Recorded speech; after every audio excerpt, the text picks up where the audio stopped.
Alright, we're good. Sounds like we're all, yep.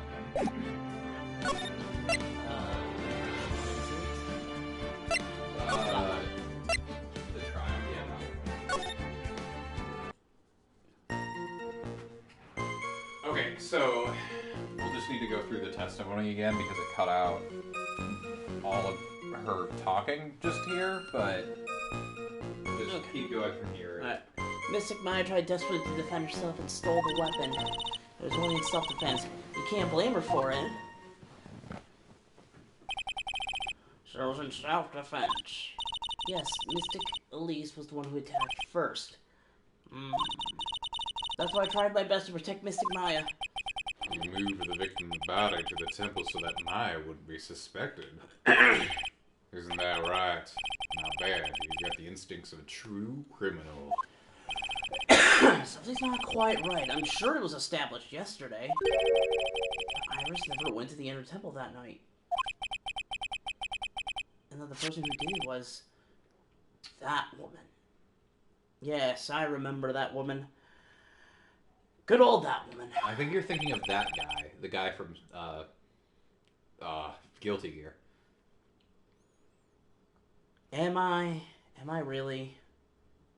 Yeah, sold by a guy. Damn it. That man. Or sorry, yeah, his name is That Man. There's a character in Guilty Gear Yeah, I know. named That Man. Yeah, I know. Iris even admitted it.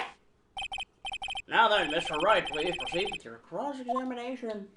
Wow, Prosecutor Godot over there tongue fucks his cup of coffee. Already on it, Your Honor. Okay, so I went to the inner temple that night and I saw it all happen in the garden. I saw Mystic Elise strike Mystic Maya with her staff. While Mystic Maya was still stumbling, Mystic Elise moved in to deliver a fatal strike. This was their defender herself and stole the weapon. It's only in self-defense. You can't blame her for it. Yeah, I think there's a bunch we need to press on here. I know generally what it wants us to present and where, but... Well, I know generally what it wants... What evidence it wants to... Like, where this wants to go, but...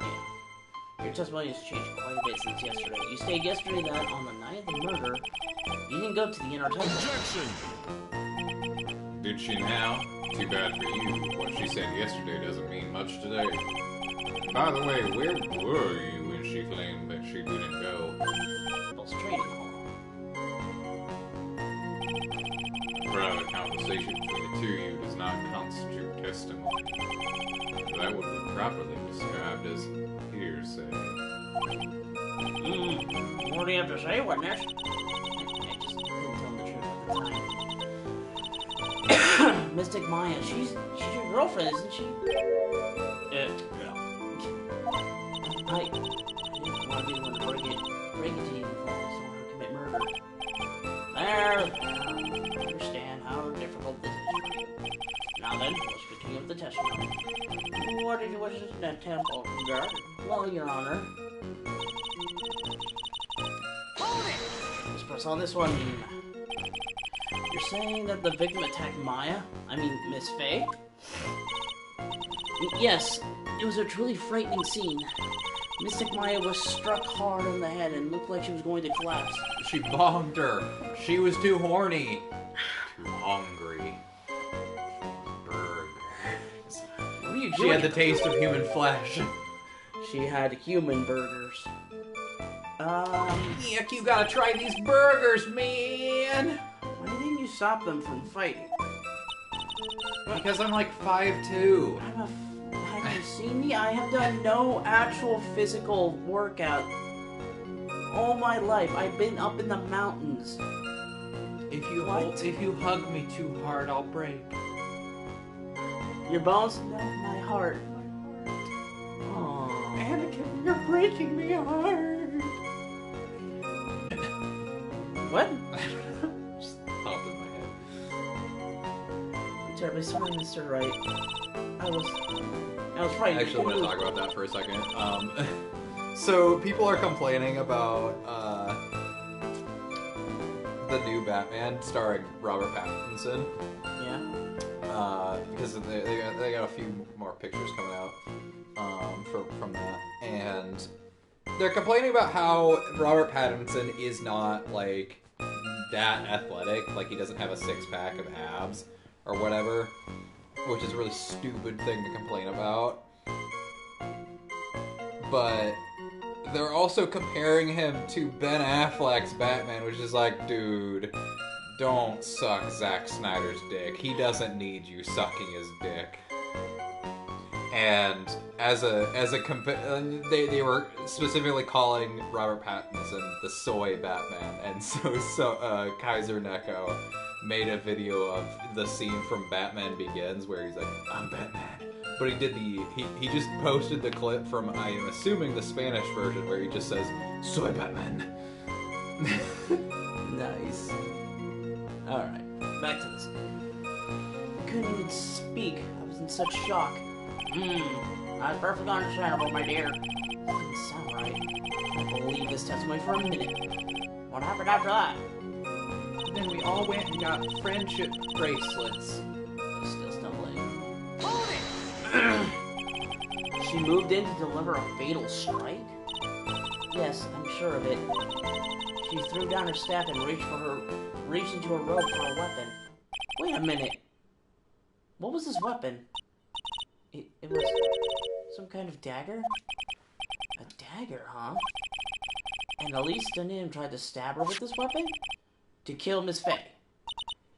Yes, exactly.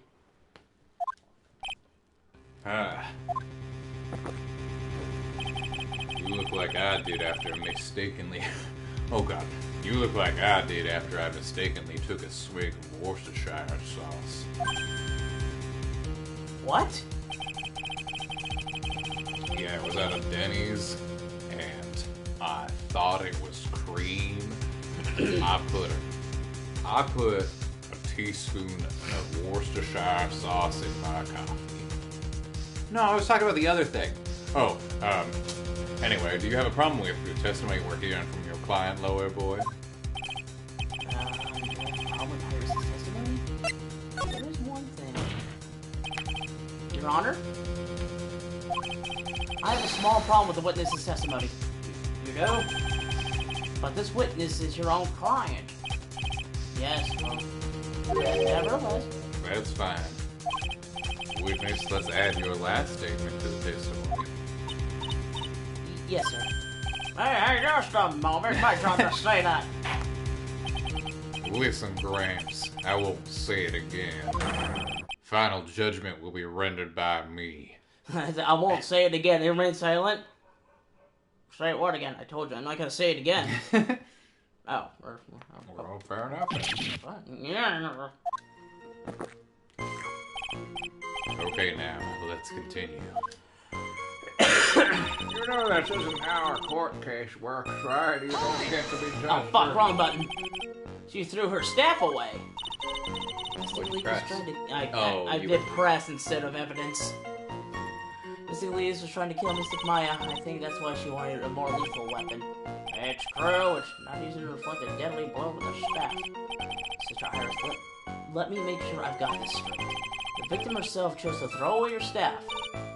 Yes, that's what I saw. Is there anything odd about that, Mr. Wright? Yeah, it's odd, alright. Mystic Elise attacked Mystic Maya with a dagger, I'm sure of this. There we go. Unfortunately, this doesn't really change much for us. Except that her account is in question. Sister Iris? There's something strange about your version of events. Huh? Miss O'Neill throwing her staff away makes no sense at all to me. She could have easily... No. But all you could do with the staff is hit someone. No, actually, you could stab them with it. What's what I've been trying to say this whole time. You wouldn't know this, Sister Iris. You could just stab it. It's got a pointy bit at the bottom. The victim's staff had a special Look at it! feature It's to a stabbing staff! You don't know if it's pointed. It could be round. It's pointed! It's got a point! I don't know. It looks kind of flat. I'm going to strangle What's someone! the use of the staff if it's pointed on the bottom? It's supposed to work like a walking stick, right? Then why does it narrow to a point? I think it's just how it's drawn. You could definitely stab someone with that! But the sword is much cleaner. Plus, nobody will expect a fucking sword to come out of that. I know. And that's what we're arguing about right now in court. Victim's staff had a special feature about it. Whoosh! As you can see, it's a sword. It's also a gun. This shoots Godot in the fucking head. If Lisa Nim really had wanted to kill Maya Fey, she wouldn't have needed to use a separate dagger. Blade in her hands already. She's on her fucking sword staff then. Hold on. Well, Why don't you, if you love that sword so much, Mr. Trite, why don't you just fucking marry it already? Well, Subscribers, what do you have to say? Objection! Objection. Well, that was an impressive bit of investigating, Trite. I never would have thought there was a sword hidden in that staff. But even so, how should I put this? Long sword is unwieldy, and thus quite ineffective in close quarters combat. Maybe that's why she chose a dagger over a blade. Well... Anyway, the type of weapon she chose to use isn't what's important. The important thing is that she tried to kill Maya Fey. I'm pretty sure it is the important thing. The important thing is who's a bitch. As long as there's nothing strange about that, there's no problem with her testimony. Objection, I actually am not a bitch. There is something strange about this whole testimony. Well, Mr. Wright, our prosecution has a point. I do indeed. Very well, Your Honor. The defense will now present evidence to back its argument. Mr. Wright, I have here another piece of evidence that shows that the testimony can't be trusted. Because Elise Donin would never attempt to take the life of Maya Fey.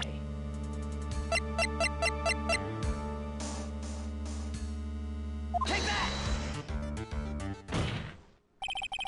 Elise Donin would never attack Maya Fey. How can you be so sure? Because the victim's real name is not Elise Donim. Her real name was Misty Fey. God damn it, I just realized it. No, what? Not Misty Fey. You go to court record. Go to Elise. What? I don't know what the ELI part is, but Elise pseudonym. Pseudonym is a word for fake name. And what were the three letters you did? The very first three, ELI, which Lie? if you rearrange them, yeah, it spells lie. A lie pseudonym. So a lie fake name. I don't know. It doesn't work with you when you try to mispronounce them. But yeah, it's supposed to be. It's Elise Donim or lie pseudonym. Okay. I just got that. No, not Misty Fey. Who is Misty Fey? She's related to... Misty Fey is a master of the Quran channeling technique. She is also the mother of Maya Fey. What? Are you fucking serious? Holy shit. It's really true, Mr. Wright? Was Elise Donim actually the great Misty Fey? There's no doubt about it. No doubt about it, baby doll. Baby sugar. 2 cups in my cup of coffee. What? Whoa, Mom. Now, you know. Whoa. Now this is an argument I can get. This is a conversation. Somebody say something about beans. And they call my mentor, my master Sojiro. He lives in Japan. Oh, that's how we fucking said it, right? Because I thought this place was America. Damn it. Your line? Sorry, I was just Thinking about beans. I love Sojiro so much. He's so good. It looks like Iris had no idea. I can hardly believe it. The idea that she would try to kill her only daughter, one she hadn't seen in 17 years. Perhaps the prosecution can offer some explanation for why she would do such a thing. I have an idea. Actually, no. My eyes are overheating.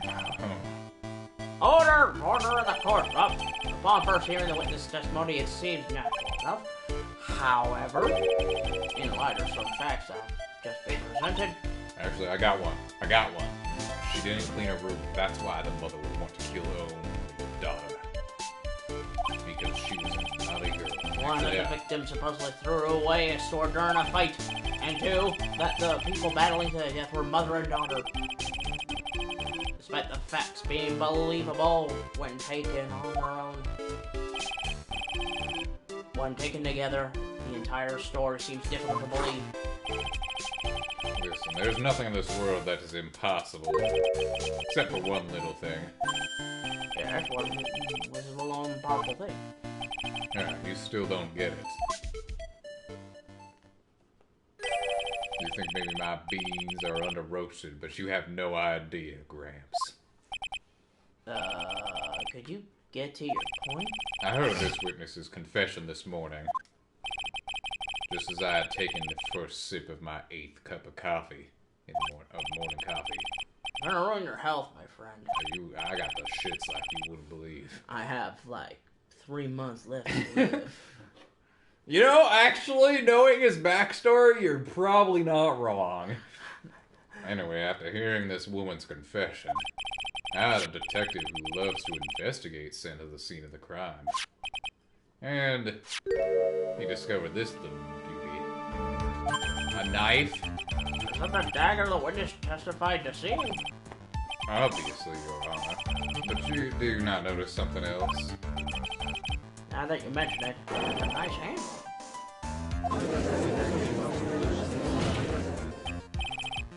Where did you find that? No, where? I want to get one of my own. I didn't see that when I investigated the crime scene. Did you investigate the pine tree, the crime scene? My one weakness! Trees! The pine tree? They were all pine trees! This dagger was stuck in the back side of the pine tree. There's no pine tree there! Are you stupid? I think he's talking about that tree. That's a bonsai! Yeah, they Americanized it. Again! Fuck! God damn it! It's not even... I'm pissed. That looks nothing like a pine tree. Come on. When the last blow was struck, ending the violent battle between the two women, this little baby was thrown in the direction of the back of the pine tree.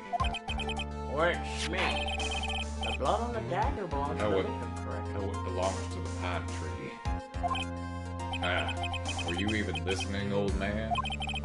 I first heard this confession this morning, just as I had taken the first sip of my 13th cup of morning coffee. Did you say it was your 8th just a few minutes ago? I didn't have enough time to get the blood analyzed on such short notice. In any case, the court will accept the dagger as evidence. Furthermore, I order that blood be tested. Blood test be performed on it immediately. This is my sweetheart. Make sure you treat her right. Did you just say that was your knife? Well, let's get this piece of evidence in the crime lab for testing immediately. Now then, the testimony we've just heard had numerous unbelievable aspects to it. However, after having found the very dagger the witness spoke of, I believe we can consider testimony to be credible. Well, I can't believe I bullshitted my way out of that situation. Cute girls never lie. Ever. I have a stomach full of glass says that that's a lie. Why do you have glass in your stomach? In any case, if you would please testify against this court. About what, Your Honor? About the glass in the stomach. I'm about to answer you saw the battle between the two women. Yes, Your Honor. Yeah, they were using swords and shit.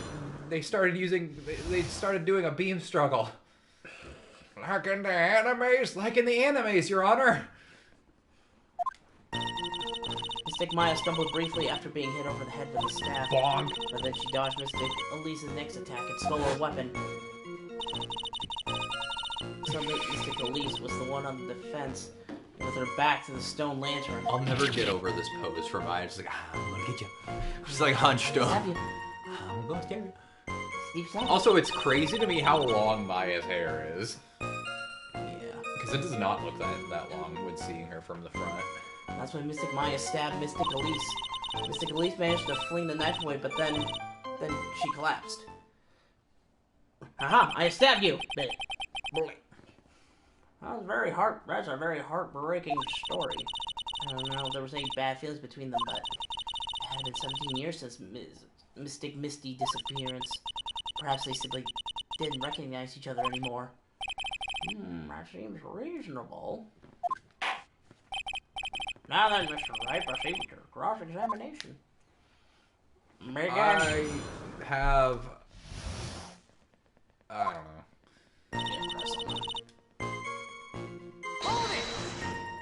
Bonk. Iris, where were you standing when you witnessed this? What do you mean? Well, if either of them had noticed you, they might not have continued their battle. I wonder if that's true. The two of them, they were standing near the garden stone lantern. Stabby. I was watching the whole thing from behind. It was dark where the two of them were, so... Hold on. Yeah, I think we have evidence against that. I think that's why they didn't see me. It was dark in the garden when the murder took place. Tell me, what did Miss Maya Fey do after she was struck?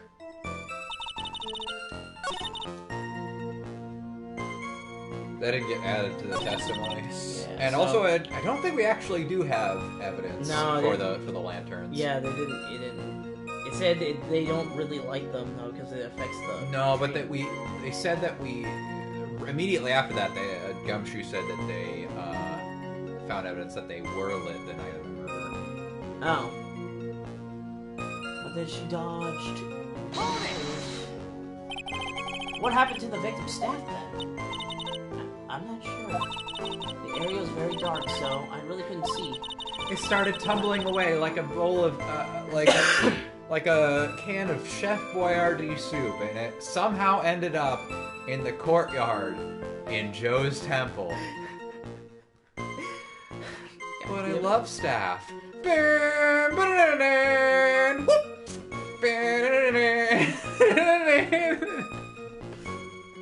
What the fuck? Just the staff clattering on the ground. I think you're gonna have to wait somewhere as the fight escalated. It's That just makes a- sense. I'm in a giggly mood today. I like Yeah. it. I would explain the need for the dagger. Mystic Elise raised the dagger to strike, but Mystic Maya dodged at the last second. The dagger struck the lantern and fell to the ground. Then, at some point, Mystic Maya picked it up. It's not especially strange yet. What did the victim do to the weapon when the weapon was stolen from her? I think she said, and I quote, LOL, I'm about to stab your punk ass. She said, "Wow, I wish this were the first time I was penetrated, so you wouldn't exist." Finger guns. Her last words were finger guns. She actually actually said it out loud. Yeah. You're saying that Maya Fey turned the tables on the victim? Yes. Stabby. But Mystic Maya wasn't herself at the time. After all, her life was in danger. I still can't believe it. The idea of Maya cornering someone at night is just silly. Yeah, I've lived with Maya for like 3 years. She couldn't order anyone with a butter knife. As they say, according to Fox, it's more dangerous than a jackal. Who says that? I believe that correct description of a corner fox is scared and petrified. Your animal analogies have grown tiresome. Who the one who started it? Anyway, so after Maya Fey back the victim to the stone lantern, what happened next?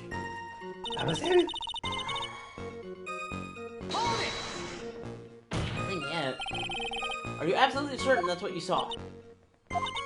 Yes, I'm almost certain. Almost? The garden was dark. I couldn't really tell who was who. What did she just say? So in other words, it could have been someone else entirely. We know that Maya Fey was at the Inner Temple that night, and that the woman that was killed was Elise Donin. Isn't it fairly obvious who attacked who? Yeah. What if Elise killed Maya, and that's the body we have? Oh no. I don't have anything to counter that yet. Well, there, witness, please continue with your testimony. Yes, Your Honor. Two of them faced each other for a moment. Then Mystic Maya rushed straight to Mystic Elise. They kissed each other, and it was really hot. What the Mystic- fuck? What? Didn't you say they were mother and daughter? I don't feel comfortable in this situation anymore. I have the most awkward book.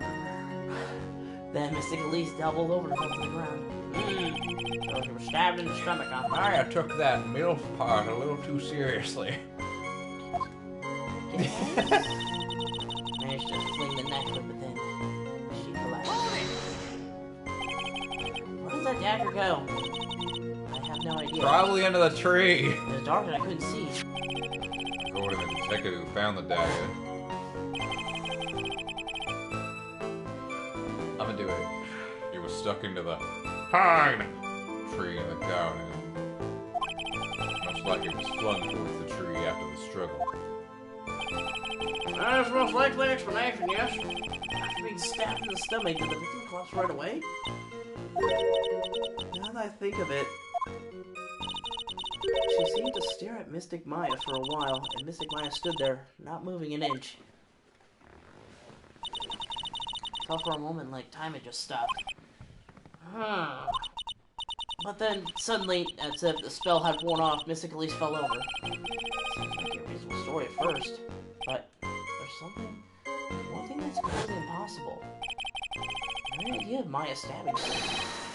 That alone is impossible, which means this faulty testimony must contain another contradiction in it somewhere.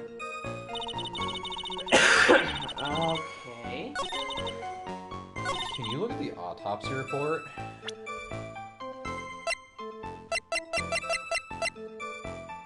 Loss of blood from stabbing back. That's what I thought.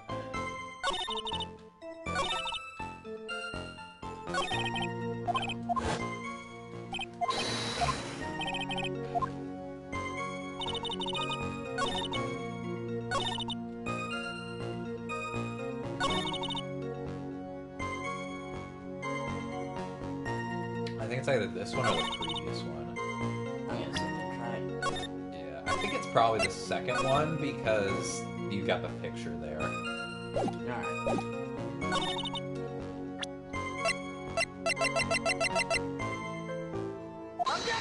Yep. Yeah. Nice. Something about you just isn't right today, Iris. Huh? Until now, I didn't think you were the type to make such a careless mistake.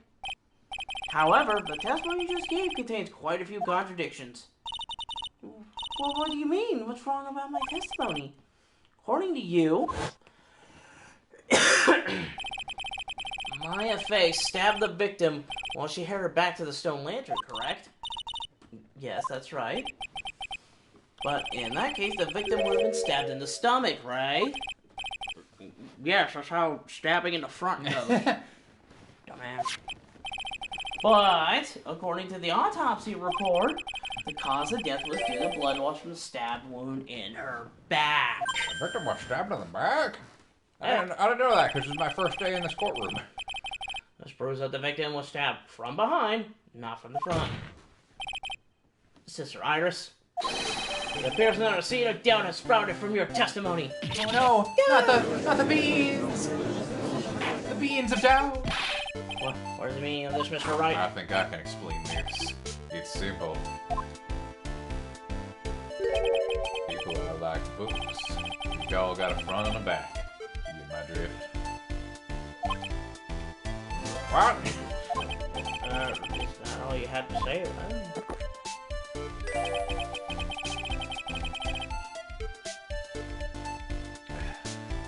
I can also say that darkness loves to play with the human mind. You please knock it off with the cheesy proverbs and intellectual metaphors already? That's all I am. The point is, too much of this testimony just doesn't make sense. Throwing away a useful staff, the people fighting being mother and daughter, and now she falsely claims the victim was stabbed in the stomach. There certainly are some inconsistencies. Some? It's all inconsistent. Liars, how about it? Well, it's just... Mr. Tribe, how dare you make this little girl cry? If you ask me, you're just being too naive about the whole thing. What do you mean?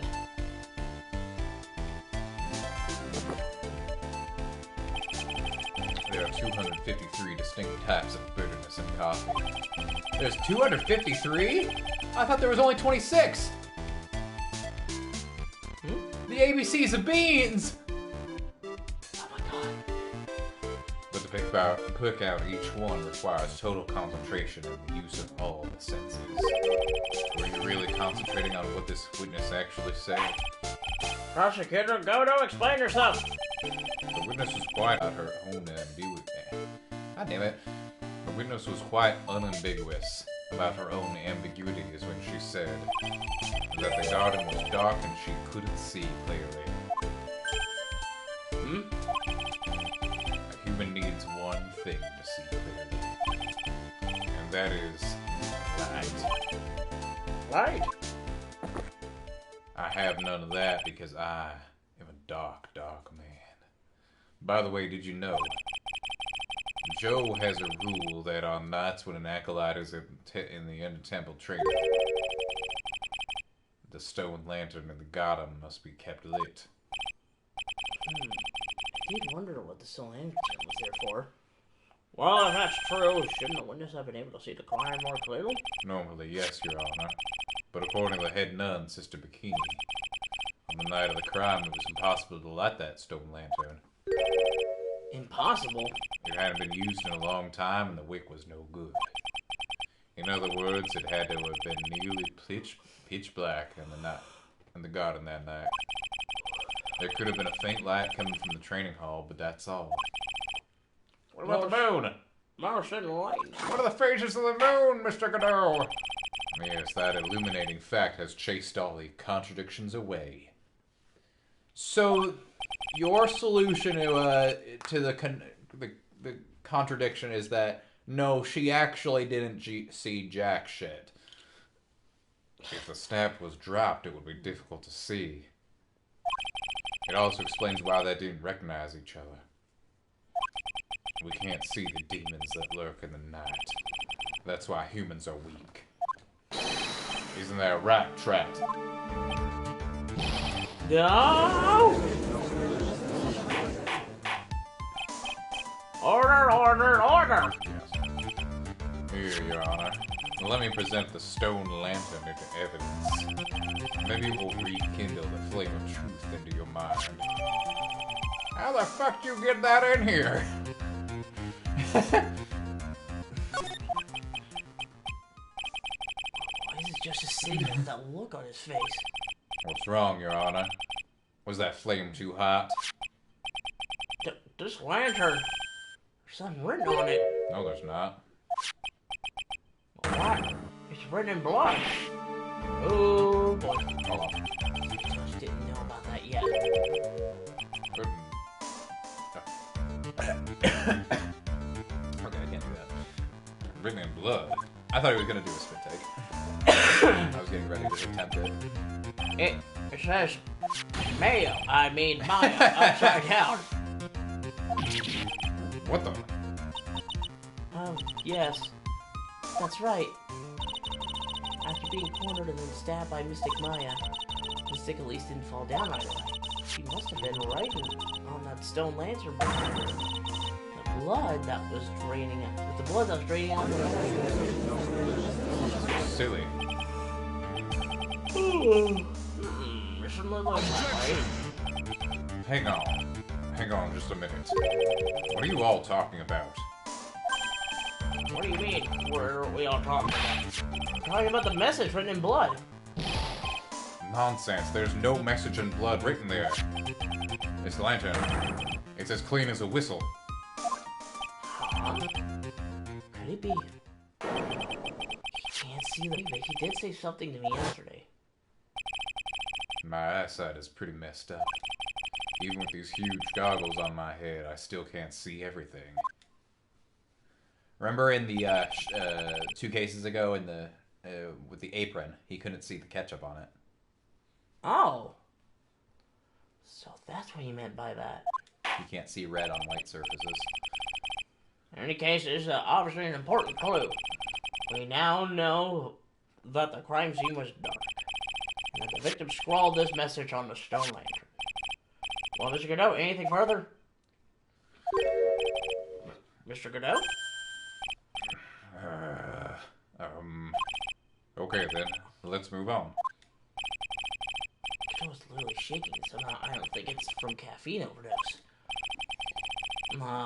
Caffeine has He just takes one sip, goes, and then just explodes. Just coffee everywhere. Well, the walls of this courtroom were white once. Just wipes the coffee away from his beard. He wrings it out. For it has now been established that Mr. Nim was killed by Maya Fey. That's just wrong.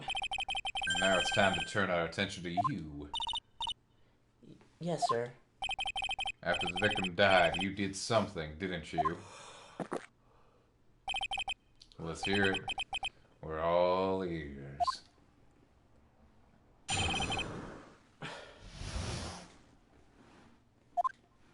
After Mystic Elise died, I called out to Mystic Maya. I thought it was my duty to protect the future master of the crime tradition. Jesus Christ.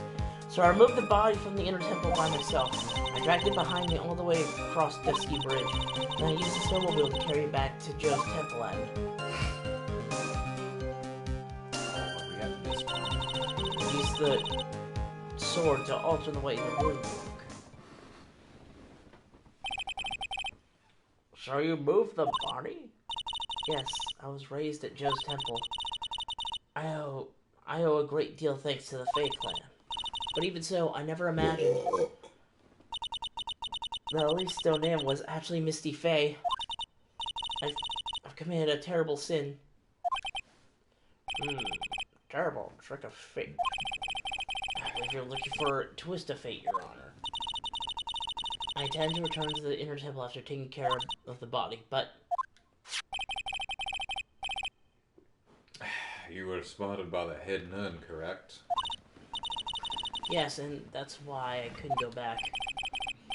Story makes sense, I suppose. Mr. Wright, go ahead with your cross-examination. Yes, Your Honor. I'm gonna try not to help with this one because this is a good one. Okay. After Mystic Elise died, I called out to Mystic Maya.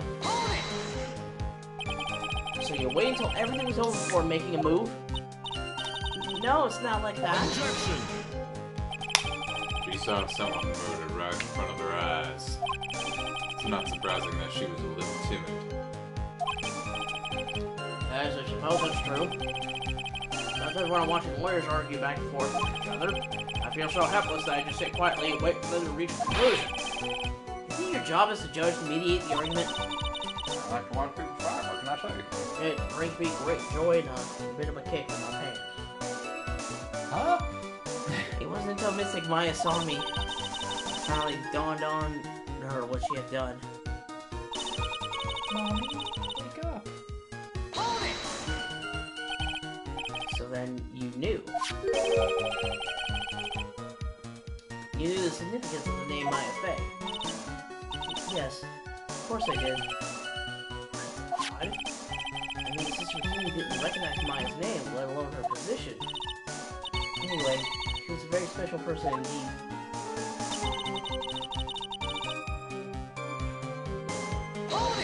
See ya. Why did you do that? Why? Because I didn't want Mystic Maya to be suspected of it. Anyway.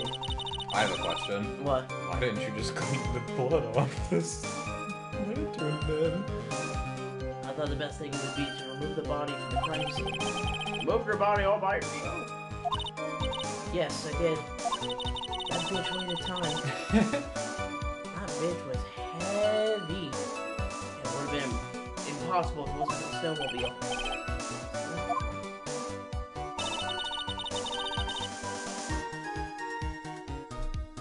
Wait a minute. Yeah, I'm thinking too.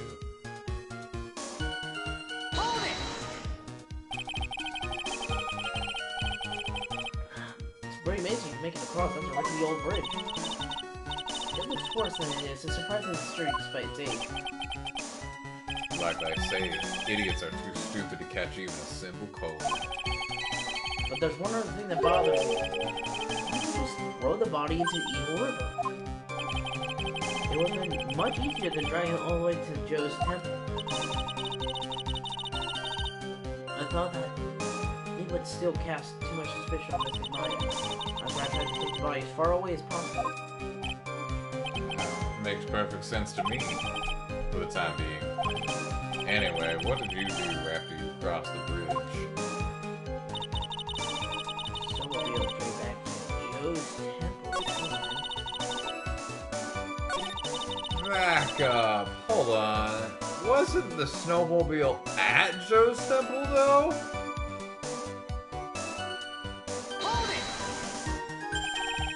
The snowmobile? Yes, I have the key.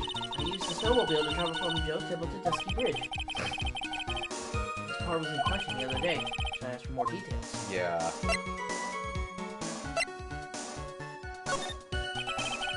You really did move her body by snowmobile, then there should be tracks left in the snow, right? Well, yes, that's what you would expect, correct?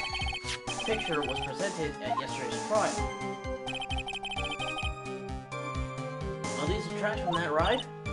Yes, I think they are. But I can only see one set of tracks here. I don't feel so straight about that. Snow was still falling when I left Joe's temple. I see. Snow was still falling, huh? And then when the murder took place, it had already stopped. That's why there are such fresh-looking tracks. I feel like there's a discrepancy there. I feel that one too. I don't know.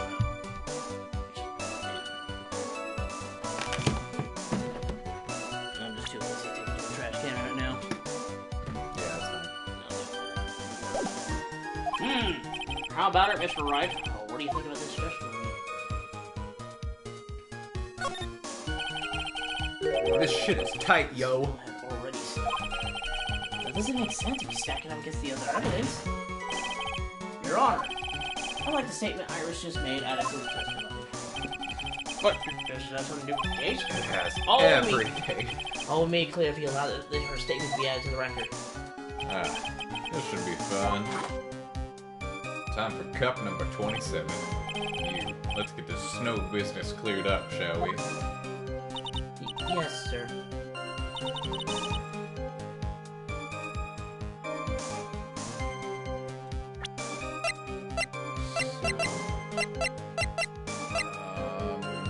Time between 11 and 10.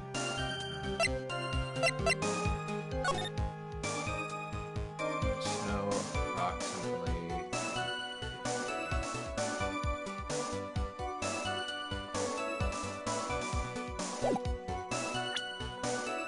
Hold on. What? Look at that again.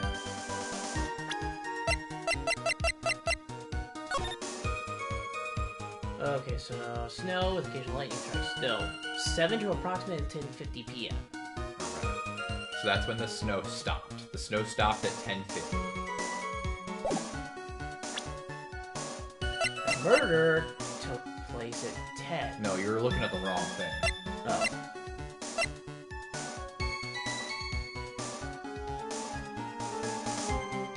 So, wait a minute.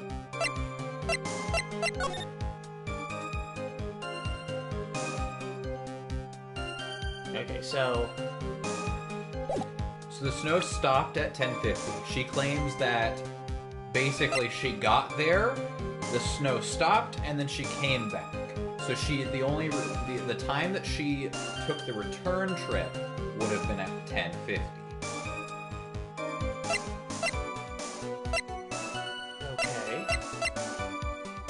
Should I show the weather data then? I want you to look at the weather. Lightning. Oh shit, I'm probably wrong. I was gonna be like, oh, Yeah. the lightning struck at 10:45, but yeah, realistically, she could have gotten past the bridge. Hold on a second. Wait,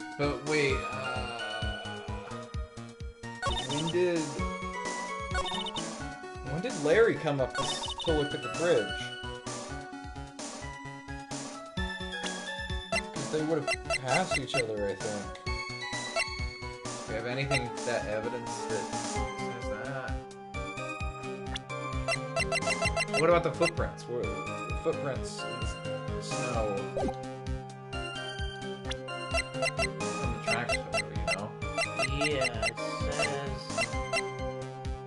that night from main gate to Dusky Road. So there shouldn't be any footprints, right? Yeah. Hold on a second.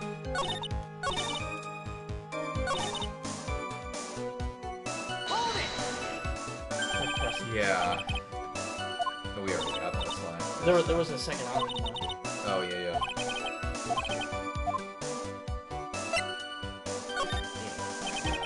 Let me hear more about this snowmobile ride. Well, it's very cold that night, so I rode it all the way to the foot of the bridge. Objection! You what? I'm sorry, witness. And now, I've got a problem with your testimony. Excuse me? Oh, what do you want to know? That night, after the head nun left the remainder of the training to you, she said she walked from the inner temple back to Joe's temple. Yes, I'm rather certain that's what the record indicates. Let's recall her comments on the subject. Maybe, but when I made it back to Joe's temple, it was there by the main gate, snowmobile on me. The snowmobile was in front of the main gate. This is one of those contradictions, wouldn't you say? God, Order, Mr. Godot. Why are you pointing out contradictions in the witness testimony? sorry, I used to be a defense lawyer. Let's just say I like things to be neat and tidy, okay? Well, maybe Sister Bikini missed it. Yes, maybe she didn't see it. You think she missed it? That doesn't sound right. Ha, whatever. Even I don't think this is decisive enough to warrant any more time or effort. It's just, you better be careful in your testimony. That's all I wanted to say. Smart little cookie like you shouldn't have any trouble understanding that. Yes, sir. What about? Why would Joel want to give me a hint? Alright, well, let's take the testimony.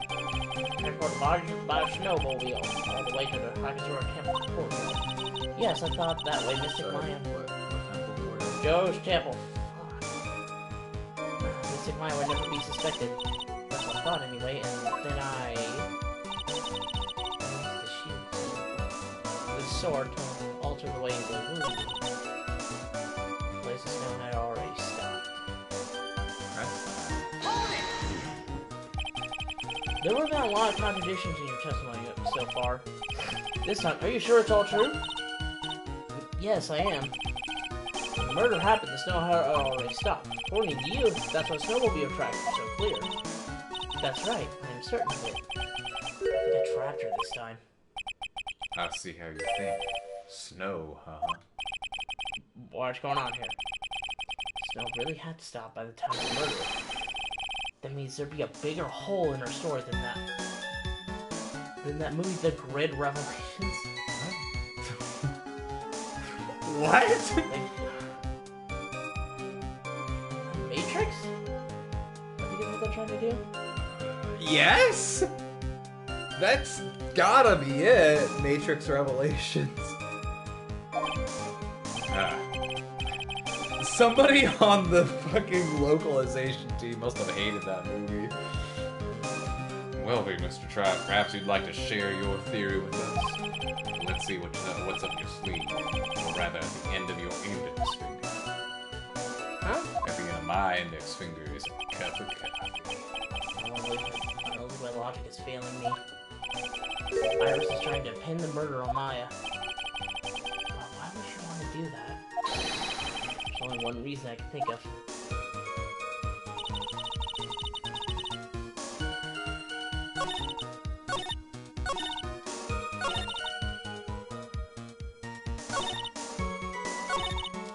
Okay, so...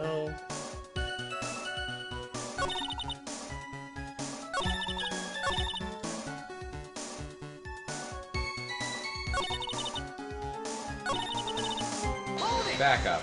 No. Is that what you were doing when Sister Bikini saw you? Yes, that's right. She probably thought the worst. Probably, more like definitely. I see. Sister Bikini mistakenly thought you were one of her bitch you. I'm so sorry, please forgive me. My fault that this case has gotten so confusing. Okay, so... This one. No, back. The snow stopped already? Can we press it, or...? Yeah, that's a contradiction. We already pressed it. Oh. Shit, that's right.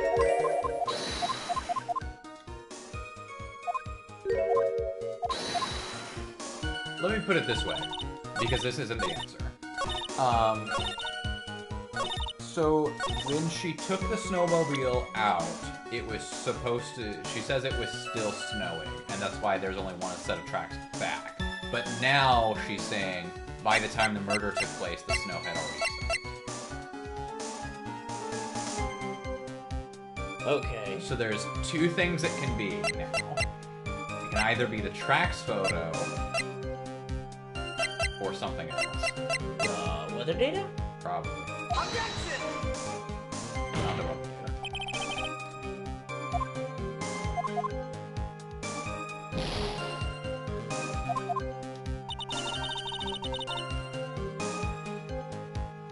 Oh, yes. It's over here. You know What? the answer. It's the track photo. Alright. Objection! It's not the tracks photo.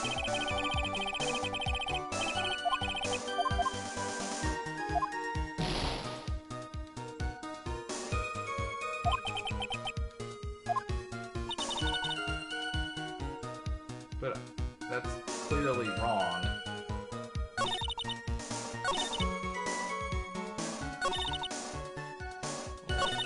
Bridge.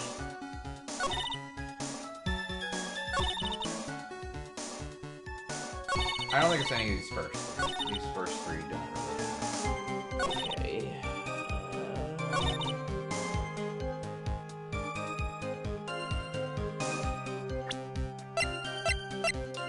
I think this one's probably, it could be this one with the tracks photo, the statement of the tracks photo, because she says that by the time the murder took place, the snow had stopped. Because then we can be like, well, no, it was used before then. Yes, just in case. But I'm lost. Yeah, I'm a little lost too. Like, I know where the game wants us to go, but I'm just not sure how to get there. Objection!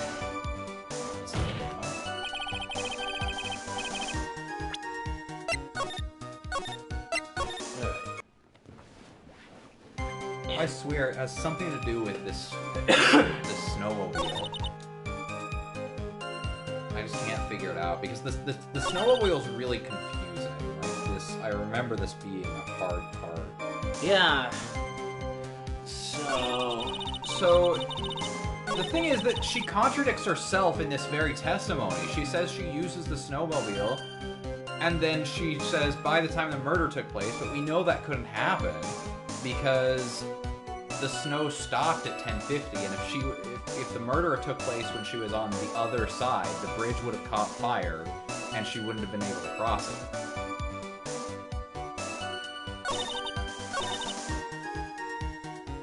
Like that there's no way to present other pieces of testimony against herself.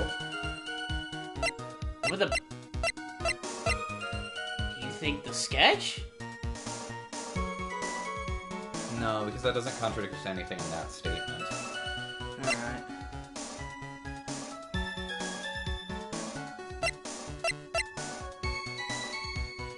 That's why I think it's got to be the snowmobile then, because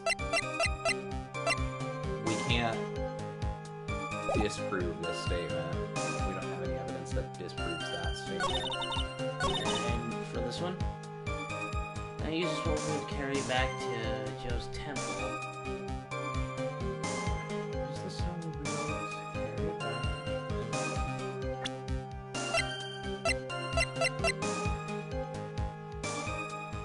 Why would she...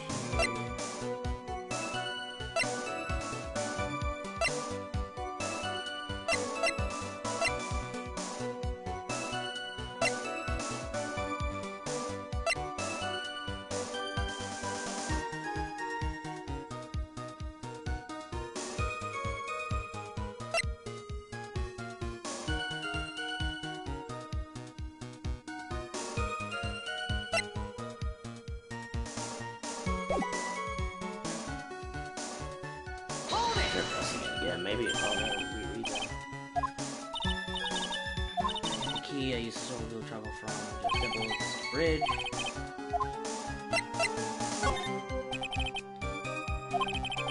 There's your tracks left in the snow, right? Represented at yesterday's trial. These are tracks from the ride? Yes, I think they are. But I can only see one set of tracks here. I don't see what's so strange about that. Snow was still falling when I left Joe's temple. And then when the murder took place, it had already stopped. That's why there were such fresh-looking tracks. Oh, okay. So she's saying that she took the yeah, that's what Godot was talking about. So she's claiming that she went to the temple on the snowmobile. Like, she went from Joe's to the inner temple, or rather, she went to from Joe's temple to the bridge on snowmobile, witnessed the murder, dragged the body back, used the snowmobile, and came back. That's what she's saying, which does make sense. It's not the snowmobile then. It's not the snowmobile.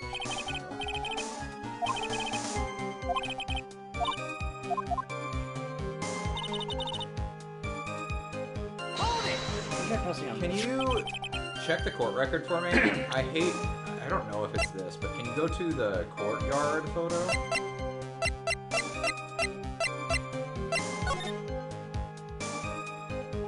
Yeah, I don't think it's anything to do with this statement. Because I don't really see... Unless we have to argue that that's not why she stabbed it.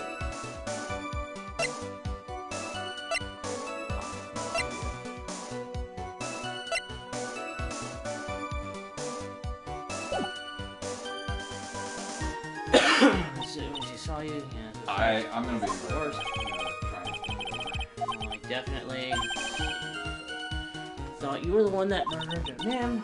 Sorry. My fault that this case has gotten so confusing.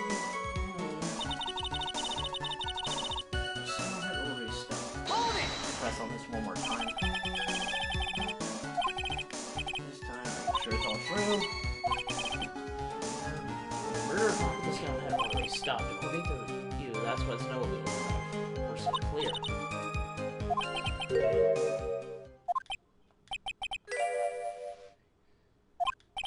What is going on here? The snow really had to stop at the time of the murder.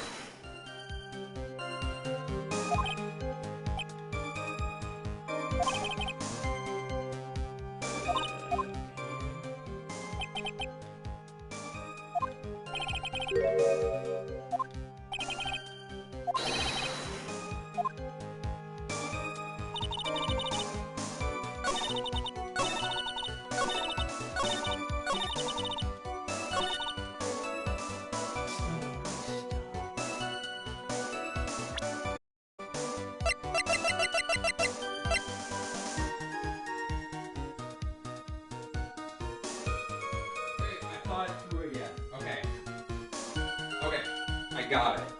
So, the argument is she said that she rang the lights out well, right, at Joe's temple, took the snowmobile, went to the bridge, crossed the bridge, was over there, witnessed the crime, and she said by the time the murder took place, the snow had stopped. However, look at the weather data.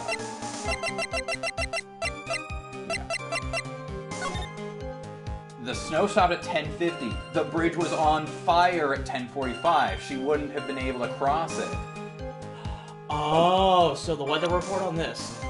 Yes. No, not that. Fuck! Yeah, because we tried that. That's what we were trying to do earlier.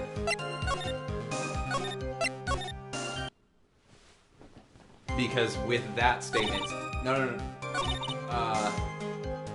What statement would be?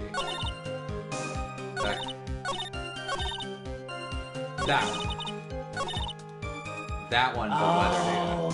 Fuck, yeah. The weather report. Yeah, I knew it was the weather data. I just got... Yes! Yeah, it threw me off when it said I was wrong on the other statement. You claimed that the snow had already stopped when the murder occurred? But I'm sorry, Iris. That just isn't possible. What? This is the weather data from the night of the murder. According to this, the snow didn't stop until 10:50 p.m. But you couldn't have crossed the dusky bridge at that time. Why do you say that? Because I tried to cross Dusky Bridge at that time. And I ended up in a river. So let me know how that goes. Because 5 minutes before the snow stopped, Dusky Bridge was struck by lightning and had caught on fire. Pesky 5 minutes. What did you say? The bridge was on fire? You don't mean to say you didn't know about it? Because of that lightning strike from the bridge burned down. What? But it can't be. It looks like you still haven't figured it out. No matter how hard you try to deceive or conceal the truth, you can't pull the wool over the eyes of a real defense attorney. No!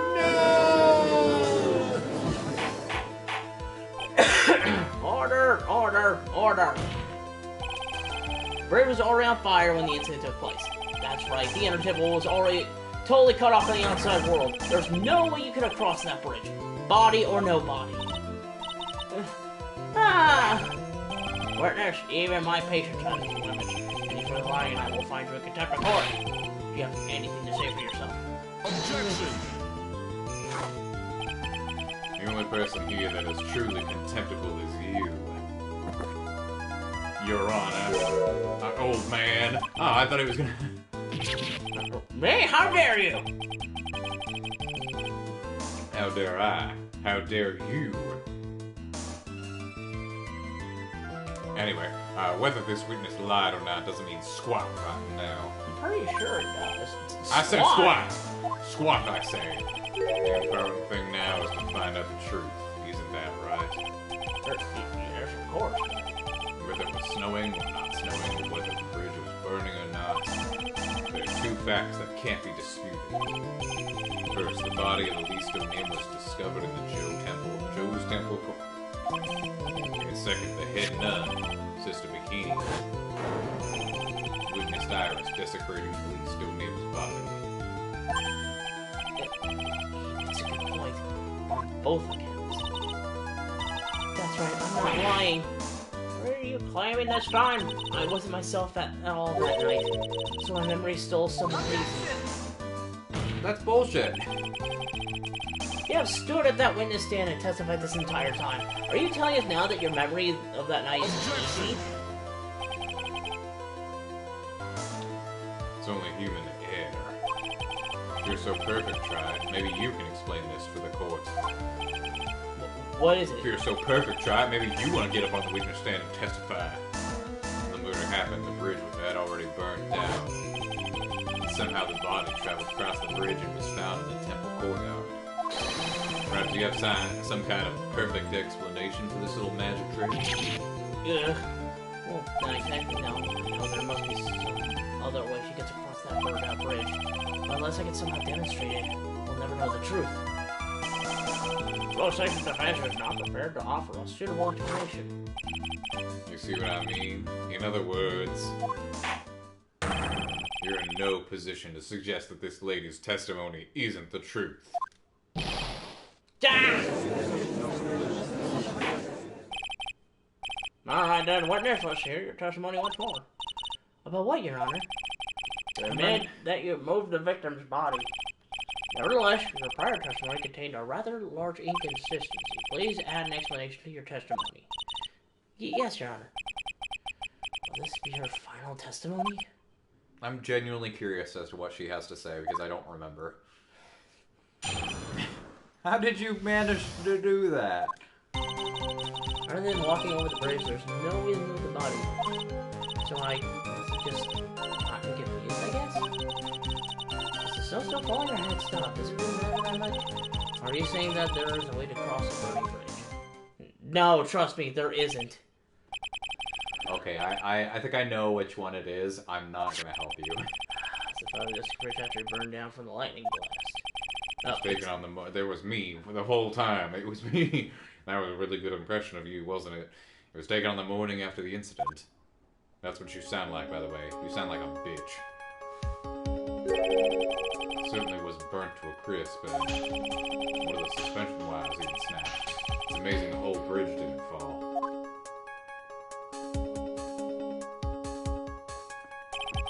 Certainly it would be impossible to carry a corpse across a bridge in this condition. Okay. Unless I do something to discredit this testimony, it's going to be deemed and Maya will be accused of murder. Try. I'm only gonna say it one more time. Hmm? It's only human to err. And only humans can spot the errors of our ways. The more sense he makes, the less sense he makes. Alright, Mr. Wright, begin your final cross-examination. Okay. Walking up the bridge, there's no way to move the body. Just got confused, I guess. Does it really matter that much, or are you saying that there is a way to cross that bridge?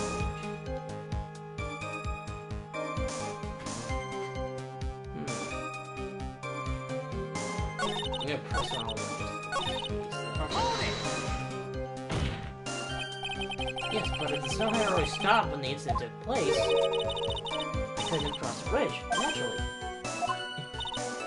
But I think, just like Mr. Godot said, the body did make it across somehow. What? What are you looking at me for? You seemed to be quite sure of yourself when you gave your testimony. You said you were sure the snow had already stopped. I'm terribly sorry, I was wrong. Does she really think an apology is going to get her off the hook?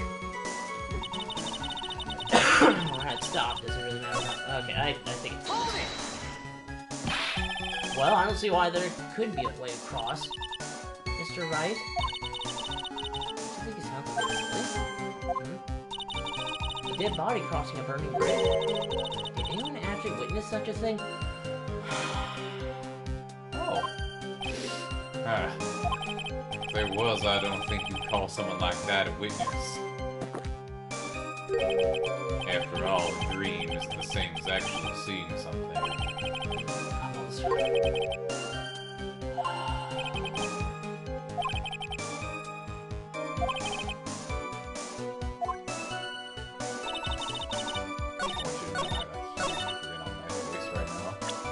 I think it's one of two.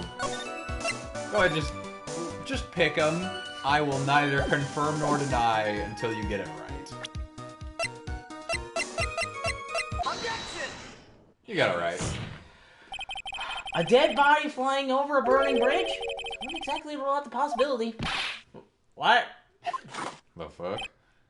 Huh. Where did that coffee come from? Somebody put something in my coffee. I feel like you're talking crazy to me.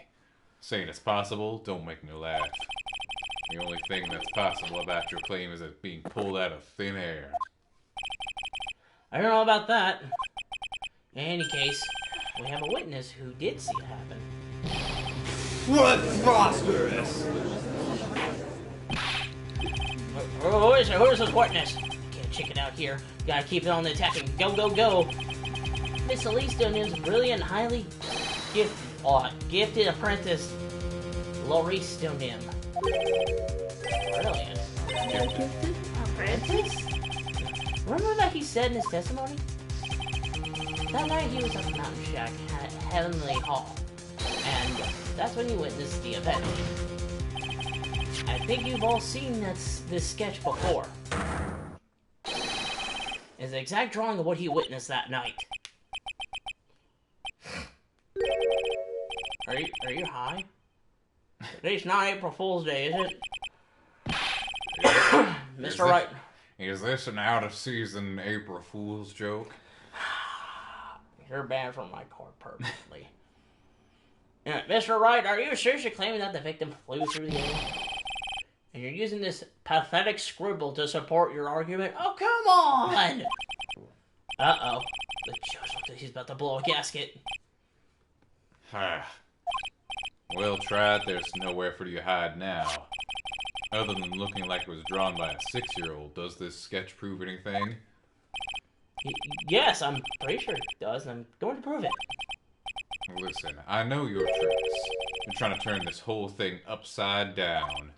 Upside down. Upside down. Upside down. Upside down. Upside. You're so eager to turn this case upside down. Why not start with this sketch?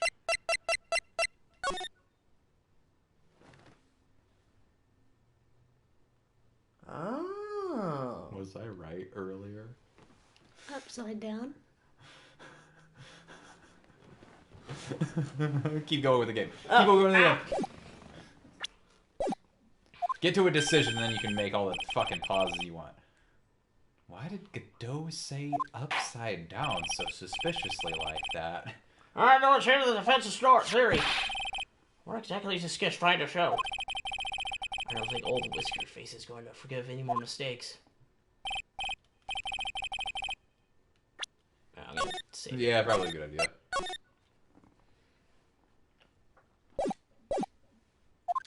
Look it over. Sketch is drawn by Louis Donims.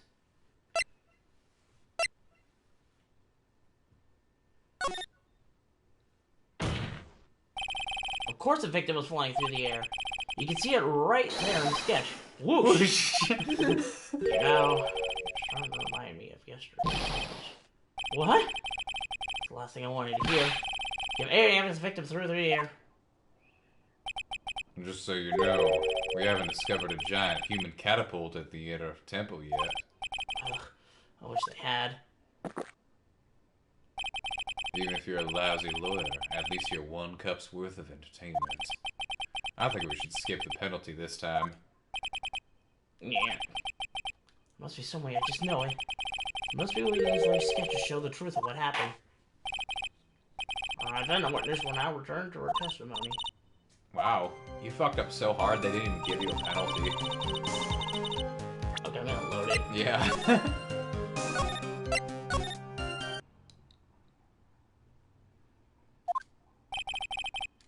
Contradicts. Alright, let's try that one.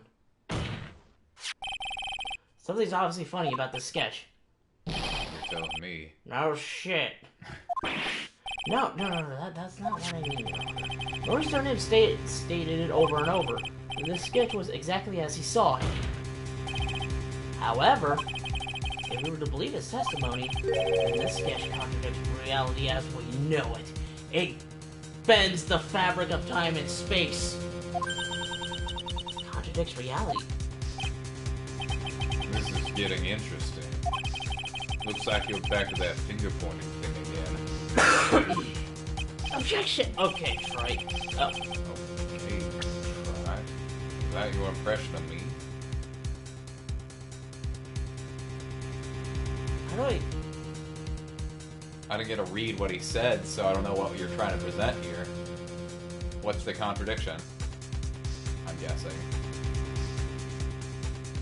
Take that! The flying figure, naturally. After all, people haven't learned to fly yet, or did I miss something? Mr. Wright, the answer just now.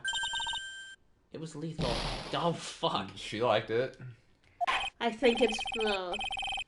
Oh. Yeah, let me reload it. Yeah, I didn't get to read what it was saying, so... Alright.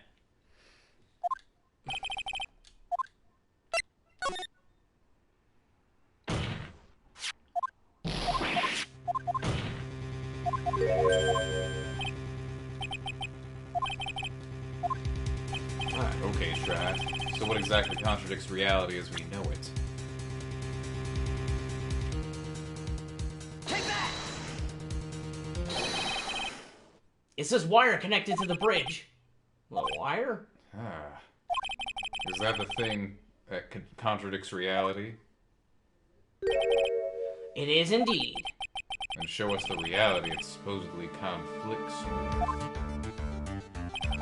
Show us something that would point out how the sketch contradicts reality.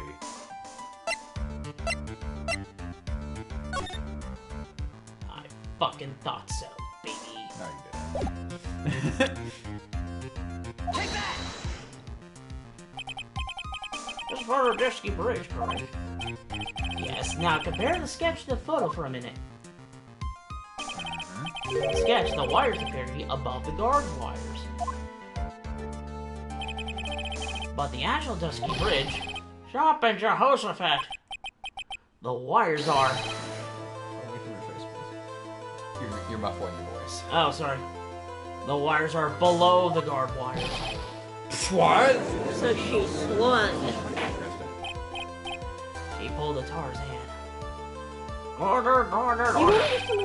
You are... The sketch is somewhat different than what was depicted in the photo. However, is it likely that the artist just saw it wrong? Perhaps he just jerked. Either way, it sounds like it was just wrong. With someone like Maurice, I admit a mistake is a definite possibility. But then that begs the question, why did he make a mistake? What was his reason? Are you saying you know the answer to that? Listen. And believe me, okay.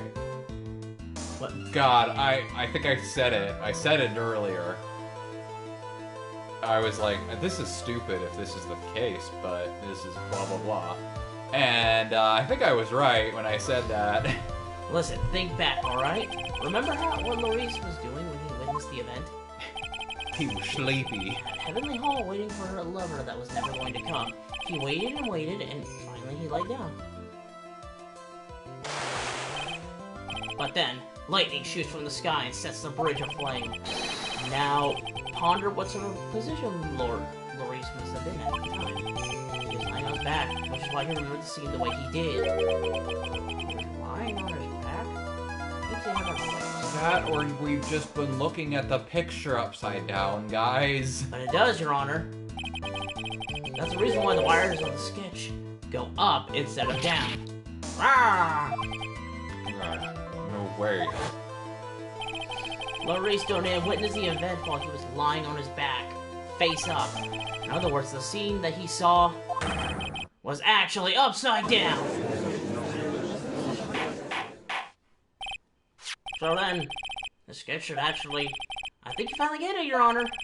The correct way to view Maurice and him sketch is like this. This is how you should actually look. The victim's body wasn't flying above the bridge. It was actually swinging below. That's right. Just like a pendulum. Ridiculous. Probably stop drinking this stuff. Order. Of all the things to say, a pendulum. The bridge was burning to a crisp. There's no way to get across it. But if the body had been found at the inner temple, it would have caused problems. This is where the criminal decided to take a gamble. They used the burning bridge to get the body across to the other side. And a pendulum was the only way to get it done. Can we think about this for a minute, shall we?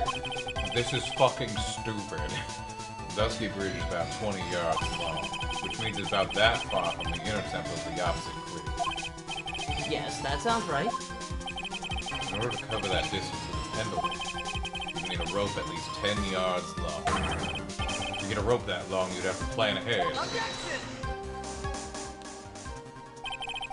The lightning strike that night can only have been an accident. So it does make sense that the culprit would have prepared the rope beforehand. So then, they didn't have to get the rope ready. The rope was already right in front of them. What? I'm saying that it was just a matter of using what was already there. In that case, Mr. Wright, please give us an explanation to support your theory. What if they think the criminal had a rope on and could break the pendulum?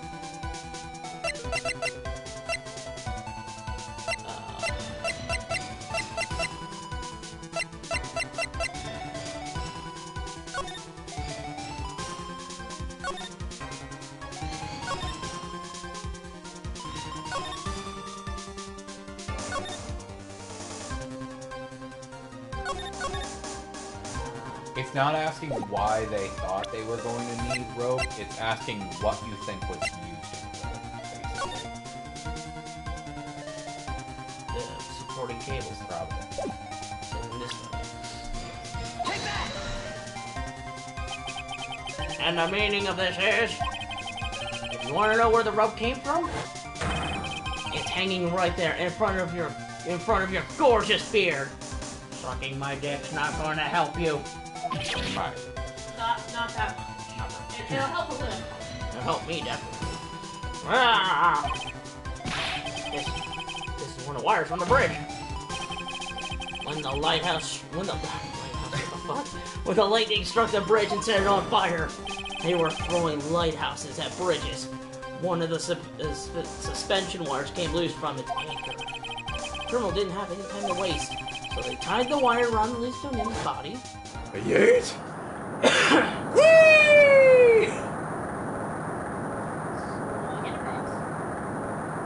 How did they make it fall off the rope? Whatever. I'm not For a gonna. second, There are tension ones where if you apply enough tension to it, it'll just... I thought she was gonna like smack it to the side of the mountain. Because there was simply no other way to move the body.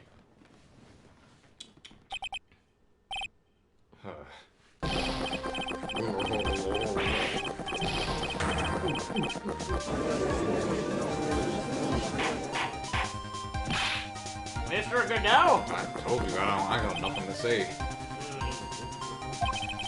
seems that Mr. Godot is more focused on his copy than answering my question. It seems that the odds of a rope being readily available were very high. I suppose that it's not an impossibility after all. Objection! I got something. Possible or impossible? That's not the question we need to ask. There's only one question. Did that really happen? Try it. I wonder if you can prove what happened to us. Do you have any actual evidence that the body was swung over like a pendulum? We do in fact have it. The ball.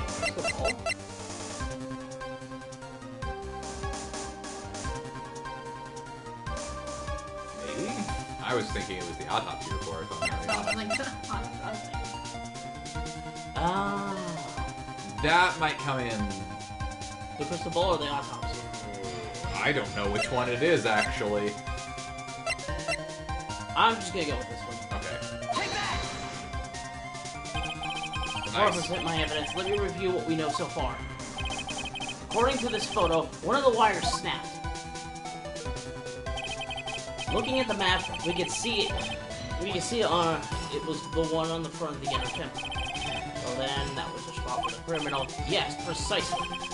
Now let us consider the body's movement by looking at the overhead map again. If the body was pushed from this point here, whee, it would drop on the opposite bank at approximately this point. Did you say drop? Well, they must have failed to catch the body on the other bank. What makes you think something like that happened? I guess I have evidence that suggests her body dropped some distance. Fucking Elise thrown in the Family Guy pose. Take a look at this autopsy report. It says here that her body fell about 10 feet after her death. 10 feet, huh? That's most likely the height difference between the two sides. The body overswung due to the forward momentum and then came loose and fell about 10 feet. Then, as a result of the landing impact, this crystal sphere was knocked loose. that? Yes, the blood-stained amethyst crystal. The one that came off of Miss Elise Donim's statue. I can't believe we never had to prove that's where that came from. And more important is the place where the crystal sphere was found. Indeed, I believe it's already marked on this overhead map. Let's take a look. The crystal's found.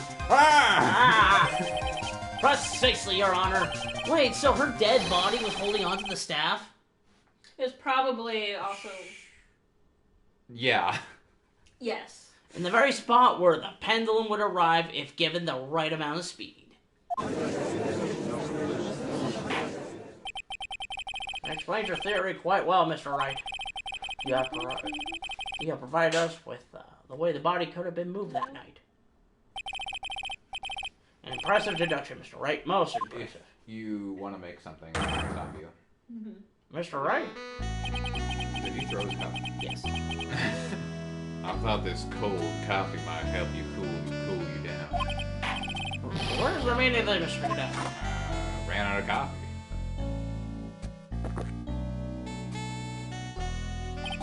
Well, that was a dark and bitter guess you just made, Tribes. But you forgot about one thing. Oh, what would that be? The aroma. Huh? Smells like coffee's most reliable accomplice is its deep and profound aroma. The rest of the court doesn't speak Coffinese. Can you elaborate a bit more? If the criminal had sent the body to the other side, like you say, then naturally there must have been an accomplice lying in wait to catch it. An accomplice? The criminal wasn't able to cross Dusky Bridge.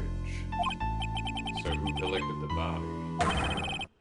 What do you have to say about that, Trat? Yeah, that was gonna be my question. Mr. Godot is correct. This can't be the work of a single person. Well, Mr. Wright, you know what you must do. Yes, Your Honor. I couldn't have made to Joe's temple without an accomplice. Very well then, if you place Mr. Wright, the person who received the body on the Joe temple side. I'm just... Like, I like this case a lot, but seriously, they could have made things a lot easier by just dumping the body in the water. Like, they did not need to go to the trouble for like, pretending that it was killed over there. I don't know. Take that! Well, Mr. Godot, I'm sure you have something to say. Was that wrong? You are wrong. I didn't even see who you pressed it. I know it wasn't them. The smell of soup. So perhaps it was your chances of winning rotting away. Let's see. Fuck.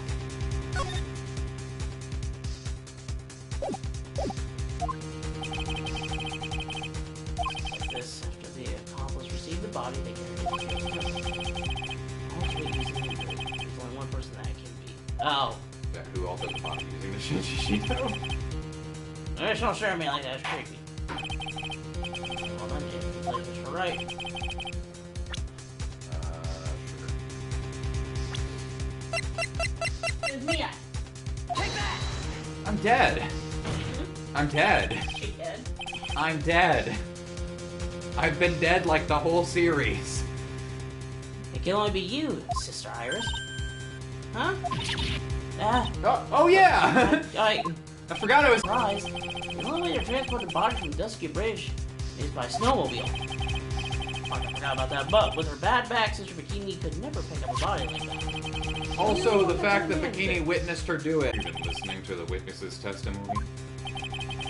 On the night of the crime, this little cute pie was on a cleanup duty in the Inner Garden after the lived out of blood bath. Objection!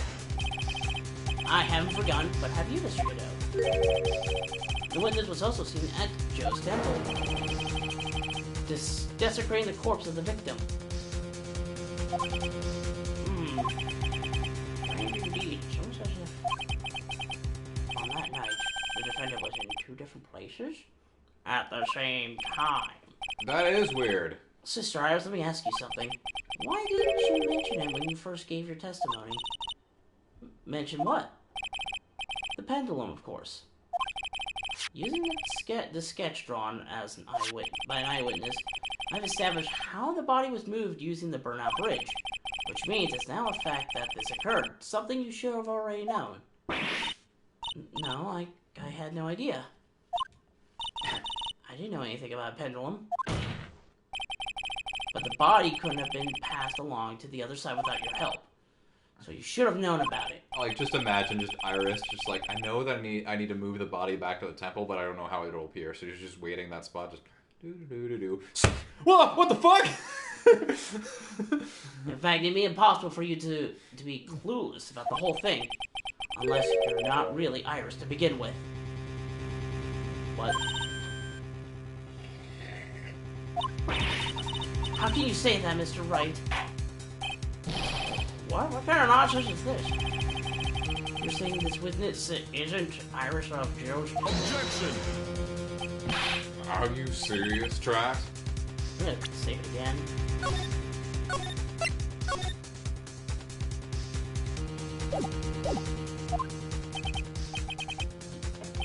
You mean this woman is... There's no one beside Iris that could have received the corpse that night. Now I get it.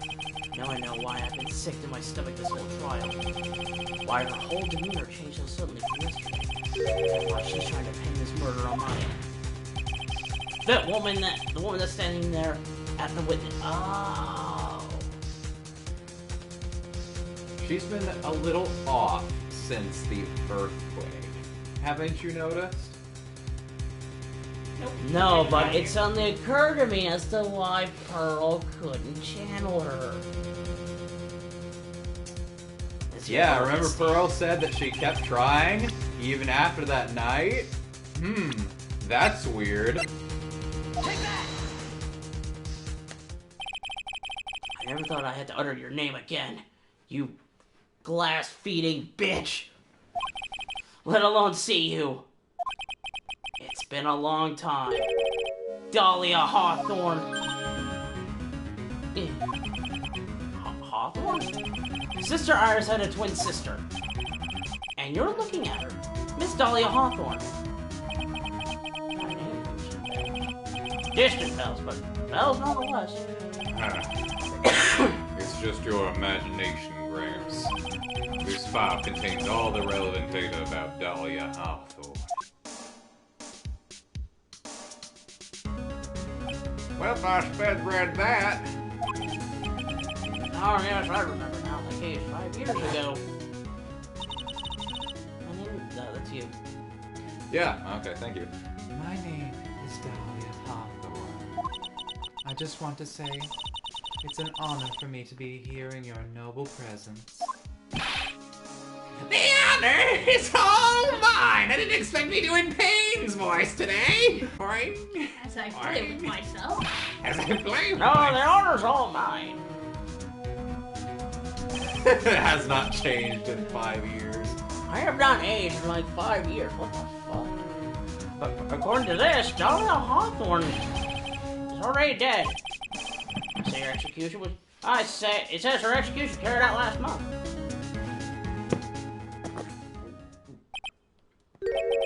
So what? You're saying a corpse? Death has no meaning in this courtroom. What? That's for a victim. Order! You keep voicing her for now. Oh, wait a moment. How can you... My sister, she's already dead. What kind of... Objection! You of all people should already understand, after all, the blood of the master of the Quran channeling technique flows within that body. Quran technique? What have I heard that? That's right, you're not Dahlia Hawthorne herself.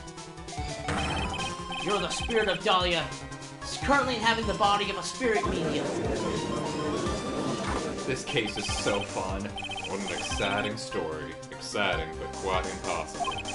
You're asking us to buy that Dahlia Hawthorne just happened to be channeled by someone on the very night of the murder to a temple where her twin sister Iris was? Well, if we're going to put things that way, then yes. Objection! We're supposed to believe a coincidence just like that just happens. How do you bring that up? Naturally, it's no coincidence. The whole thing was part of a plan from the very beginning. Come here, say it again.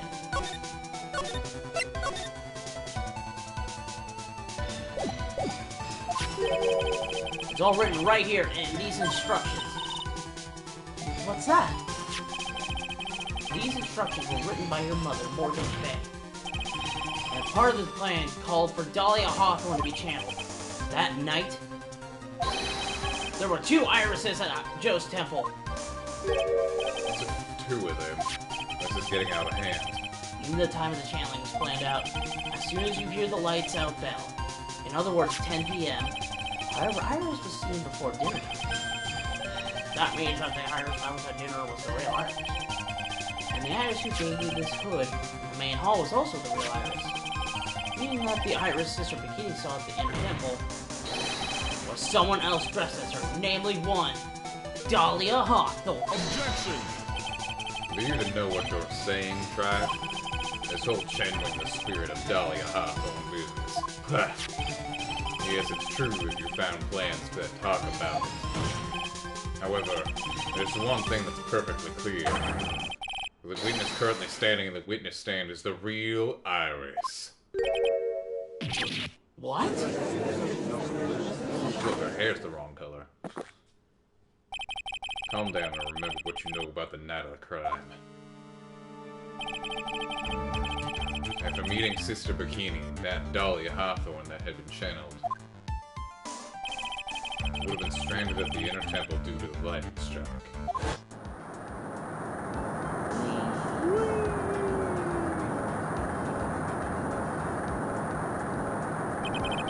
But later that the body was moved by a pendulum. That's right. Naturally, that would mean, the Iris that received the body was the real Iris. Are you with me so far? Yes. After being notified of what happened, the police came to Joe's temple's main hall. There they found Iris in her room and arrested her. And ever since, she's been under police supervision at the detention center. Yes, I suppose. Can't deny any of that. Phew, thank goodness. Looks like he's finally convinced. Something still seems off. Way off. Still not convinced that the Iris here is the same one from the other night. I suppose you're about to say something really ridiculous. I'm about to say something really ridiculous. I'm gonna take a long, hot sip of this delicious black coffee while you say you're something ridiculous. Like the real Iris and the spirit of Dahlia somehow switched places. Switch places. I'm so confident that that's not the case. I'm gonna take a long sip of hot, dark coffee. To be perfectly honest, there are still quite a few things I don't understand, but I do know, unless we confirm the witness's identity, we can't continue with this trial. Iris doesn't have the spiritual power needed to channel Dahlia. Which means, we must have switched places somewhere. Well, Mr. Wright, since the time she was arrested at Joe's temple, have there been any chances for Iris to switch places with Dahlia Hawthorne? Who's one? Your Honor, I think there might have been one chance. I'll explain herself. Yesterday, for a few minutes, Iris' whereabouts were unknown. Unknown? What do you mean? What I mean is, there was a span of time in which Iris was able to move about freely unsupervised. Well, where was it? Who would give a murder suspect time to move about freely like that? I'm sorry, I know you didn't mean to. It wasn't your fault. The person who gave Iris the chance to freely move about was... Unfortunately, my boyfriend. Take that! This is Mr. Edgeworth, isn't it? Your Honor, there was a fairly large earthquake yesterday, was there not? An earthquake? Watch out! Oh my goodness, the inner temple. This kind of tremor might...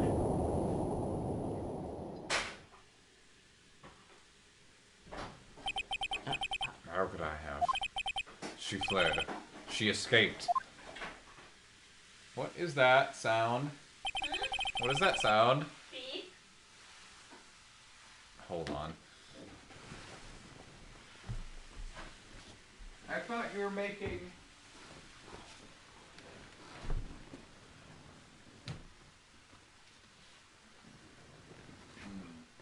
Okay. Is this too loud? Yes. That's real loud.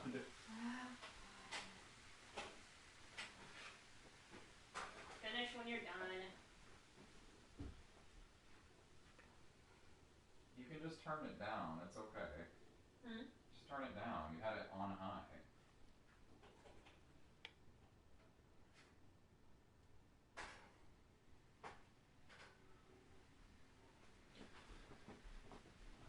Anyway, continue. Okay, we went to the inner temple right away. Yeah, I thought you were just making mac and cheese. And it's true, Iris was already there. However, they had already switched places by that point in time. When I arrived at the training hall, I was met by none other than Dahlia Hawthorne. That's quite enough, right, Mr. Wright? Now, see here. No judge's right mind would consider the idea of spirit channeling and... Be quiet. Uh-oh. It's been a long time, Mr. Judge. You don't even know my real name, do you? That voice, oh shit. Guess I'll have to ask again. Upon meeting a beautiful lady, I always ask for her name and profession. That's one of my rules. Dahlia Hawthorne. And my current profession? Permanently retired. My current profession? Professionally dead. Being a dead corpse. Bitch. Huh. So you're not going to bother hiding your identity anymore, huh? Why should I? After all, I'm dead. There's really nothing you can do to punish me. What is going on here? Dahlia Hawthorne. Never thought we'd meet again. Never thought we'd meet like this. But this time, I'll end it. Bring that, please. For her, and for myself. Oh my god, another one. Yep, we got a part 2. Is this the end? Is this the last of it? We're getting real close. What time is it anyway? Oh, it's only 6. Oh wow, okay. Yeah, we can finish this tonight. And next week, Persona 5. Oh yeah. Just a little bit. I want to go back to Castlevania after that. Okay. Well, is your brother never coming over? No, he's not coming over tonight.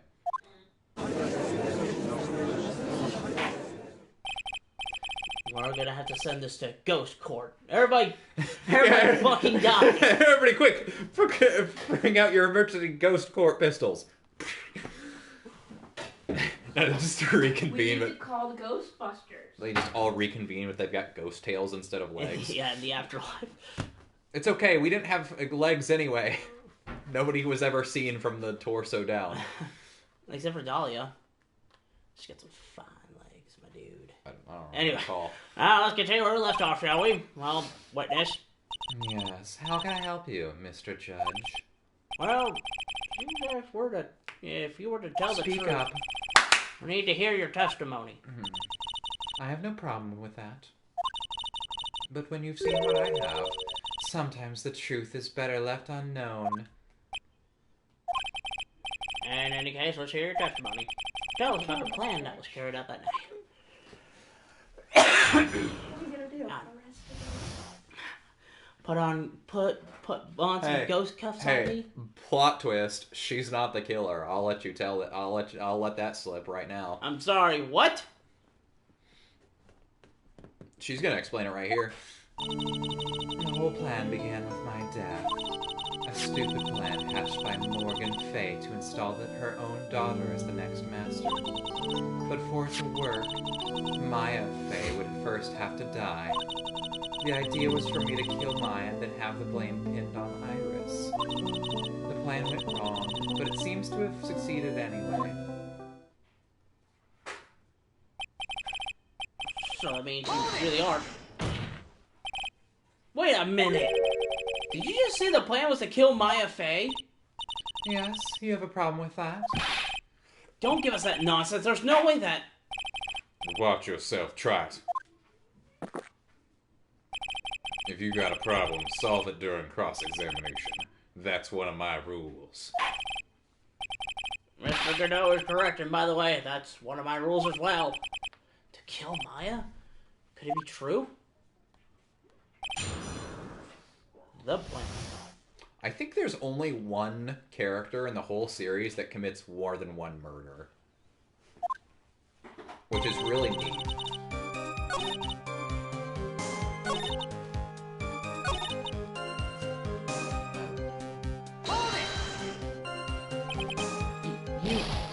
You're going to kill Maya? Pearl didn't need to know anything about it. All she had to do was follow the instructions in the letter and channel me. Then I would have to simply use her body and finish the job. And in any case, I'm already dead, and there's nothing any of you can do to me. So the plan was to blame the crime on your younger twin, on Sister Iris of Joe's Temple. She and I look absolutely identical. No one can tell us apart. If someone were to witness me killing Maya, naturally they would think it was Iris that had done it. Tee. And the witness in this case was the head nun, Sister Bikini. I never would have guessed that she was going to return to Joe's temple that night.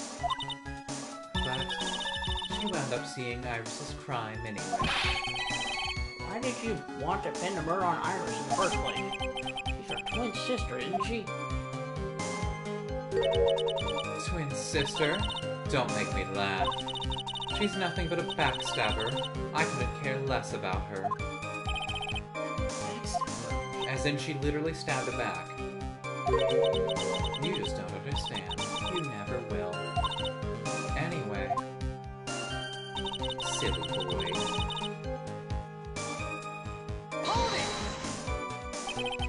You think the plan was a success?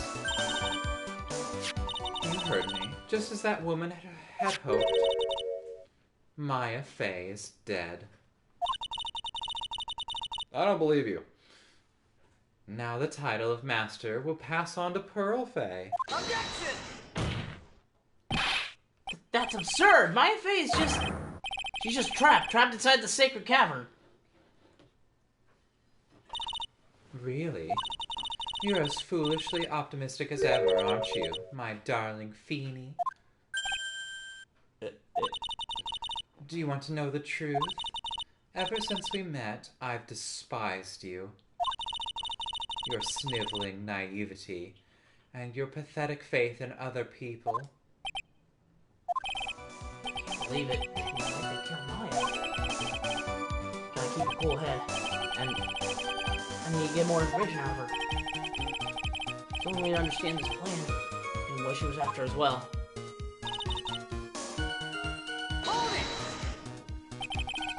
You were executed last month, correct? Yes, I was hanged. I was hung. Hanged. It is actually hanged Yeah. in the context of execution. I was hanged. It wasn't exactly pleasant. It was such a pain in the neck. How did you manage to discuss the plan? When did you talk with Morgan Fay? Last year, she was transferred into the same detention center as me. Since I was on death row and she was my mother, it was actually pretty easy to meet with her. Hi, Mommy. Hey, Mom, you too? Trying to destroy the Fey family line? I see, that's where you discussed the plan. Huh, are you crazy? At first, that woman was planning to kill me as well, even though I'm her own daughter. All Also make Pearl Fey the master of Pearl. She's a cold, twisted woman. I guess you'd say the apple doesn't fall far from the tree. She thought she could finally regain her lost honor. The honor she lost when her younger sister Misty took her place as the master. Ever since that day, she's been working on this plan. Plan, huh? A stupid plan hatched by Morgan Fey to install her own daughter as the next master. You're talking about Pearl Fey, is that correct? Though at first she had high hopes for the two of us. You and your twin sister Iris. That's correct. Fortunately, neither of us had much spiritual power. That's why we were abandoned by her, along with our father. The only person I ever really cared about in life was myself. My sister was a nuisance, so I convinced my father to leave her at an old temple.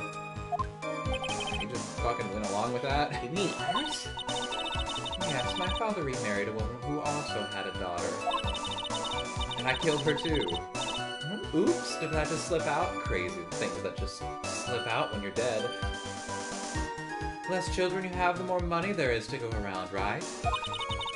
And on top of that, my father had absolutely no interest in children in general. I don't know why he stopped at just 2. I mean, he could have gotten rid of all 3 of us. Horrible. The really horrible one was that woman. That bitter, vengeful woman. It was her stubbornness that gave birth to that child, Pearl Fey. She was born with an abundance of spiritual power, unfortunately for her. Morgan Fey heaped all of her broken dreams and hopes onto that poor child's back. All because of her pathetic dreams of having her bloodline become the main family.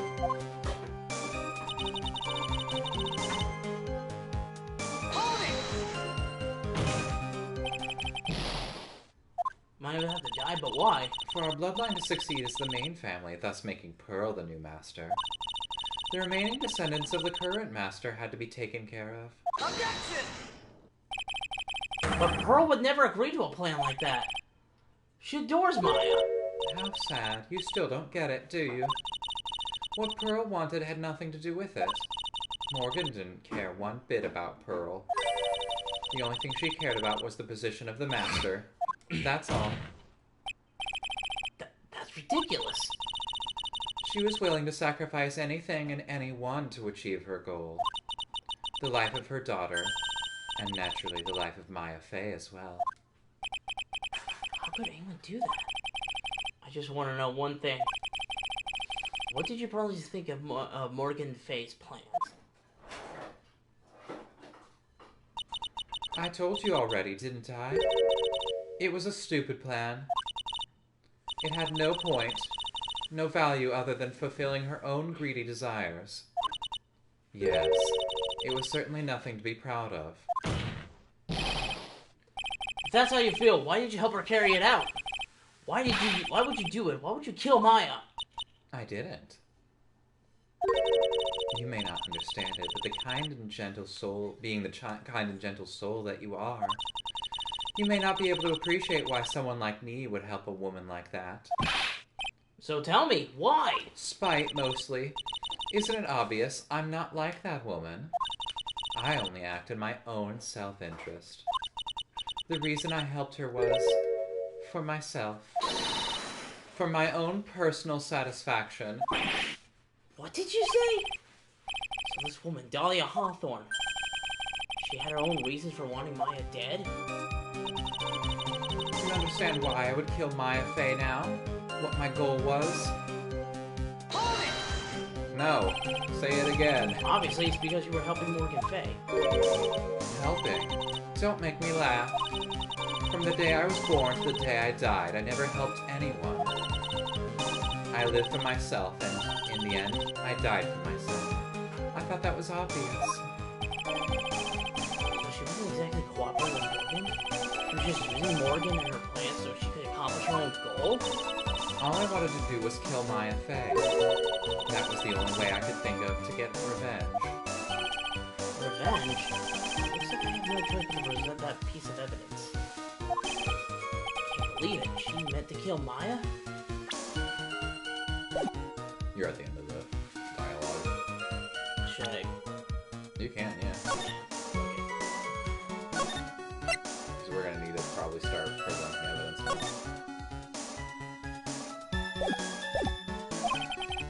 Keep a cool head, and need to get more information out of her. The only way to understand this plan and what she's after as well.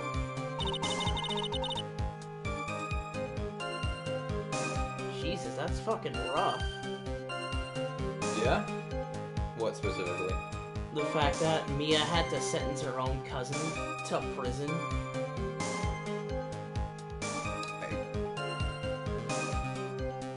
I actually don't know if Mia would have been aware of that. Yeah, but like yeah, I definitely But knew yes, that. yeah.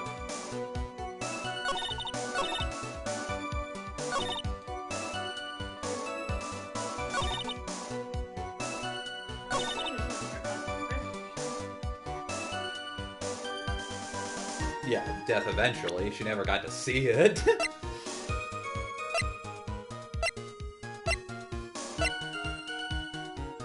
You're gonna want to press every statement. We haven't pressed all of them yet. Oh. This is one of those ones where you press everything. Actually, what? You were born to kill Maya?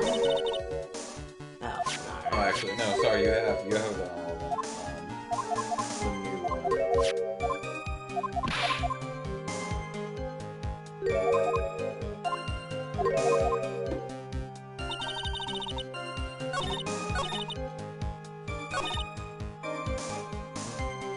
Next. It should be at the end. Oh. Yeah, okay, so it's... You have to present something here.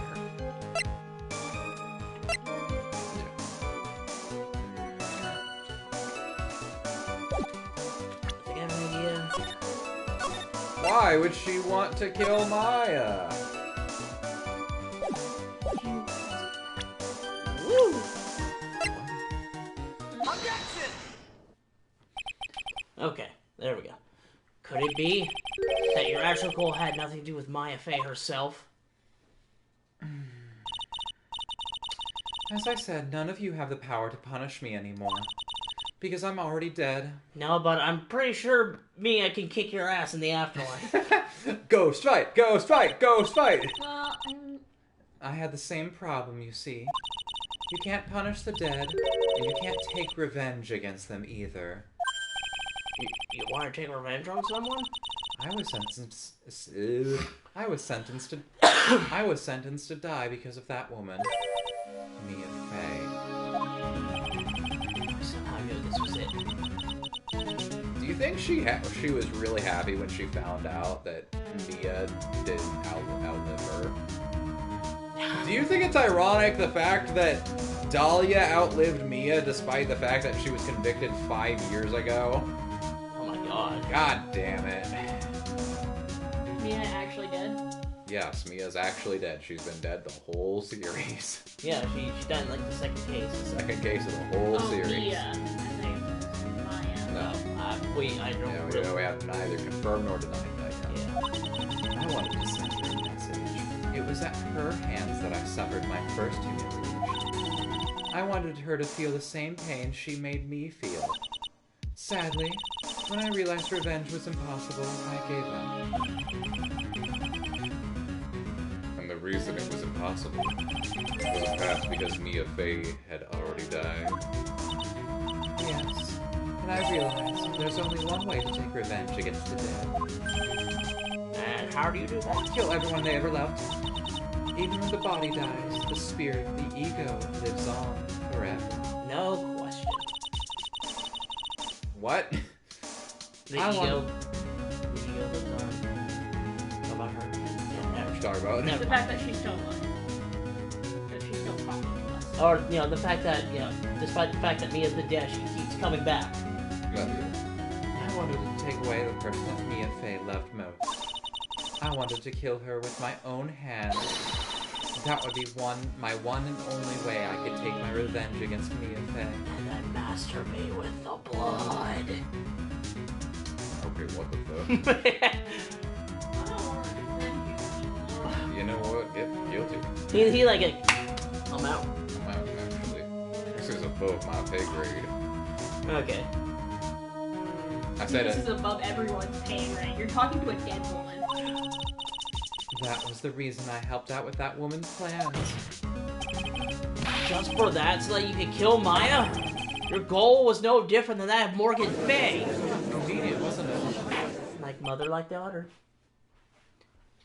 I'm having a hard time keeping up here. Honestly, it's like Hey. apple. Yeah, I guess. I said that earlier. A cruel pan, cruel, cold, and heartless. Don't waste your breath preaching to the dead. I've already told you there's not a thing you can do to me.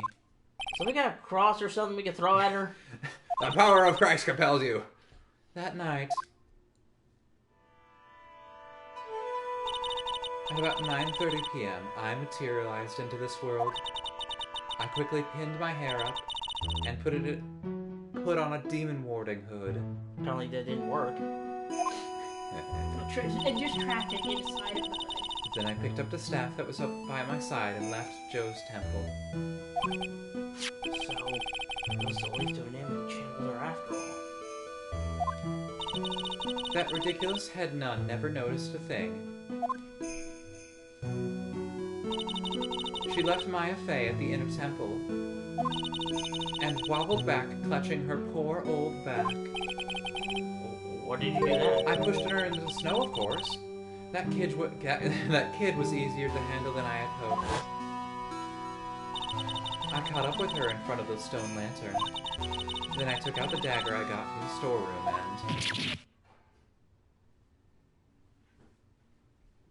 Oh, shit.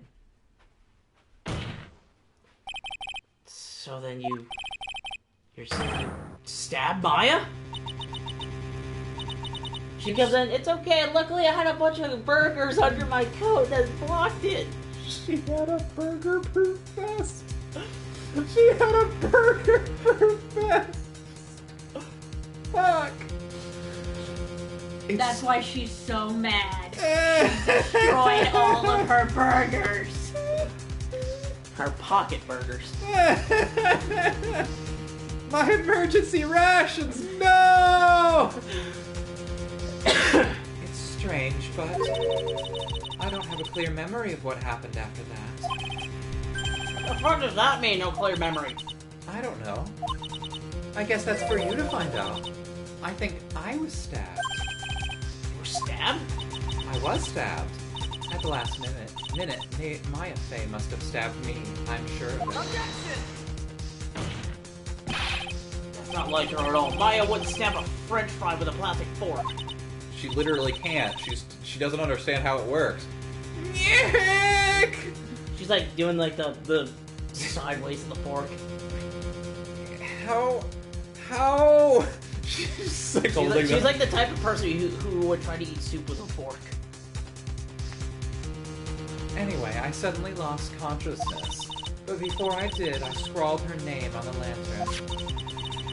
Just as I was passing out, I wrote Maya behind my back.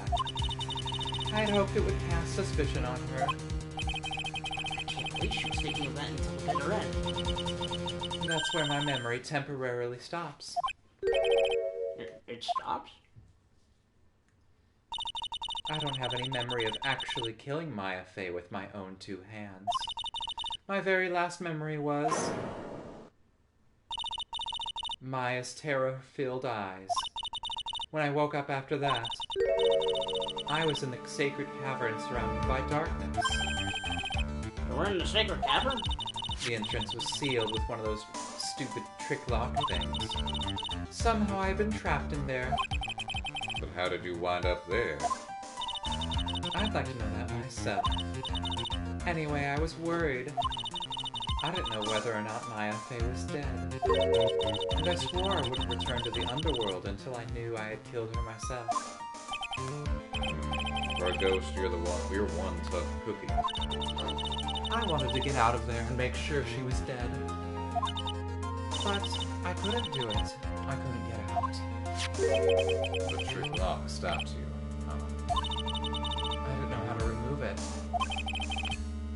So then you're saying you were actually confined against your will inside of a sacred cavern? Annoying lock as soon as possible.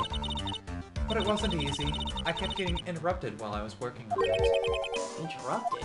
It was early in the morning, but someone came into the training hall. What? Who? Could have been Maya? No. I thought the same thing, but I couldn't see Why not? because it was dark, dumbass. If someone had spotted me, I would have lost my chance to take revenge. So I made sure to hide myself well at the back of the sacred cavern.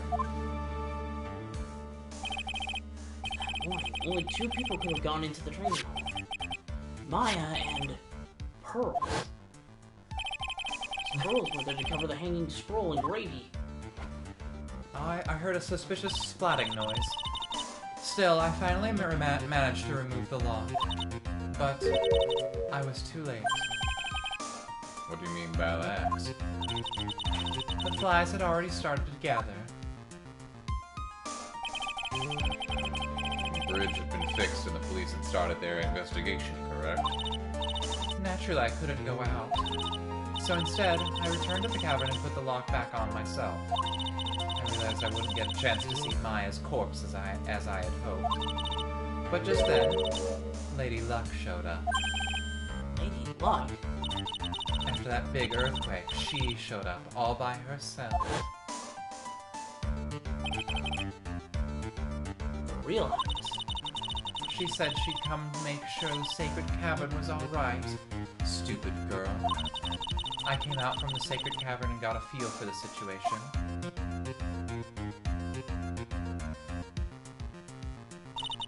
And I locked her away in my place.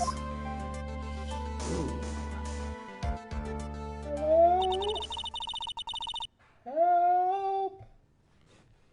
I'm all alone. Why are there burger scraps on the ground in here? So dark and cold. I need a hug. I had finally learned exactly what had happened. It was then that I learned that the plan had actually succeeded. What do you mean your plan had succeeded? I had misunderstood one thing, you see. That night, the one that had summoned me, I had assumed that was Pearl Fay. Well, of course you would have assumed that. It was written in the instructions. But I was wrong. The person that had actually called my spirit back was... Misty Fay, the picture book author. What? Well, that's really the only possibility, isn't it? After I lost consciousness in the garden, it was her body that was left lying there.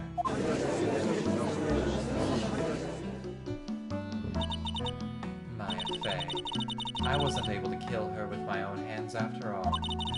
But even so, I made her commit the most vile sin a human can commit. And that is? Matricide. The sin of killing her own mattress. That's not the definition of matricide. No way! Order the code. Where's the meaning of this? It's true that I was the one who attacked Maya Fay. But even so, the murderer who actually snuffed out Misty Fay's life was none other than your darling little Maya. Objection! Ridiculous! That's nonsense! Are you sure about that? Just think about it. There's even evidence supporting these facts, isn't there?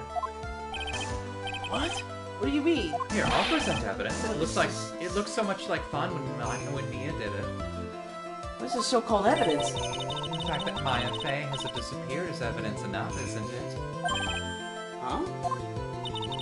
The idea that she's still in the sacred cavern is just ridiculous. I was there all day yesterday.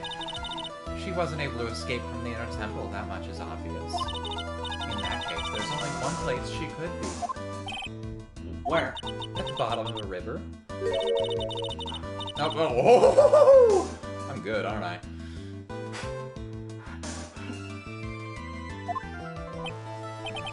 River. Maya Fey killed her long-lost mother. Can you imagine the guilt she must have felt when she realized that? That's why she threw herself into the evil river. Most bodies that wind up in there are lost forever. Except for mine, of course. But that's because I'm a very good swimmer. That's literally the canon reason why I didn't die in that river. Oh, yeah. You know, actually, I'm starting to think that people just have to be... might be lying. I think they might be lying about how the bodies just never end up. Maybe all the bodies that get dropped in that river are already dead, and that's why they don't come back. So what do you have to say now, Feeny?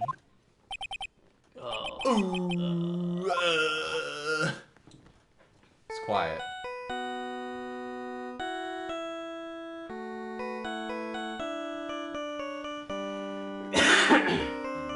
Sorry, that's me. Oops. Forgot to put it on silent. That's my phone. What kind of ringtone is that? Hold on, I gotta find that version of that song. That's Beep.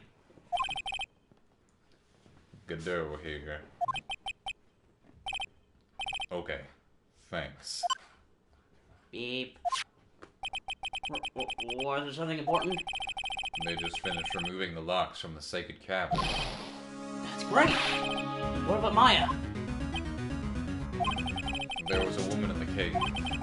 Was it Maya Fey? It was the accused, Sister Iris. Huh? Don't look so surprised. I locked her in there yesterday. I just finished telling you that. So, what about Maya? Where is she? There was no one else found inside the sacred cavern. I don't know. There was some sort of burger monster. No, it can't be. By which I mean a monster that ate burgers. There was a weird anyway. being covered in burger wrappers. I told you, didn't I? She's dead. Oh. I want to find the ringtone. Is that it?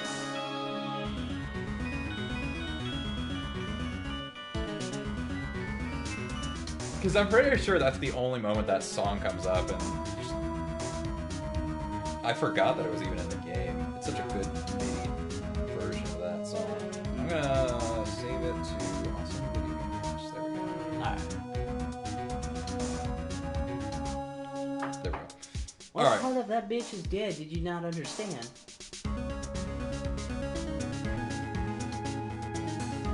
Is she dead? No. No! I think I completely changed to just him with his arm up again. Yeah. Well, I'm thoroughly fucking lost. It seems that this case has come to an end. A tragic end. Seems the laws of physics don't even matter to this world anymore. Not after this case. Sadly appears the killer of Alicia Donem, also known as Misty Fey, was her own daughter, Maya Fey. No, Misty Fey got control and then killed herself because she couldn't. Overcome with guilt for what she had done, Maya Fey jumped to her death in the raging waters of the Eagle River. It can't be. Huh.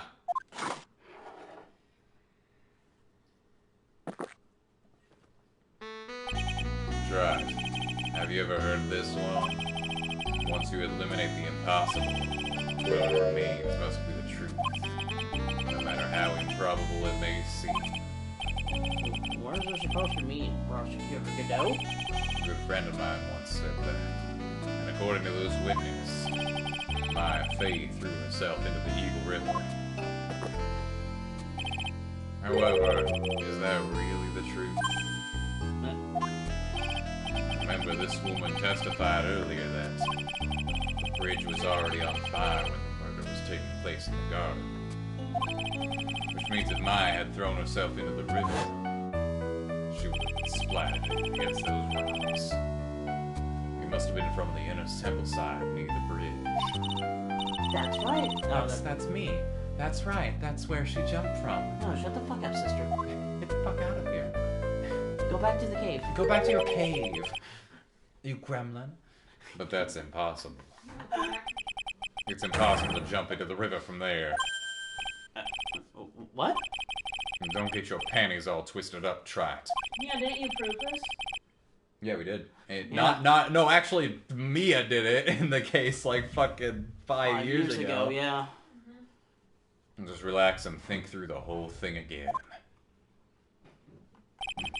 So it's impossible. Maya couldn't have thrown herself into the Eagle River. Well, Mr. Wright, Miss Hawthorne claims that Miss Faye threw herself into the river. Do you have any evidence that refutes this claim? It'd be the map, right? Let's see. Take that! Is it possible to jump into the Eagle River from the other side? No one knows better. No one knows that better than this witness. What did you just say? I say, go fuck yourself. I mean, 11 years ago, you jumped into the very same river. That's what I fucking thought. Just take a look at this overhead map. Yeah, there's so much rock between that, so... As you can see, below the cliff on the inner temple side is a big rock shelf. Oh yeah, you're right. Yeah, you're right. Yeah. She wouldn't have reached the river if she had jumped off from there. What if she was a professional long jumper? In other words, what if she jumped good? She jumped good. If she had jumped, we wouldn't be able to see her body in this photo. Ah. So you finally figured it out. You... No! Order! Order! You're just playing with me. Maya Faye's body is at the bottom of the Eagle River. There's nowhere else she could possibly be hiding. Miss Hawthorne, have you ever heard this one before? Once you eliminate the impossible, whatever remains must be the truth. Yes, just a few minutes ago. Maya Faye was inside the sacred cavern. Hang on, we need to save it. Yeah, probably a good idea.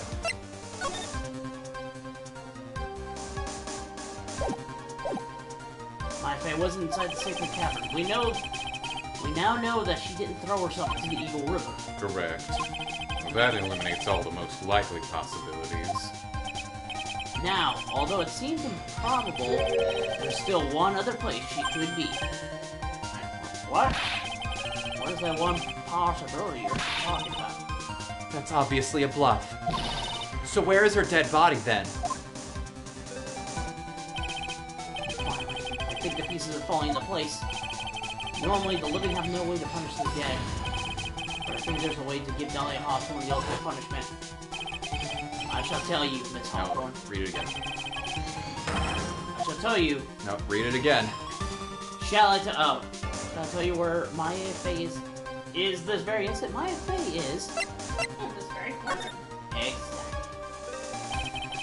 There's only one possibility left. Namely, she's right here in this very courtroom. What? My face here. You're saying she's here in my courtroom? Where? He looks under the desk. Nope, not Okay. that one. Dahlia Hawthorne, I seem to recall that you said I had misunderstood one thing, you see. So what? But I think there's one more thing you misunderstood. What do you mean? Tell me something. At this very moment, who is channeling Dahlia Hawthorne? Why, that's obvious. It's Pearl Faye, that pathetic little sniveling runt. Pearl's like, I'm right here. Hi! You're my sister? I've been here this whole time. She like sticks her head You're a like... meanie. Wait, you're my sister? You're a meanie. Not for much longer. You're wrong. Pearl tried, but she couldn't do it. She never failed at channeling someone. Kristen, or read it again. I never failed at channeling someone. It's the first time it's happened. Isn't there any explanation for why you couldn't channel a spirit? Well, It could happen if someone else is already channeling the same spirit. now remember how she said that part in red. Someone called me before Pearl did, but who? Pearl even tried again on the day after the crime, but she couldn't do it.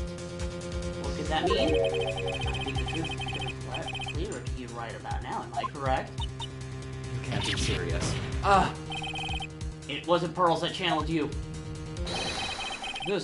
There was someone who called you before she could. I'm a little... Just use your best guess. Think it through, think logically. This is an easy one. Pearls couldn't do it, and Misty Faye is gone. There's only one possibility left. Come on already, I can't stand the fucking tension. You got me in gamer position right now, game. Dahlia Hawthorne, the person channeling you right now must be Maya Faye. What?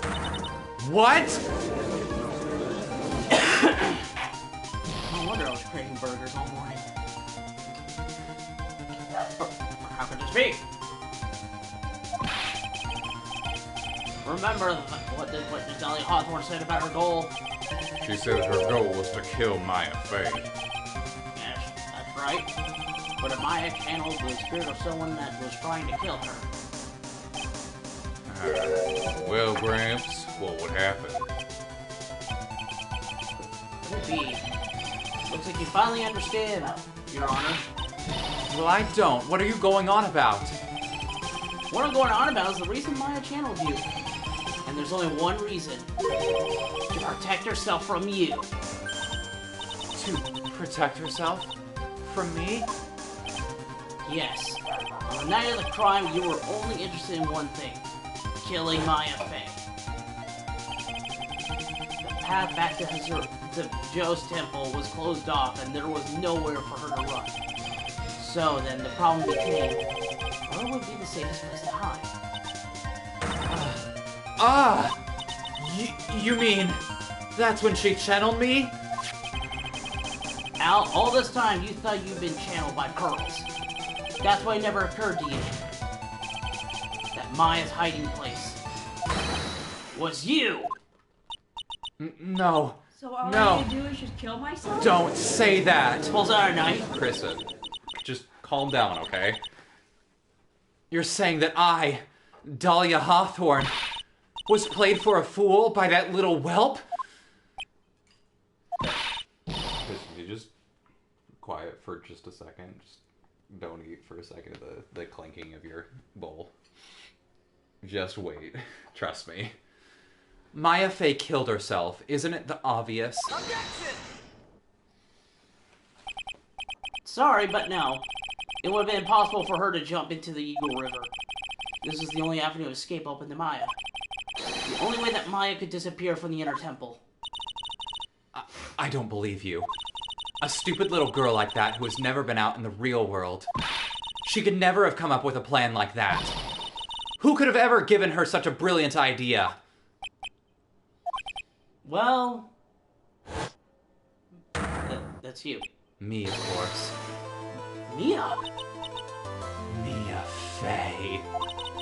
It's been a long time, Dahlia Hawthorne.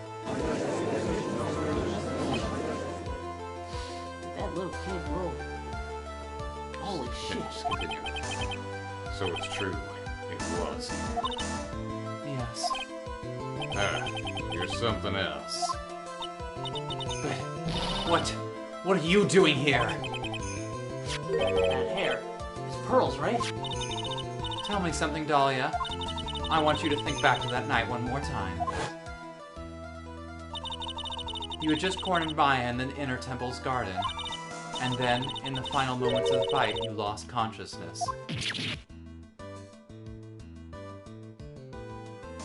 Ah, okay. I was stabbed by Maya Faye. Actually, Maya lost consciousness at the same time as you. She did. Not terribly surprising since she was about to be killed. When she woke up, she was in the training hall. That's when Maya decided she needed help, so she channeled me. She explained in a memo the situation she was in. She asked me what I thought she should do.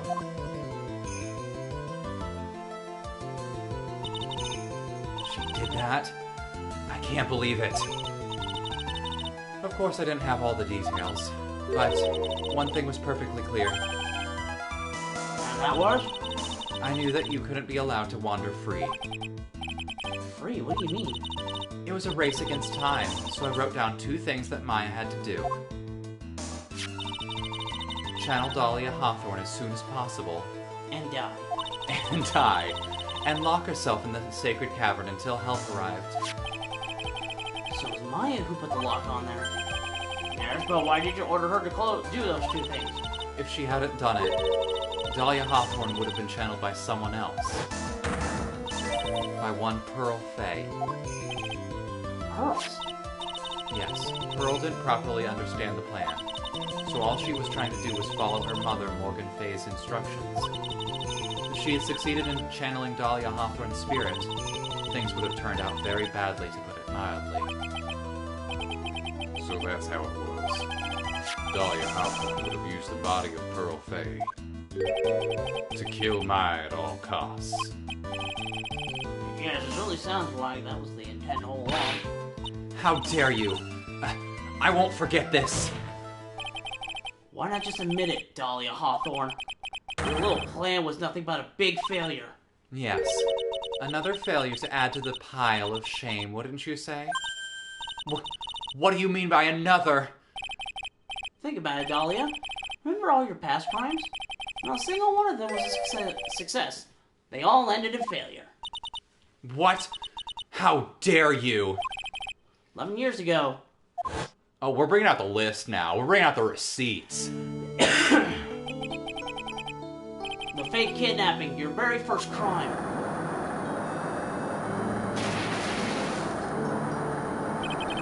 You got your hands on the $2 million diamond, but...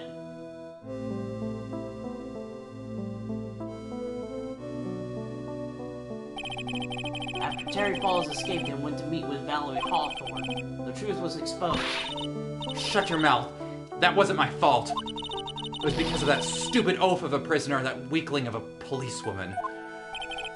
And then, 1 year later, you tried to kill me. Well, I'm still alive, but...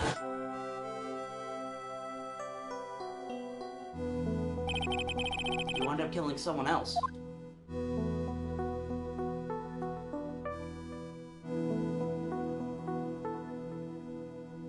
And as a result, you were sentenced to death.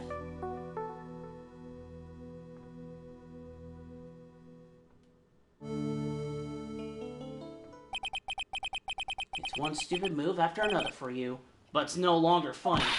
You wipe that smug, happy-go-lucky smile off your damn face. And now this.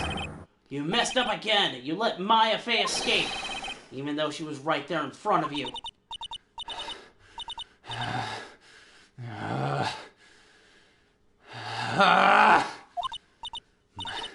Mia Fey! Mia Fey! Mia Fey! You spinster! What the fuck's a spinster? You never heard that insult before? No. It's an old-timey thing. Kind of a weird choice of words for this situation. What does it mean? It means whore, basically. Ah. It's a nicer form of whore. I was supposed to kill Maya Fey like I swore I would. If only you had gotten this spiky-haired jerk the guilty verdict, I wouldn't have been hanged to death. True. I think you finally understand, Dahlia Hawthorne. You will never defeat me. What? What did you just say? Whether you're alive, dead, or somewhere in between, you will never defeat me. As long as I'm around, you're destined to lose for all of eternity.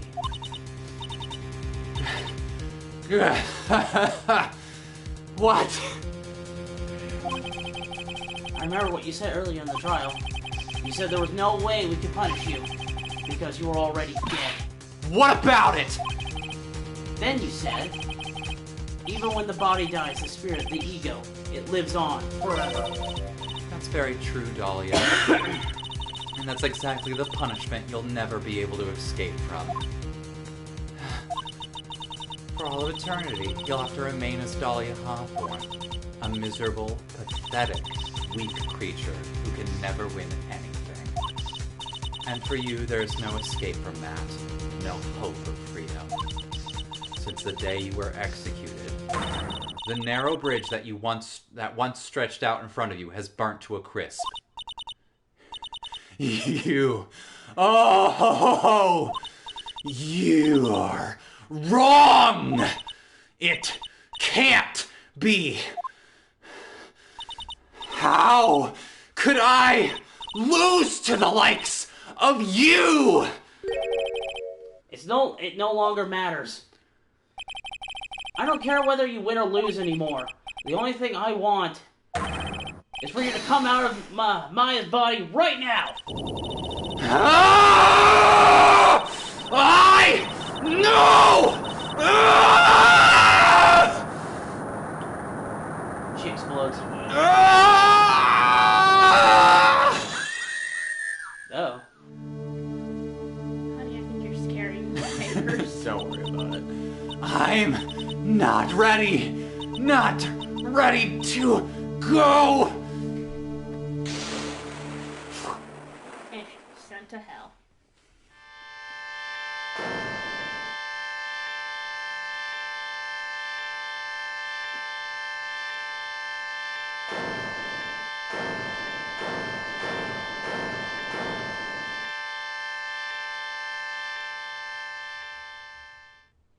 Does it?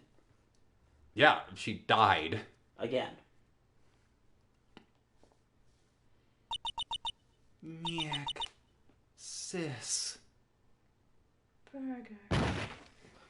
Like slams her face on the table and then collapses. Oh shit, somebody should take her to the hospital.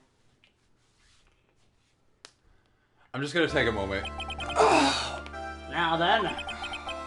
So you are the real Irish? Yes, I was just rescued from the sacred cavern. I must say, you and your twin sister are indeed identical from what I can see. In any case, it appears that everything has been a bit cleared up. Mr. Godot, what happened to Dahlia Hawthorne? Can we just pause for a second? Alright. My hands are shaking. I've never done that. That's probably the best acting. That's probably the best acting I've done in my life. Okay. That was good. Yes, me. No, I got Godot. Trust me, I'm Godot. He is. Yeah, he thought I was done. I just need some water.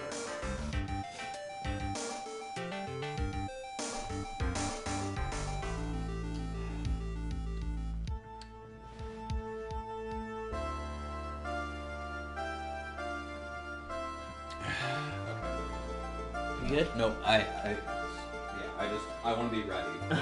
I want to be ready. Trust me.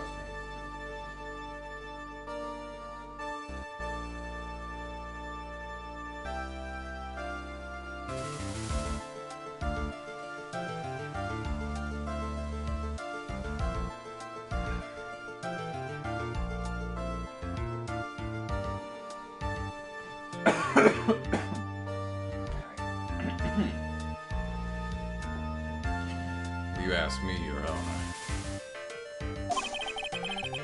It looks like she went back to the hell she came from. Sure that Misty Faye wasn't the only victim of this crime. Maya Faye, as well as a young Pearl Faye, were also victims of this wicked and selfish plan. Yes, Your Honor. The tragedy of Medium Valley has finally come to an end, it seems. It would be best for everyone if no further attempt was made to channel that spirit again. Yep. Your Honor? Yes, what is it?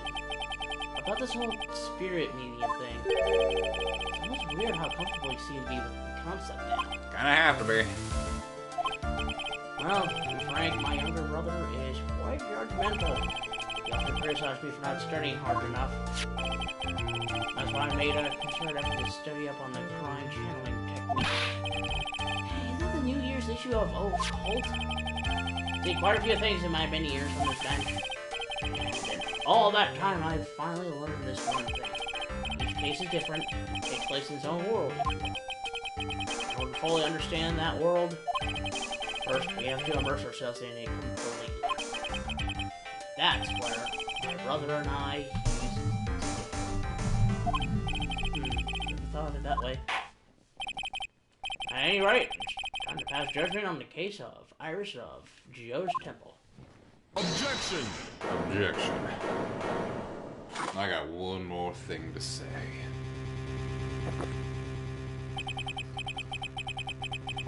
You're a little too fast. You're a little too fast with that gavel, Your Honor. What do you mean by that, Mr. Godot? This trial, it isn't over yet. That's what he means. What? Try it. Remember what Miss Evil Spirit said in her testimony? Dahlia's testimony? I said what I said. I caught up with her in front of that stone lantern.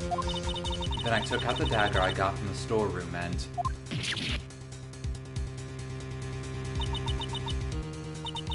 It's strange, but I don't have a clear memory of what happened after that. I think I was stabbed.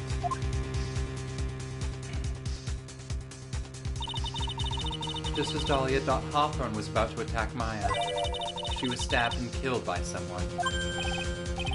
Yes, that's right. The person was ultimately killed was the spirit medium that channeled Dahlia. We still need to know Misty Faye. But who killed her? We still don't know who did it.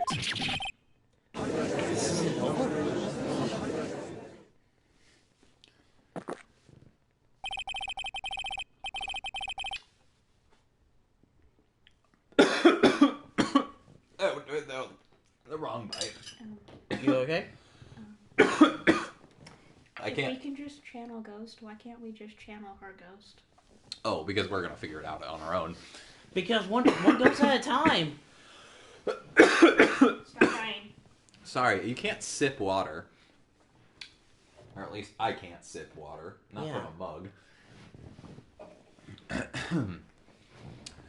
Unless someone else was found guilty, the accused is still on trial. We can't let her walk until there's evidence that proves her innocence. No way. Bert, this court isn't prepared for any further testimony. I will prepare. I'll tell you when I'm... Anyway, the prosecution is ready to call our final witness. Final witness? This one will clear up the whole mystery. The mystery of who killed Misty Faye. Indeed. Is it really alright, Mr. Prosecutor? Of course it's alright, Madam Attorney. Very well then. Who's the final witness? Ha! Isn't it obvious? There's one person who saw the whole event and will put the final dagger in this case. Someone saw the murder take place? The very person who saw her mother killed in front of her own eyes. You mean Maya? She can't testify after what she's been through. Why not? We need to find the truth. The prosecution calls Maya Faye to the witness stand. Very well. But first, we'll take a brief recess. We'll have to wait for Miss Faye to recover before summoning her. Once we receive the doctor's permission, we will proceed with the trial. Hey, Track, I've got something to say to you, so listen up. What is it? I don't think much of you as a lawyer. It's always the same with you. Somehow manage to just squeak by without even a faint understanding of the case. Some beautiful woman always seems to come dashing in at the last minute to save you. You got some nerve! Am I wrong, though? That's not gonna happen this time. This time, you're gonna have to do this by yourself. That's enough! The score is now in recess.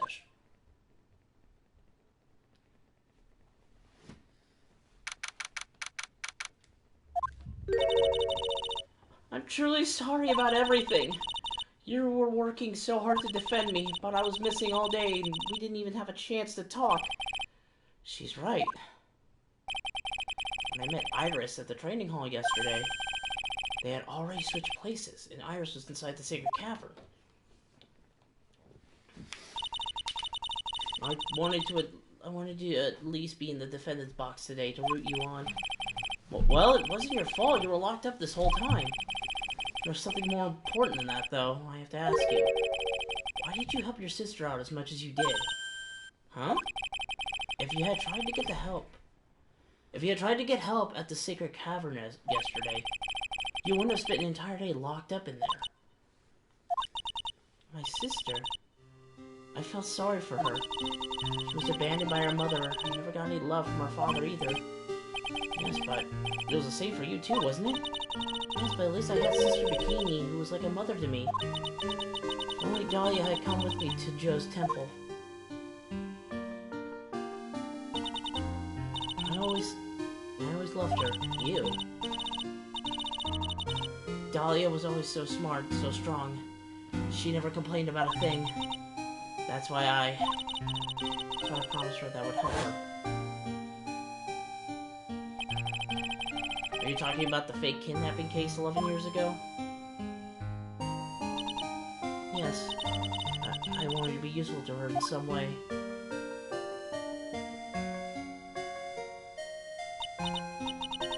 But as usual, I was too cowardly. At the last minute, I ran away. Because of that, Dahlia's stepsister Valerie ended up. That poison did not go well. That was the case that wounded Mia so badly.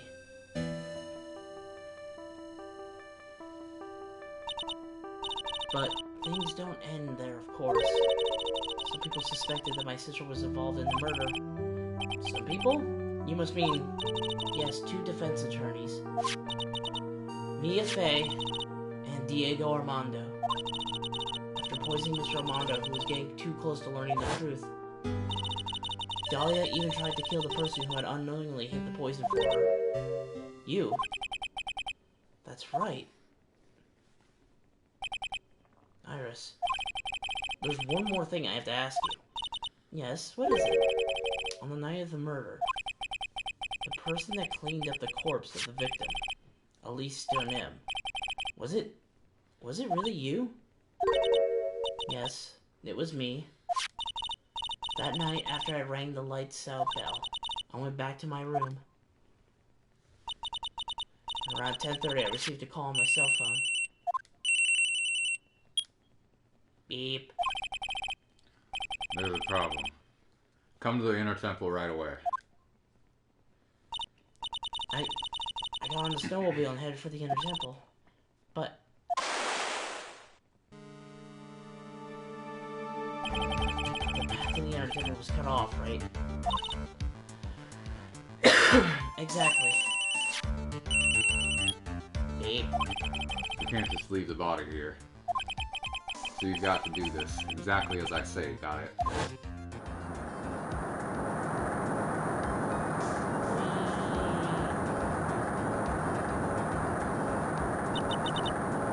It was me. I was one that received her body. The murder weapon had been left in her body, so she wouldn't bleed so much. Oh, Jesus, that's bad. The staff that Mystic Elise always held. Oh, yeah, that solves one of the issues I had. I was like, oh, okay. So the actual murder weapon was the staff. Yes, that's right. You remember when yeah, that was when you were, like, questioning, like, so she was holding it when she was flung over, and Yeah. I couldn't actually remember what the real reason for that. I thought that was a plot hole. But what about the bottom part of it, though? That's a good question. He just taped it to like her arm or something. To be fair, I don't think anybody... No. No, I think No, it was she unscrewed and just left the staff in the temple and then went to the inner temple with it. Ooh, that could be it. I brought the body back to Joe's temple on a snowmobile. Sorry. But why? Why did you alter the body? It's okay, we're not in a serious scene. I didn't want anyone to know that the staff was the murder weapon. I didn't want to leave anything that would lead back to Misty Faye. So I dressed her in a robe and stabbed her with the Shikuquaza. I wiped the blood off the staff blade and left it next to her on the ground. Iris, just tell me one last thing. Tell me the name of the person that called your cell phone. The real killer. I'm sorry, Mr. Wright. I can't do it. I can't say who did it. I see. The actual weapon. Defendant! Yes? The judge is calling you. He wants to see you in his chambers. Wiggle eyebrow, wiggle eyebrow. I'm Skeletor. I'm Skeletor Bailey. He has some questions about Dahlia Hawthorne. I don't know All her right. cup size, but I'm fairly certain it's the same as mine. What? No. Well then, I'll see you later. There's something I want to tell you. Oh? Okay. I think she wants to tell me. Okay. Oh, okay, bye. So it's true. Iris cooperated with the real killer. Maybe even from the very beginning. Phoenix. Boring. God damn it. Yeah. How's Maya doing? Physically, I'm not worried. She'll recover completely. But emotionally, she's been hurt very badly by this case. I see. She has been through a shit through every single case she's been a part of. That's Maya Fey. That's the tragedy of Maya Fey for you. Any case she's directly involved with. I see. You don't mean she learned who Elise Donim really was?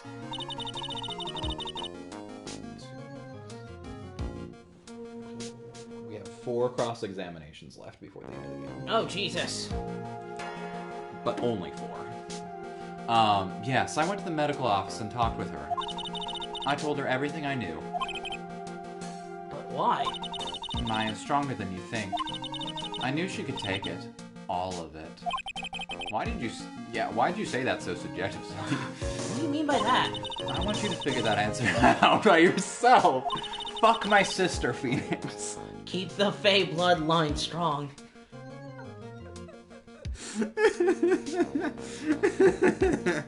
Chris, how did you get here?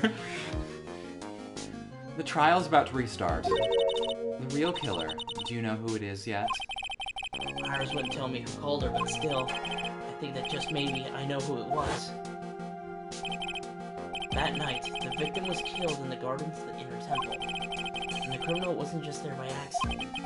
Which means, the killer knew of Dahlia's plans from the very beginning. And one more thing. The victim was moved to the Joe's Temple side by Pendulum. I could have sworn when I was a kid it was called Hakazura Temple. In other words, the criminal couldn't cross the bridge. That means they were stuck on the inner temple side for almost an entire day. Yeah, that makes sense. Exactly. So the culprit was someone that wasn't in Joe's temple the following day. That's as much help as I can give you. The rest of the battle is yours to win or lose. If you have an idea of who the killer is, don't say it out loud. I want it to be revealed by the game. Yeah, I know. Okay. Okay, I've got it. Thank you, Mia. Finally. It's almost time to bring this case to an end. What exactly did Maya see anyway? And who was it that actually killed Misty Faye? Whoever it was, I have to prove it. Next time on Dragon Ball Z. No, You joke, but that actually is going to a to be continued screen. me, all by myself. No, yeah, you're right. Next time, huh? But we're finishing it. We're finishing the game. Right now. Right, to be continued. Right now! Welcome back. This is side-by-side plays. Yeah, side-by-side plays. I sure wish I didn't have to edit these into specific episode chunks. It would sure be easier if I just uploaded the whole episode, the whole stream in one big chunk. Oh, well. Well, anyway. Anyway. February 10th. That's almost what day it is today. If you're watching this on YouTube, it is. Now then, before we proceed any further, I want to announce the results of the test we had performed earlier. Tests? Yes, tests. And the bloody dagger that was found stuck in the pine tree. That's not a pine tree, but okay. Oh yeah, that. Totally forgot about it. Well, that's the weapon that Maya Fey used when she fought with the victim. So what are the results? Is it the victim's blood, or... Due to time constraints, full test wasn't possible, however. There's one thing we can say with certainty. The blood that was on that dagger was not the victim's blood. Uh-oh. That is all. Now then, Oh, wow, that's not very helpful. let's restart this try. Wasn't Misty's blood on the dagger? Then whose was it? Cool, okay. I'm sure both the defense and the prosecution. This trial is rapidly coming to a close. Both sides will need to show some firm evidence with their claims. Understood, Your Honor. From what I've heard, the witness is dangerously weak, physically speaking. So let's finish this quickly. Agreed. Very well, please bring in the last witness. Burgers. I didn't realize Maya was the witness here. I was like, wait, who do I have to voice alongside Godot? Witness, please tell us your name and profession. Maya Fey. My profession is, I'm the assistant manager at Wright & Co. Law Offices. Maya. According to the magazine I have here, your spirit meaning of crime channeling technique. I'm frightened. The Fey clan, I don't want any more to do with it. Oh, Maya. The pain the Fey bloodline caused must be unbearable. Very well. Now then, Miss Fey. When the event occurred, where were you in the... You were in the garden of the inner temple.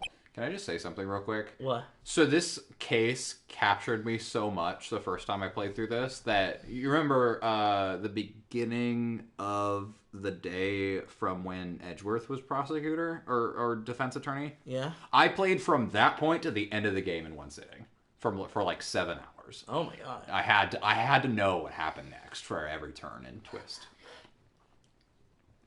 And you witnessed the moment of Lee Stoneham's murder? Is this correct? I didn't see anything. Straighten up this instant, young lady. Huh? Pick your head up and speak clearly. There's always time for crying later. But Your mother was killed right in front of your eyes. There's nothing you can do to change that fact. But there's something you can do. You can finish this. You've been watching the whole thing, right? You've seen the witnesses come out. You've seen us squeeze the truth out of them. Now it's your turn. Let's hear your testimony. On the night of the crime, what exactly did you see happen? Witness, if you please. yes, Your Honor.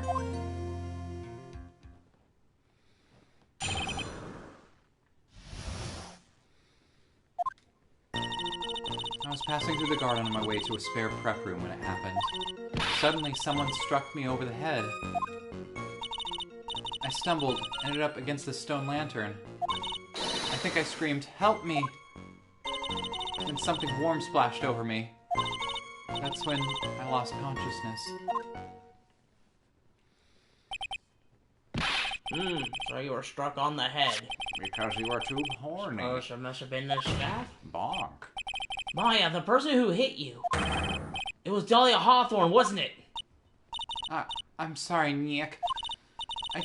I couldn't see. I don't know who it was. Maya, think hard. Sorry, Nick, but I really couldn't. Can't say it was an especially good night for young ladies to be walking around alone. Seems that it will be hard to determine the criminal through testimony alone. Very well then, Mr. Wright, please begin your cross-examination. Maya, hang in there. She doesn't look well at all. Would you like to figure this out on your own? Because I think I've already got it. I think I will try. I'm gonna save it though, so I don't have to roll it again.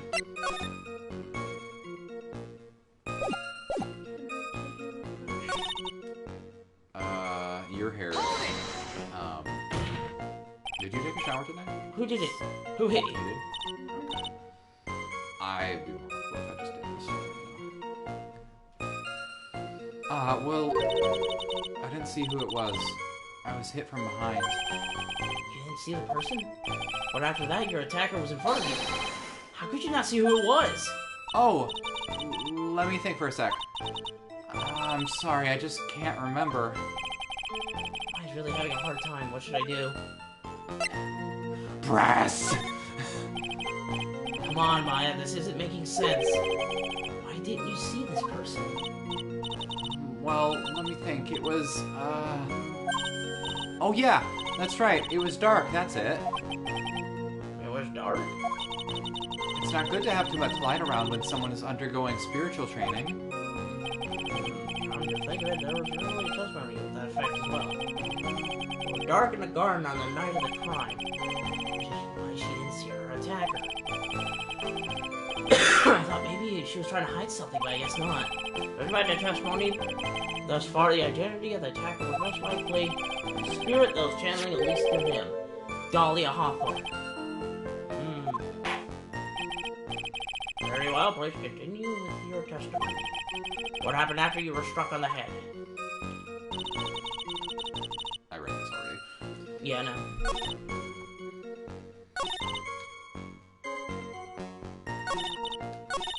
Okay, I actually don't know where specifically this cross-examination goes, so maybe we'll just do that. What happened afterwards? Tell me! My attacker was in front of me, blocking off my escape, I think. You think? After getting hit like that, I was in a state of panic. There were only two things rolling around in my mind at the time. Well, now, this is beginning to get interesting. What were the two things that were rolling around in your mind? I think you know one of them. My name is Maya Fey. 1 + 1 = 2, and burgers. Actually, that's 3 things. You see, for some reason I was afraid I was going to lose my memory. I know it's odd considering my life was in danger, but that's just how it was. Not at all. Your actions were understandable given the circumstances. So, what did you do then?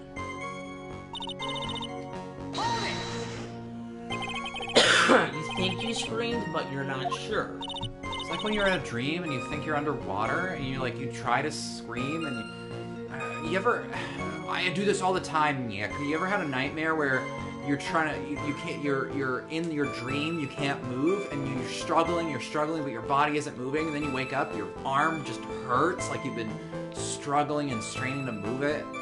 Like your arm hurts in real life because of what you did in your dream. It was like that. So you get your bedside relaxation burger? You almost had me with until that last part. Listen, I was a complete wreck. It was dark and I couldn't see my attacker. Was it a man, a woman, an adult, a child? I had no idea. I was scared out of my wits. Believe me, my dear, I'm certain I would have soiled my robe. Oh, I did that too. I thought this person might attack me, so I... Anyway, I'm pretty sure I screamed. I thought that it was my last hope. Wow, it sounds like poor little Maya really was out of her mind. I wonder if she be my last hope. Are there more details? My last hope. I don't know. I don't think we need to know what she screamed because she said it. Wait a minute, Maya. What's this My Last Hope stuff? What? What do you mean by your last hope? No. That's what you said. You said My Last Hope. Huh? What? I said what? Look, you were facing an attacker that you couldn't see and you screamed, right? You screamed, "Help me." Yeah? But you testified that you screamed that because you thought it was your last hope. Oh, well, you know, that's like, what do you call it when that happens? I do so well up there. Oh, yeah, Oh, that's right. I remember now. I was facing my attacker, but that's not who I was screaming at. What did you just say? Yeah, that's right. It was the person behind my attacker that I was yelling at. That's who I was screaming to for help. Oh, shit. What is it now? I messed up. I didn't mean to let that slip out. Huh? Witness, are you absolutely sure what you're saying? Behind the attacker, there was another person? Well, I meant to keep that part a secret. What have I done? It takes a ton of pressure to make a diamond. That's what I always say. A ton of pressure? You're in a court of law here. You can't make things up or try to... Sounds like a good idea, actually, Scott. You can't make things up or try to hide things in this chamber. Time for a stretch just real quick.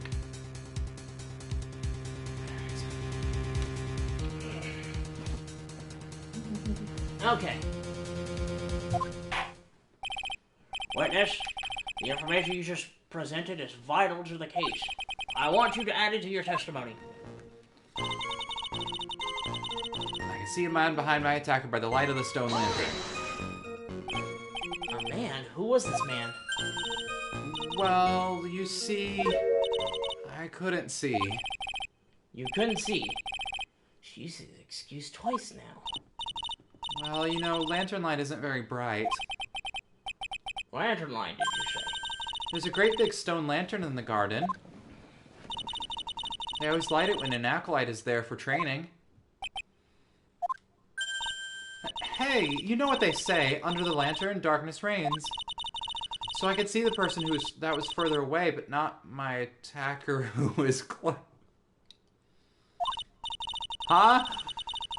Plus, there weren't any other light sources in the garden at the time. Gonna be the painter.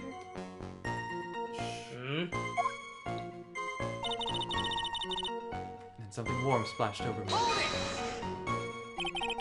You don't mean, was it... Yes, it was. Ketchup from my emergency burgers. I didn't know it at the time, but I think it was probably blood. You think that's when Mr. M, who was challenged alive, was stabbed in the back by the killer? At that moment, I was paralyzed with fear. I was just sitting there in the snow. I'm sure blood got on everything around me. That's when I lost consciousness. So what happened next? I don't remember. How were you saved? You don't even remember that? No. I haven't gotten any idea. I really don't know what happened at all. Well, that's too bad. I've worked side by side with Maya for 2 years now. I can tell when she's trying to hide something Side by side with Maya. Side by side plays. by how she acts. And right now, I'm absolutely certain she's hiding something. I watched the Steel Samurai without you. Alright, Kristen, if you know what the evidence that we need to present is, you can say it. Oh, I don't know all your evidence. No, okay.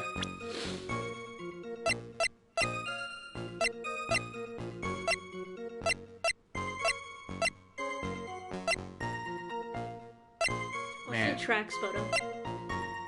Not relevant to this. I don't think it was relevant to anything, I'll be honest. I think it was relevant for the beginning, but that Very was beginning, yeah. That's why I like in the future games, they sort your evidence so that you get rid of stuff you don't need anymore, like between days. It's gotta be this.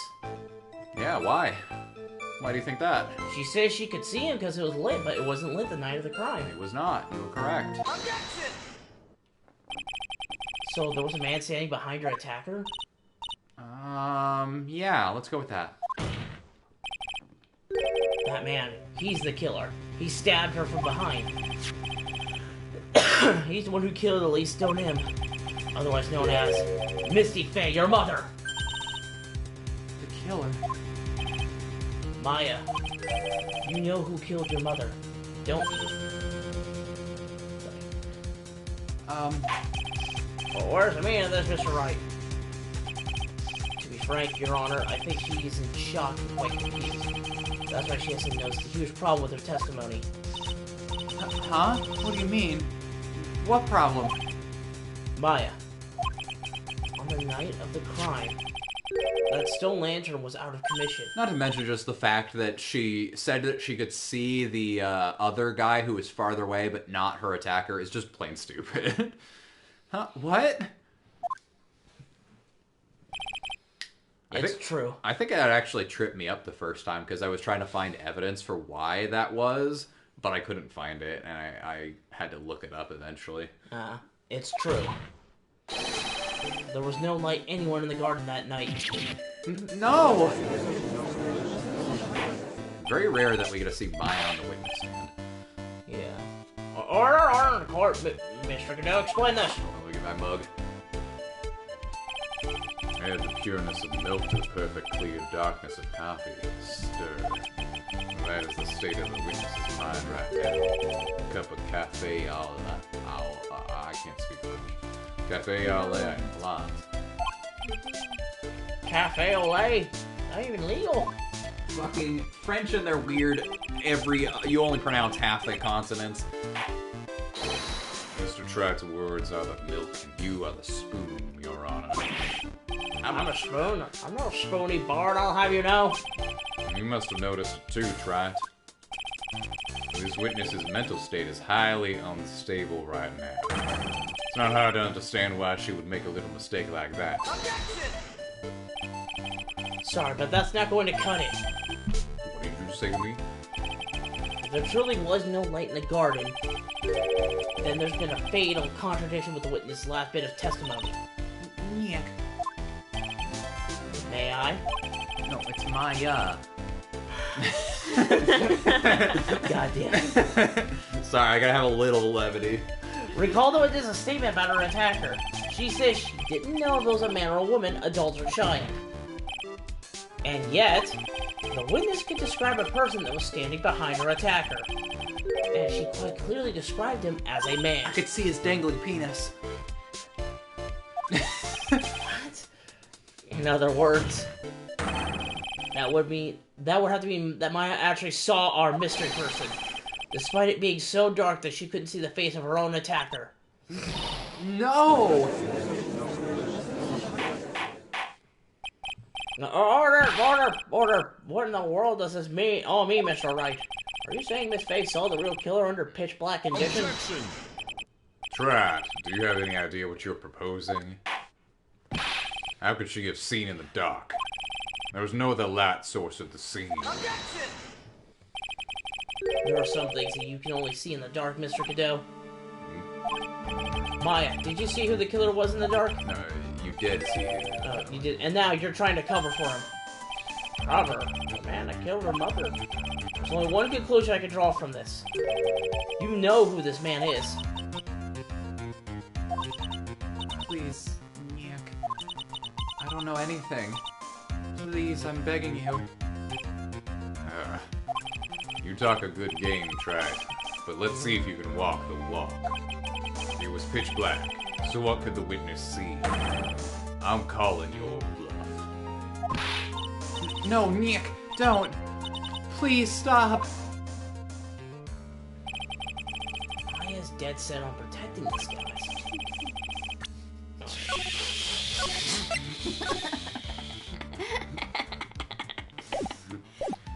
The man who murdered Maya's long-lost mother.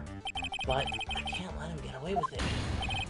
I'm a lawyer, an officer of the court. I'm here to find the truth. Alright, Mr. Retro, let's what you got. Who was this person that you saw Miss Faye saw in the darkness? I think I know who it is. Go ahead and guess. Take that!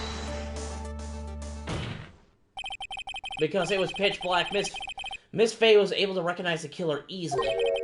I'm sure the court would like to see for itself how this is possible, yes? What? But how do you propose to show us something like that? It's easy. We just need to recreate the conditions of that night. Conditions? Why is the first C not colored in? Because that's not the part that's important, I guess. Your Honor, the defense official requests that all lights in the courtroom be turned off. I imagine just flashing around to everybody and just,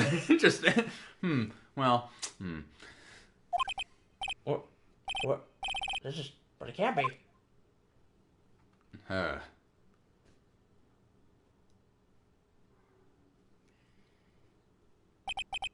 That was a nice bit of deduction.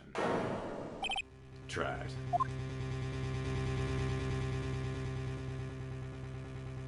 Cool. Well, everyone, this is the man Maya saw on the night of the murder. Order! Order! Order! Mr. Goodell, where's the meaning of this?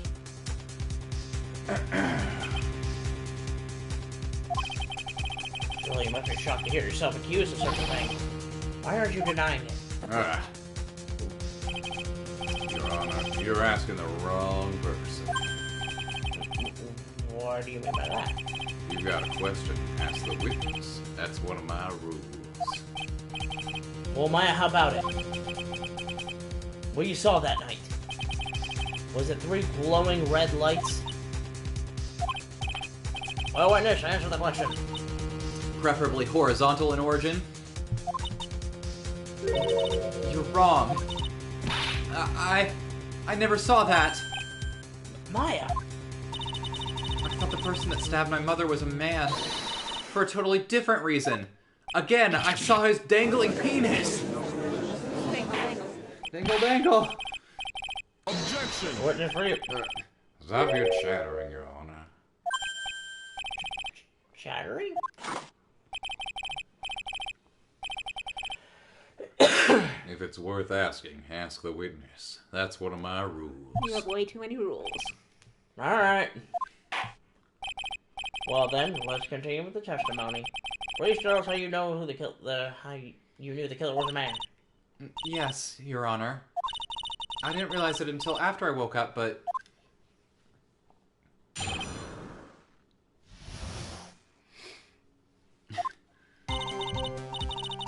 When I came to, I was just lying there on the training hall floor. By the time I got back to the garden, the place had totally changed. The torches were lit, and the body was gone. And all of the snow around the stone lantern had been carefully cleaned up, too. Since the person did all of that work alone, I just assumed it was a man. Well... Kinda sexist. I'm not gonna lie there. So after the crime took place, the witness came to think the killer was a man. Yes, that's right. I'm sorry, Your Honor, No need to apologize. It's as Mr. Godot said, you are utterly exhausted. It's only natural that you will be a little confused.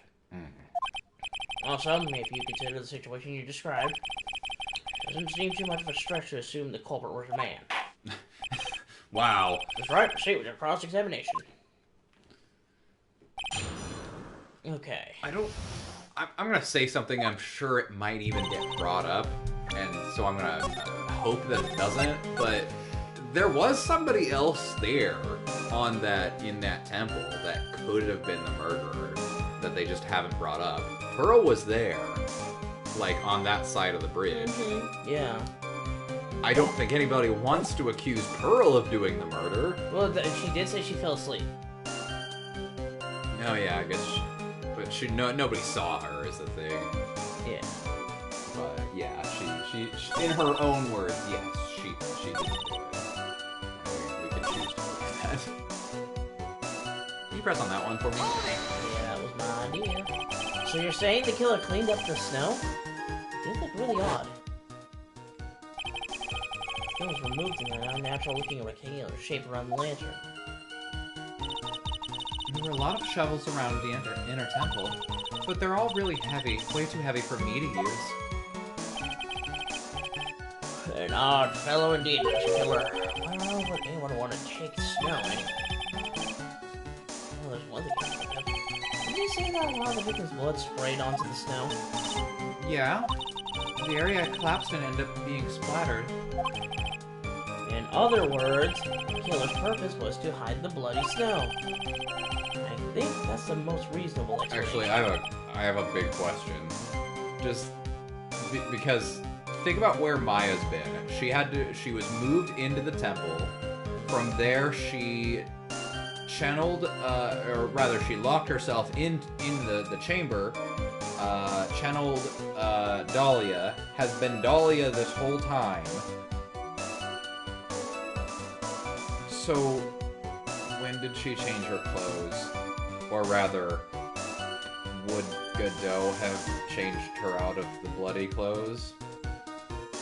Godot, I think that's it, but like I said, I don't think the game thought that far ahead, but it's one of those things that just on repeat playthroughs. It's like, wait a second. Perhaps. However, there's something that's bothering me. The killer just wanted to hide the snow with blood, right? There's no need to remove that amount. It's true. I could have scooped up just the snow that was stained with blood. Looks like there's some mystery behind this issue. But I think this will help explain them. Excuse me. I think we have to press something completely different. You're saying that you never saw the killer, right? Yeah? But earlier you were very clearly stated that you saw a man behind your attacker. Yeah, I'm sorry. Killer certainly went Wow, that was it. moving the body by a pendulum, manipulating the crime scene. For what purpose? Why do all that? That was more than she's letting on.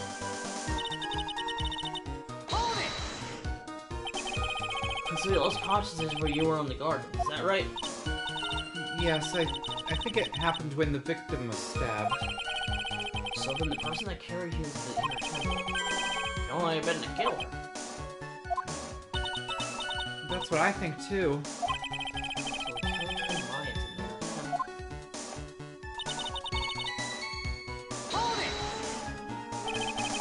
Actually, the killer must have done it, right? Yes, I think so. Why would the killer tamper with the crime scene like that? There must have been something that the killer desperately wanted to hide.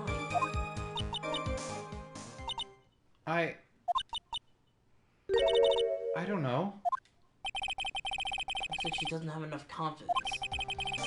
Maybe there's some more information before I ask her again. The torches were lit. Yeah, they were blazing. Anyway, that's how I know this. Let's say it was the killer who lit the torch. Which could be. The killer probably would have left them since it'd be impossible to do any cover up for the dark. However, if that's true, there's one thing that still bothers me. How did the killer go through the effort of moving the body? It's true. Hard to see how that would be of any advantage to the killer. The only one who would gain it would be one person that's at the inner temple, Maya. Very well, let me hear some more about the condition of the crime scene.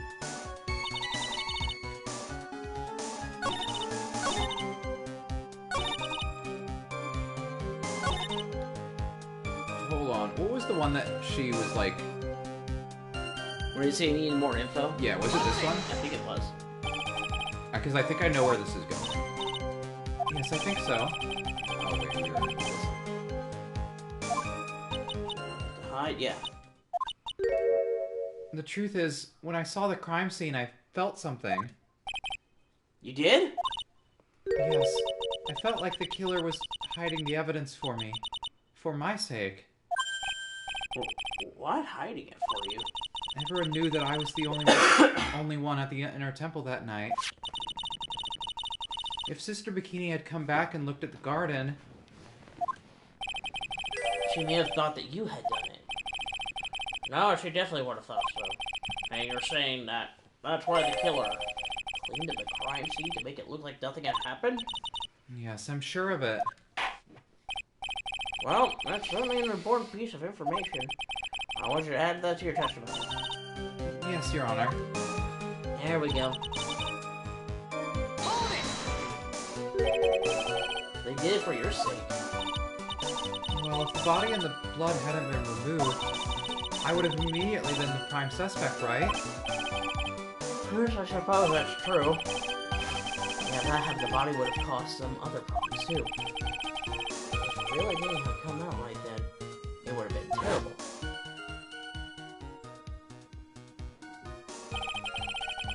Master Koran killed by her own daughter. I don't think Maya would have been able to handle it. But still, it's rather difficult to fathom the killer's motives. What reason would there be to go through so much trouble to protect you?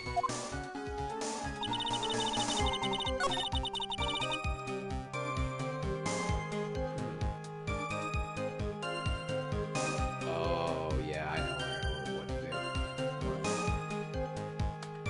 I'm gonna help. Oh, you gotta figure that out. Kristen, do you know? You got an idea? Any ideas floating around those heads of yours? I have a couple ideas. Just as long as it's not something too far ahead. You gotta think it's just in this moment. I'll say it's this statement specifically. What was the statement? So you have to have either a person or a piece of evidence that contradicts this. Clean up the evidence for what happened. I think so too. But I just don't know if it would be Pearl or Lupin.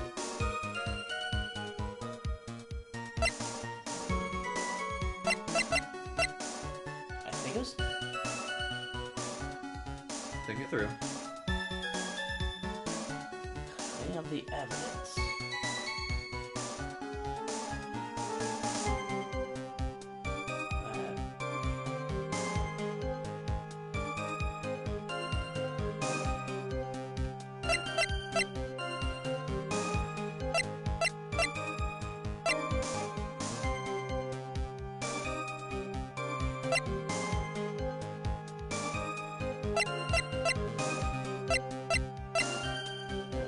So, doesn't he? She didn't want to get killed by her.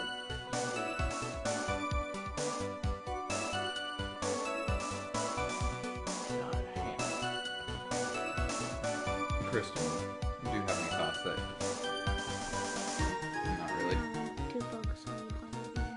Okay, that's fine. on. He was for my sake that the killer cleaned up the evidence of what happened.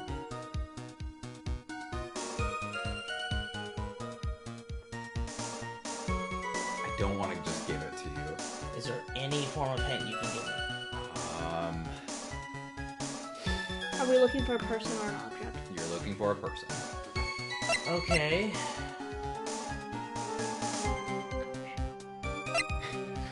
I can't believe I did it. I didn't even see that coming.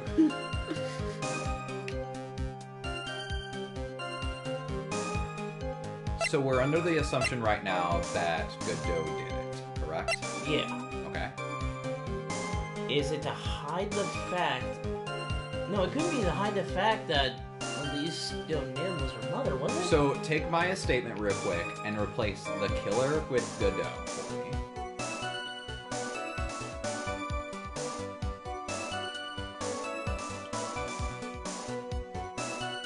And you need to find a contradiction in that statement.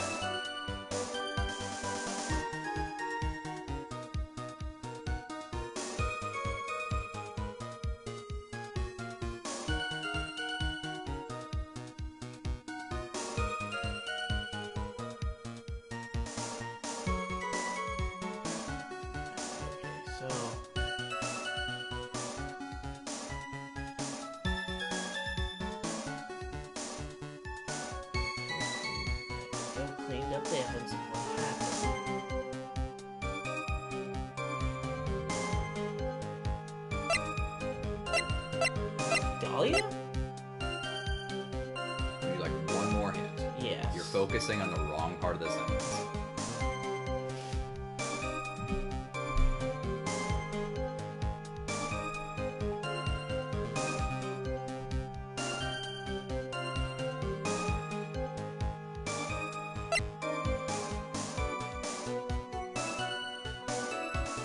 Say the line out loud. I think it was for my sake that Godot cleaned up the evidence of what happened.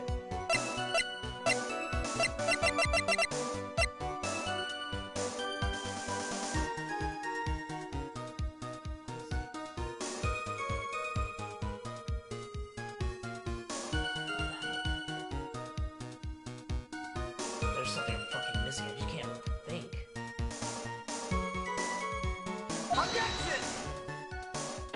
I was wrong. Fuck! Dang it! Ah! Again, you were wrong. Go Okay, back, Scott. okay. I think I have an idea.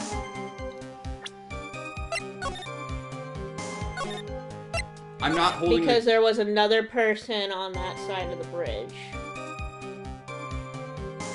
There that night. Wasn't it the kid? Was it?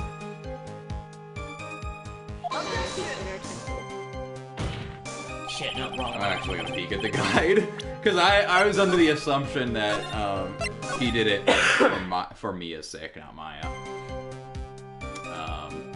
We're on the second cross-examination, right? I believe so.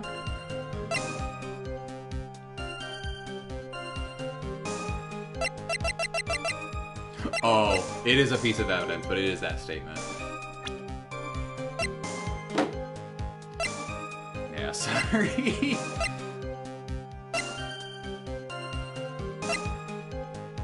I was leading y'all down the wrong path. God damn it.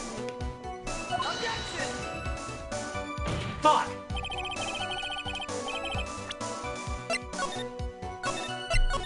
Okay. Okay, so it is I'm gonna go to the bathroom. I'll let you guys ruminate on this. So forget everything I just said. Yeah, that's what we're doing.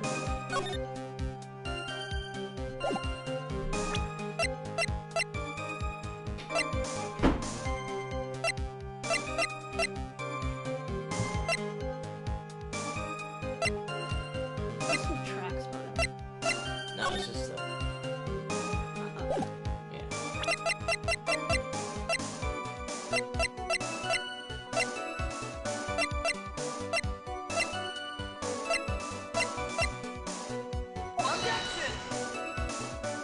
No, fuck!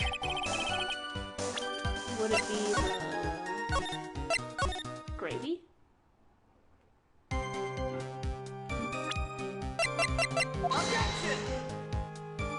No. No.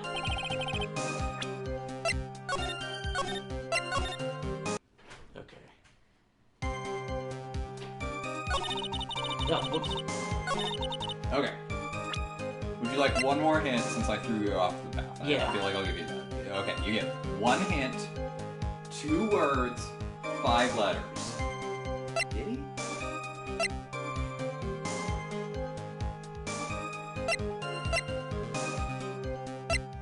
Two words, 5 letters. No, I said it. Did he? The words. Did he?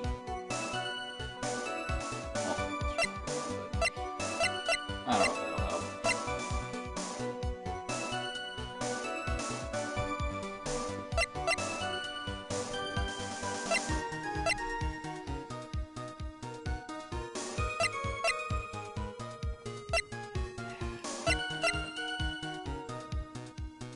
I don't know if you guys are having fun. I'm having fun. God, I'm so fucking tired. I think you're too laser focused. You're too tunnel vision right now.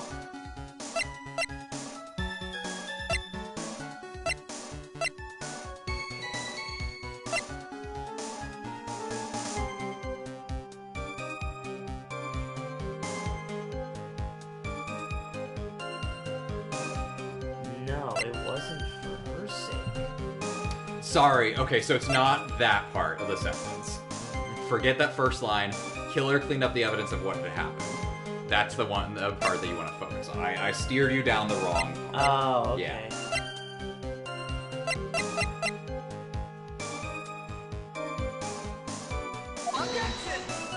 gave you your hint. Fuck!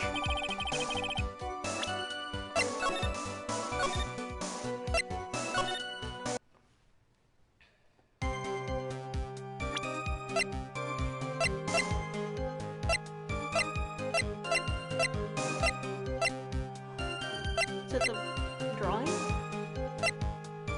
Not the drawing. Killer had nothing to do with that. Actually, I think there's 2 pieces of evidence that you would have. That's Fuck! not either of them. Maybe the knife. Actually, 3.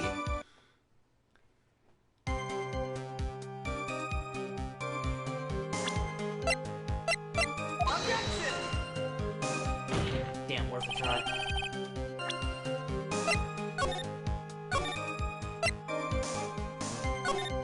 Oh my god. Okay, so there's only one that counts. I will say it's not the knife, but think in that general area. The other knife. No. But it was in the crime scene.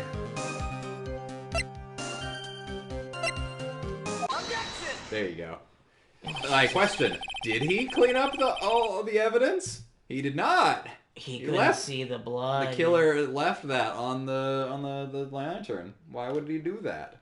That's a good question. Yeah, the body of at least Stone M was carried all the way to Joe's Temple's courtyard. They had the guard in the real scene of the crime. The snow that we suspected was covered in blood was scooped up and removed. It's reasonable to believe all this was done in an attempt to hide the true crime scene. However, there's still one matter that seems somewhat odd. Oh, and what would that be? You must have figured it out by now, Mr. Goodell. It's a message written in blood on the lantern. Kind of explains why he was so upset about it when he first found out about it. Ah. It was written very clearly on the white stone lantern. Maya. Ah. If the killer was so motivated to protect Maya from suspicion, then why didn't they wipe the writing off the lantern? Ah, you're right. Oh, that's a good damn question. Order, order, order. But, Mr. Wright, isn't it the fact that the killer tried to cover up the crime scene? Indeed, but it doesn't make sense to move the body or remove the blood and snow, then not wipe off the most incriminating thing of all, the bloody writing. But if that's the case, do you have an explanation for the killer's mysterious behavior? I don't think you do. Why would this killer move the body and remove all the snow? But then leave the bloody writing on the lantern.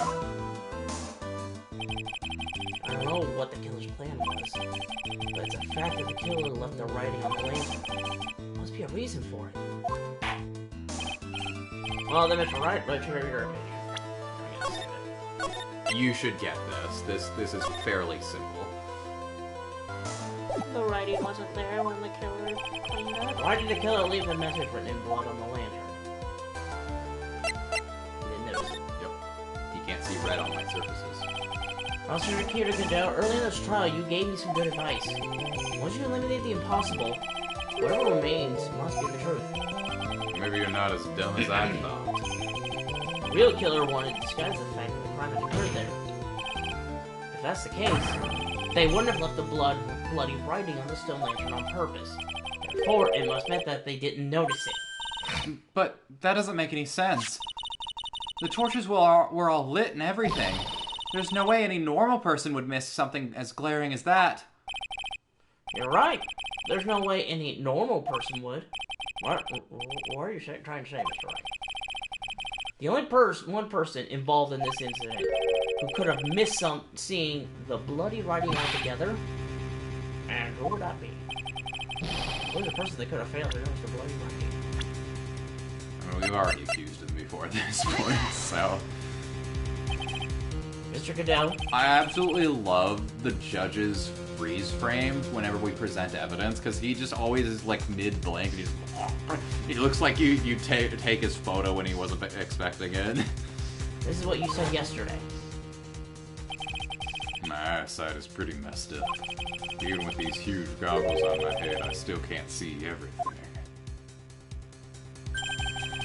You can't see anything? Is that correct, Mr. Godot? How many fingers am I holding up? God, I hate that question.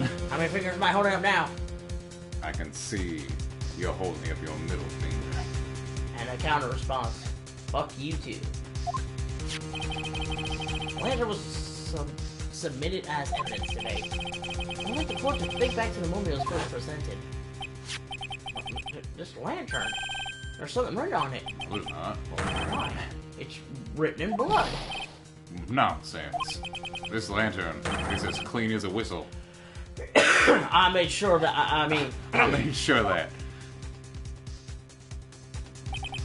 He could have said that there, and it could have meant two things. Yeah.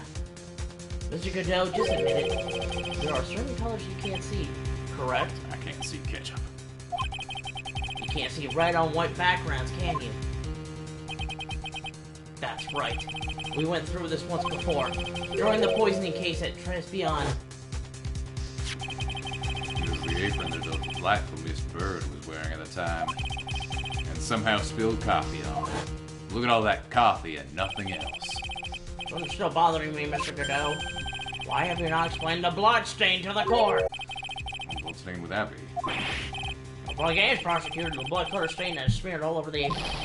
That's ridiculous. No one told me anything about a blood stain. Are you high? You could see the coffee on the white apron, but you couldn't see the ketchup. God, I love this case. Because it was red. Ha! It's strange. In a black and white photo, those letters would have appeared black to me. I wonder, why am I the only one that can't see them? So then, Mr. Godot, are you admitting it? Are you admitting that you couldn't see the red writing on the lantern? I ain't admitting a goddamn thing. I think it might be the coffee. Hey, Gramps, didn't you know? And that's the reason why I don't drink red tea. Wait, so so if he has red tea, is it just like completely invisible to him? Color blindness is so weird. It's often that's kind of the stuff I wonder about. About it now, but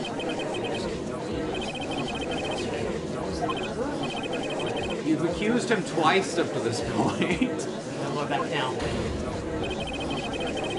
finally figured out the truth. Mr. Godot, the defense at this time formally accuses you. You were the murderer of Miss Elise Stonedam, also known as Miss Misty Faye. Hard to believe that this may be true. However, once again, Mr. Wright has brought up a disquieting fact about you. Just make sure you don't fill out the indictment, In red ink, right? The indictment in red ink, Gramps. Come on. How does a little graffiti make me into the killer? Besides, it's not like it's my name that's written there. I'm certain that the killer wasn't able to see the color red. This is rich. Do go on, try it. The answer is right there at the crime scene. In the snow. Oh, how so? Well, for example, why did the killer move all that snow? Your Honor, you said it yourself. You wanted to hide the bloody snow. Why not take out just that area? Why didn't you just take out that area? Ah, could he be? Yes, the killer couldn't see the red blood that seeped into the snow. And so, he had to remove all of the snow. He couldn't be sure of where the blood had landed, so he removed the whole area. Where would I put it? Isn't it more likely that the killer couldn't see the blood because it was dark? The lanterns were lit, dumbass. Not a chance. The torches were all lit. He just had been able to see he would have been able to see just fine. Jesus. It seems that once again this trial's taken an unexpected turn, to say the least. Can you explain this, Mr. Godot?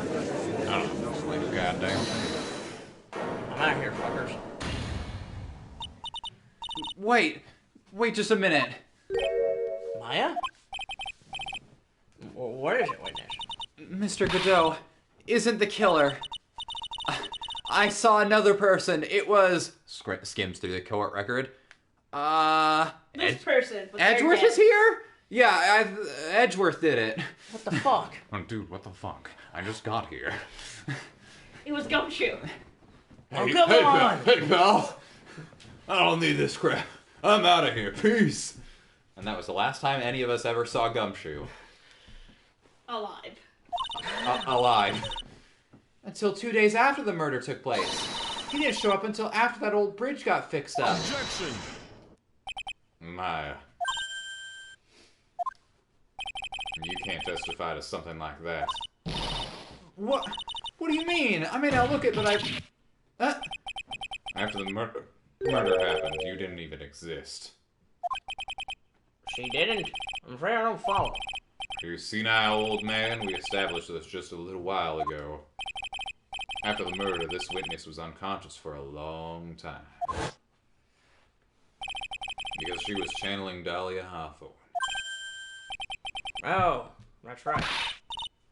But please, Your Honor, please let me add to my testimony. Nyek, please listen to me. Maya.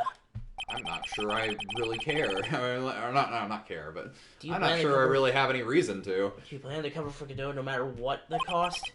If that's the case, then I've got no choice. Why would you? Lying in court is perjury. That's a crime. You can make, if Maya is found to be lying on the stand, she can go to jail. Your Honor, let's hear her testimony. If it means we're going to hear the whole truth, I say we should not sign. She's just going to lie, dude. Nicely done, Tried.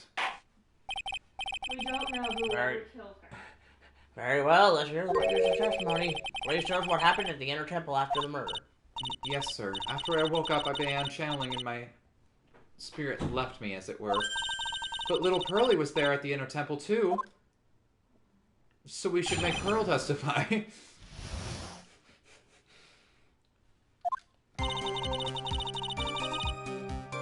Pearlie was also stuck on the Inner Temple side that night.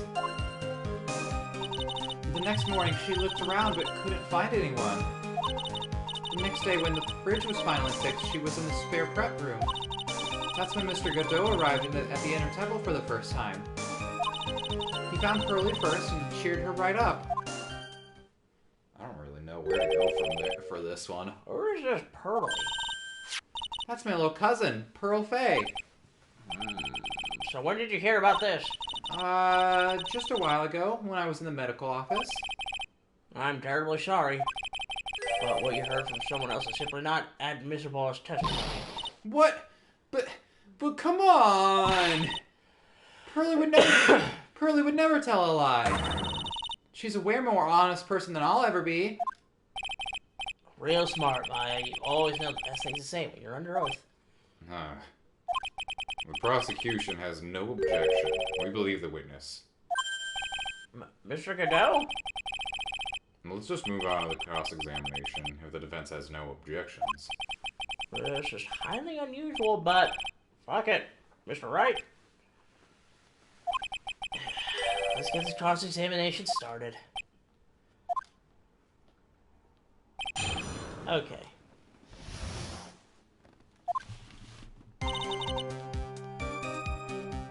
Hold it! Where did you think Pearl slept that night? In the spare prep room next to the training hall, I guess. There's a rule that you can't enter the training hall during an acolyte's training. Or even so, why did she go to the Inner Temple in the first place? Since the Pearl became very worried about Maya. She knew that the spiritual training I was about to undergo was very intense. Pearl was supposed to channel Dahlia Hawthorne, but she couldn't do it. That's why she headed to the Inner Temple. To smear gravy on the poster. And Dahlia Hawthorne was already in there, possessing the body of Elise Donim.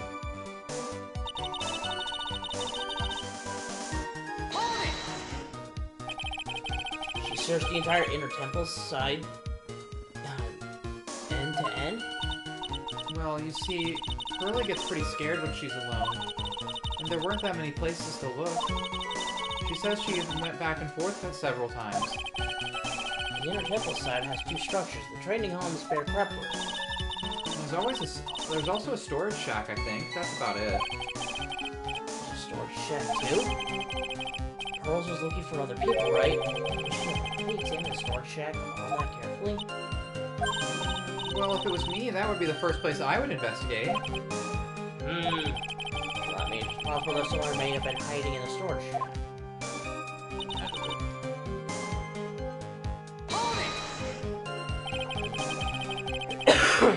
Pearl didn't hear the sound of them working on the bridge? What do you mean? I was just wondering why she would stay in the prep room.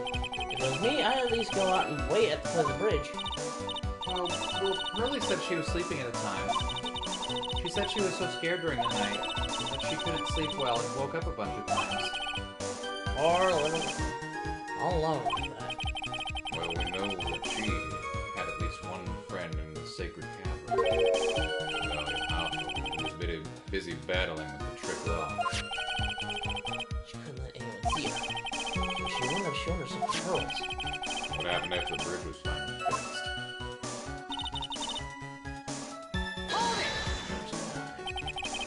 So it was your first time at the inner temple side, Mr. Goodell? That's funny. Am I imagining things, or did the defense ask me a question?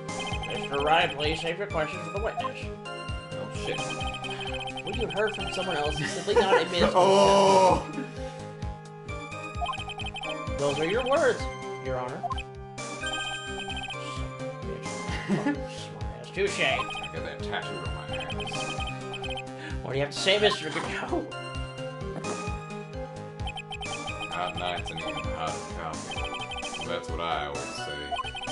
If I hadn't been there for the case, if it hadn't been for this case, I never would have visited there. A freezing cold temple in the mountains. I think I'll pass. So you had never been to Joe's temple or the inner temple, huh? You want to say something, Trite? In any case, I need to find a cracking in Godot's armor. So, Godot, what were you doing in the first day of the trial?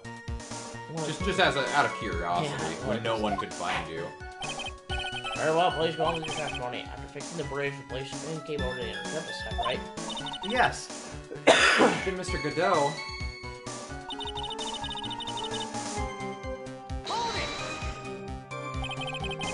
He cheered her up. That's what Pearlie said. She said he was a very nice older gentleman. How old? Thank you for looking after my cousin, Mr. Godot. And Harold was thinking you were nothing more than an asshole. That's not what you said. Alright, cut it out. You're making me blush. Really getting me on my nerves. Always fun. The truth is, there aren't that many places to look on the inner temple side. The policemen were all busy going over the garden with fine-tooth combs. So I decided to carry out an investigation my Godot style. In the same way, I like to hand down verdicts in my own way. Judge style. Just ask me questions. Phoenix style.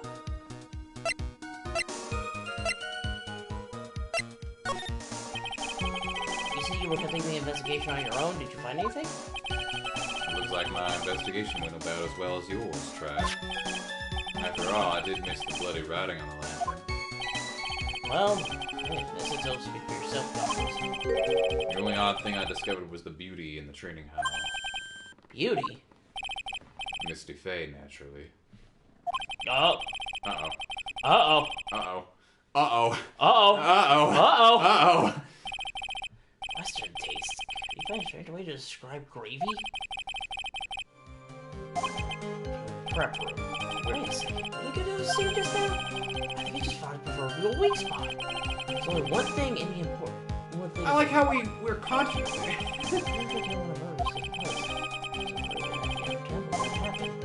Otherwise, I think I've killed this thing. Yeah, I think it's pretty obvious where we go from here. Oh. I think I'm gonna have to ask the other question then. Because there were two. Back one statement. There you go. No, you can just put it there. Oh. Yeah, see, the thing is, this is kind of a weird one because we're not cross-examining Mr. Godot, but we have to prove a contradiction for Mr. Godot's testimony that Maya's giving, sort of. Yeah, so you just present the scroll on the... Objection! Mr. Godot, the first time you crossed Dusky Bridge and went into the Inner Temple was long before the murder took place.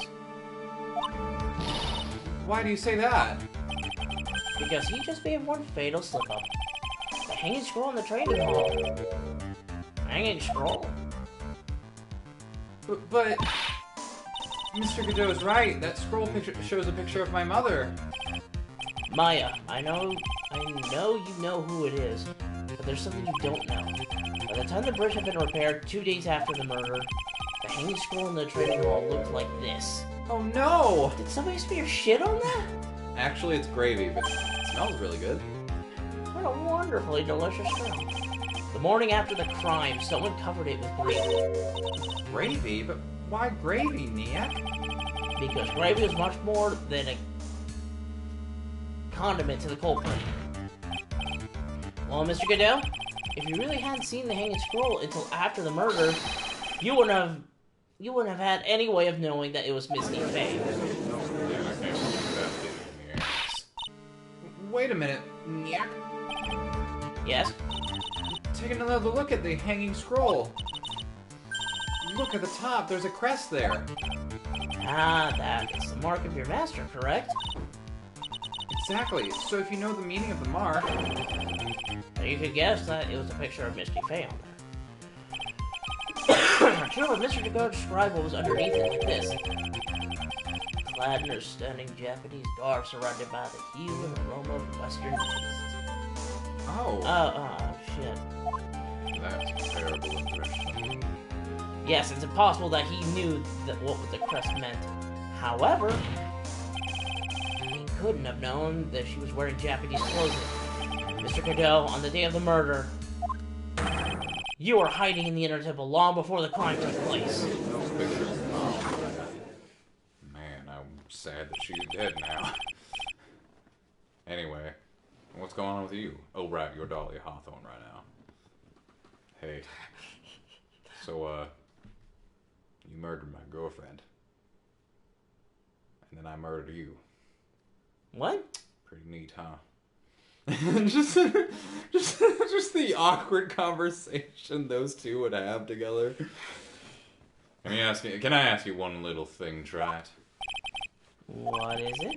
This whole theory of yours, it all rests on a certain assumption.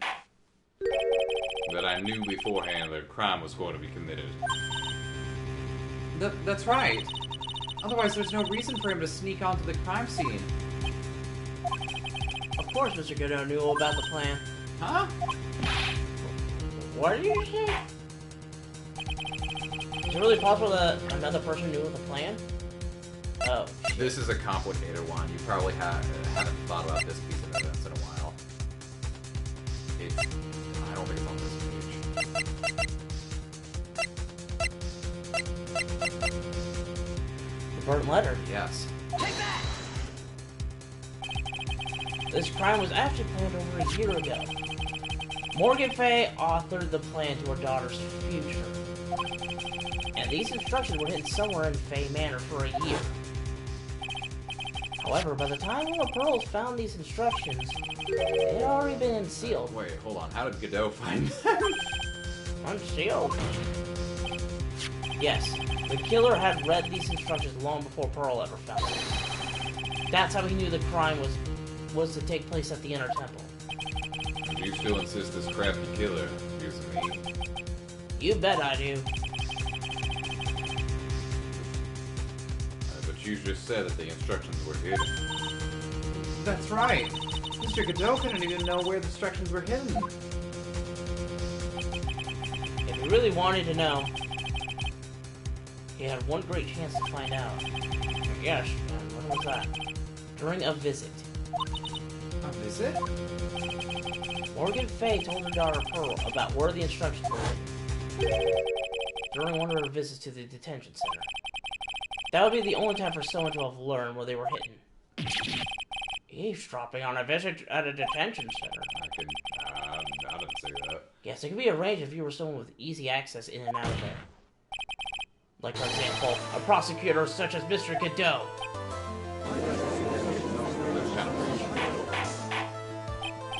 Order, order, order. Mr. Godot, you're under fire again.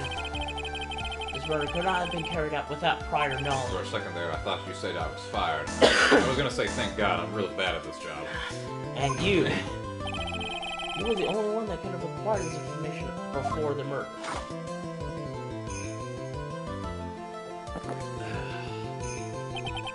Humans are afraid of the dark.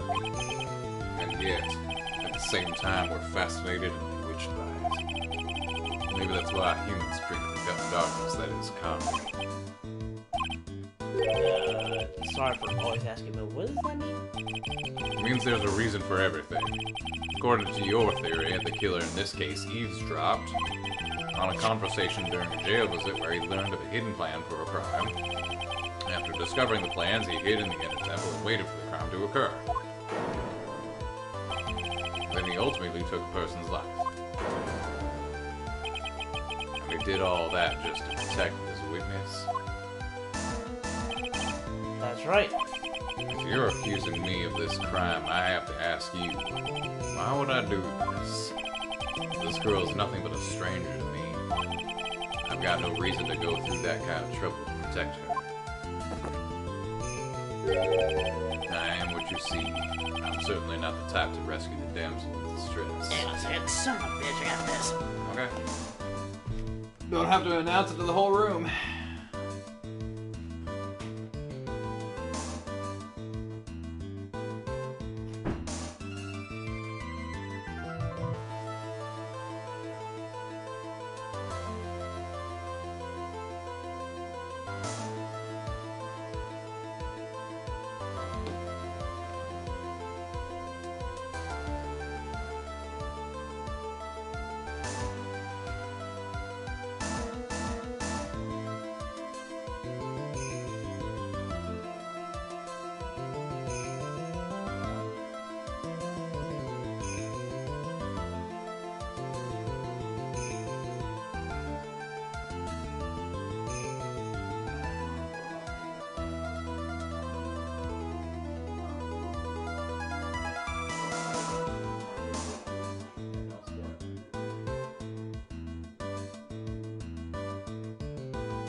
Yeah, for some reason I think they're working on the water.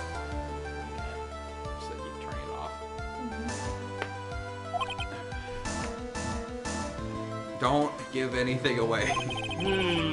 Keep Behavior playing certainly with my extreme. hair. For lack of a better word, even considering that the killer wanted to protect his witness's life. His behavior is still a little too unnatural. However, you have a good reason, don't you, Mr. Snow? An unshakable reason that forces you to protect his witness at all costs. I'm gonna save it real quick. Okay. I think I don't think there's any big decisions right now, but I knew it. You figured it out, haven't you, Nick? I'm the killer. No, you're not, Maya. No, you're right. I'm not. Pearl's the killer. No, she's not. No, she's not. She's 8. Fine. Me and Pearl. Stop it. Stop it. It was you, Nick. You Okay, did it. Nick, you went feral. We don't know what the hell happened. You started demanding burgers. Nope, that's still you. Yes, you are doing your best to cover for Godot. For the same reason, huh?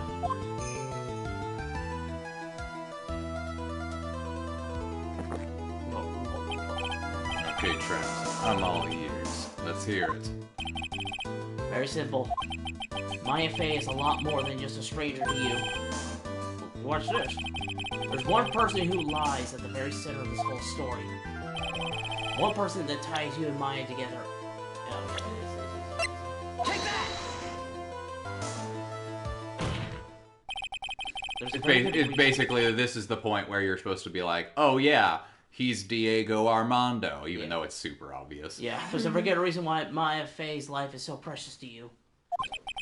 After all, she is Mia Faye's only sister. Mia Fey.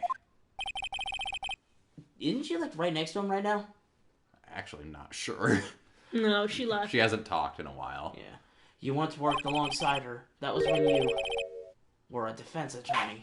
I don't recall that. Whoa. Hold on, are you even licensed to be a prosecutor? I wouldn't know anything about that.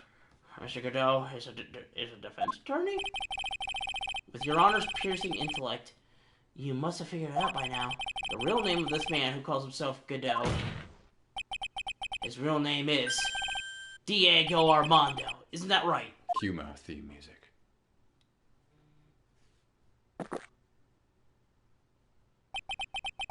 Last time someone called me by that name was over 6 years ago.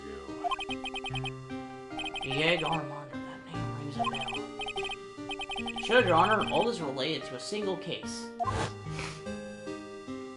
But a case in which a convict named Terry Fallis killed himself. Mia Faye's first time in court, the tragic outcome left a deep wound in her heart. She knew that behind it all was a heartless, scheming demoness in disguise. But in the end, Mia couldn't tear off that disguise. However, there was one man who reached out to help her. Diego Armando, a senior defense attorney at the office where Mia worked. It's my fault. It's my fault that Mr. Fallis killed himself. I'm not gonna do this. Mia, you can't cry yet. Come on, no balls. Only time a lawyer can cry is when it's all over. Now please, give me some bandages. God damn it, why'd I do that? I was moved by her. The way she put all her faith in her clients. That pure, sweet heart of hers. That's why I could never forgive Dahlia Hawthorne. Me and I thoroughly investigated that fake kidnapping incident. Then one fateful day, Dahlia wanted to meet with me. It had been 6 months since the trial. We met in the courthouse cafeteria. Ah, I just remembered. 6 years ago, right here in this courthouse, you were poisoned. Even I didn't see it coming. Dahlia Hawthorne slipped some poison into my coffee. Some newspapers at the time called it a murder. Very little information about the case was released to the press. But you weren't dead at all. No, sir, I went to hell. No official reports ever actually called it a murder. I was just in a deep, deep coma. I see. My body shut down, and my life became nothing but a long, deep sleep. That woman's poison did a real number on my central nervous system. I lost my sight, and all of my hair turned white due to the damage it caused. Oh, shit. That's terrible. Apparently it was a miracle that I ever regained consciousness. 5 years had passed since I drank that poison brew. Then one morning my eyes flew open from the smell of the doctor's cup of coffee. 5 years? You were asleep for 5 years? Yes, that's how comas work. And the worst possible news was waiting for me. Mia Fey was dead. From the very moment I opened my eyes, I'd already lost everything I thought I had. The woman I loved had been murdered, and the woman I loathed had been sentenced to death. The woman you loathed? The woman who had spiked my scalding hot coffee. Dahlia Hawthorne. I didn't even get the satisfaction of sending her there myself. Good old Mia. She didn't let me down. She got her revenge before she checked out. In the end, there wasn't anyone waiting for me when I woke up. That's so sad. For someone like me, for someone who had slept away their best days, there were only 2 reasons left to live. And it was for those 2 reasons that I decided to become a prosecutor. If I may ask, what were those 2 reasons to live? I told you the first time we met, Wright. Huh? Me? If I hadn't drank that stupid poison, Mia Fey never would have died, much less the way she did. You were the only one who was there to protect her, but you let her die. That was all your fault. It wasn't like that. I wanted to see for myself what kind of man you really were. So that's why you became a prosecutor? Well, a reason for living. She goes by the name of Mia Fey. Huh? You mean me? You were the only way I could make up for the sin of not saving Mia. 1 year ago, when the Karine Village incident was resolved, it was obvious that Morgan Fey was planning something. Whatever her evil plan was, I was determined to stop it. My role as a prosecutor put me in the perfect position to do something about her. That's how you overheard Pearl's visit with Morgan at the detention center. I knew that the time was drawing near. Since I knew the plan, I thought I could foil it. My goal was to outwit the plan. I thought if I could do that, I could keep that girl from being caught up in it. That makes sense. If Pearls had known that the actual purpose of the plan was to kill Maya, she never would have helped out. Finally, the day of the plan was drawing near. I contacted both of my accomplices. Accomplices? Iris of Joe's Temple, Misty Fey. I especially needed the help of Iris. She was to take the fall in my backup plan in case we couldn't control Pearl Fey. But how did you contact my mother? Seriously, she was gone for 17 years. I said that's smart. If I paraphrase the phrase something, you can just skip that. Officially, yes. What? What do you mean, officially? You've heard about it, haven't you? About the strong ties between the main family and the government. Now that you mention it, Katie did say something to that effect. She said that the Masters of Kron had great authority. Do you want to eat that just real quick? Nah, I can wait. Even without her official position, Misty Fey still wielded great influence. The police have been keeping an eye on her movements all this time. That's how I was able to contact her. Again, because of my position as a prosecutor. So my mother was cooperating with you? All along, yes. Don't ever forget. No matter how far away from you she was, she never stopped thinking of you. She was always... That's why I knew she would do anything to protect you. You want to know how strong her resolve to protect you was? Look at her staff. Her staff, the one with the sword? Exactly. The day where the plan was to be carried out arrived soon enough. I met for the first time at Joe's Temple. Bar and Grill. That's when your mother showed me her special staff. I realized at that just how far she was willing to go. She was ready to use that sword to protect you from Morgan Fey, if necessary.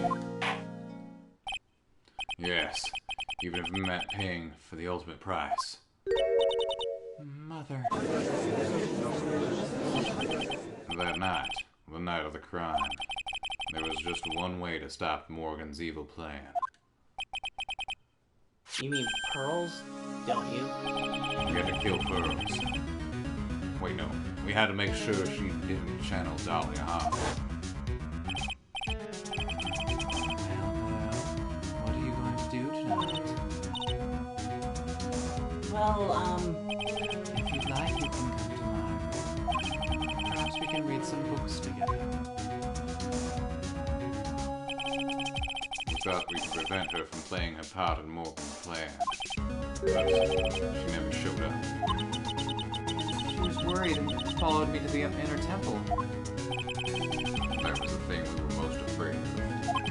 And that's why Misty Fey had to do the channeling herself. She channeled Dahlia Hawthorne into her own body.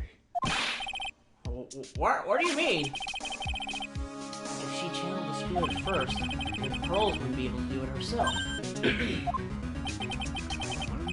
However, as Master of Quran, Misty Fey's power was supreme.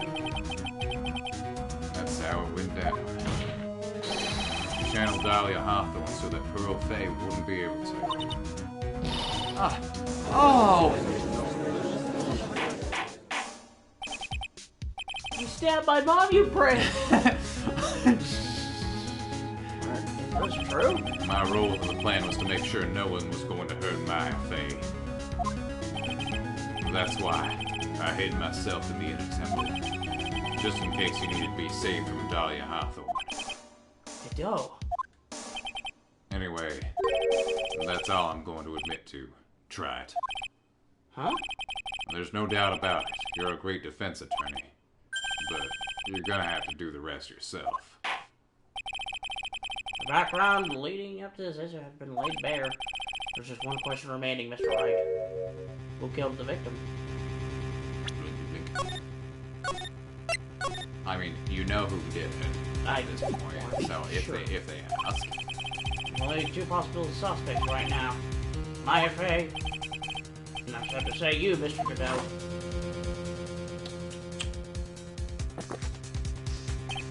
Well, try it. You're the real deal. And finish this thing once and for all. I know it's beyond a shadow of a doubt that you can finish this on your own. No, Nick, please don't. Maya. I heard the whole thing. From my sister in the medical office. That's why I have to protect Mr. Godot. I can't do it. I can't testify against him. After all, he's the man who put his life on the line to protect me and me too. Maya, I know that. Nick. But even so, doesn't absolve him of his crime. Please, Maya, testify. Testify! Miss Fey, your testimony, please. This is the final testimony. It really is. Don't bother trying to hide anything, because I'll know. I want to hear the truth from your own lips. I understand. I'm sure you're right. I'm ready now, Nick. Alright, young lady. Tell us about the moments before you lost consciousness. What exactly happened at the time of the murder?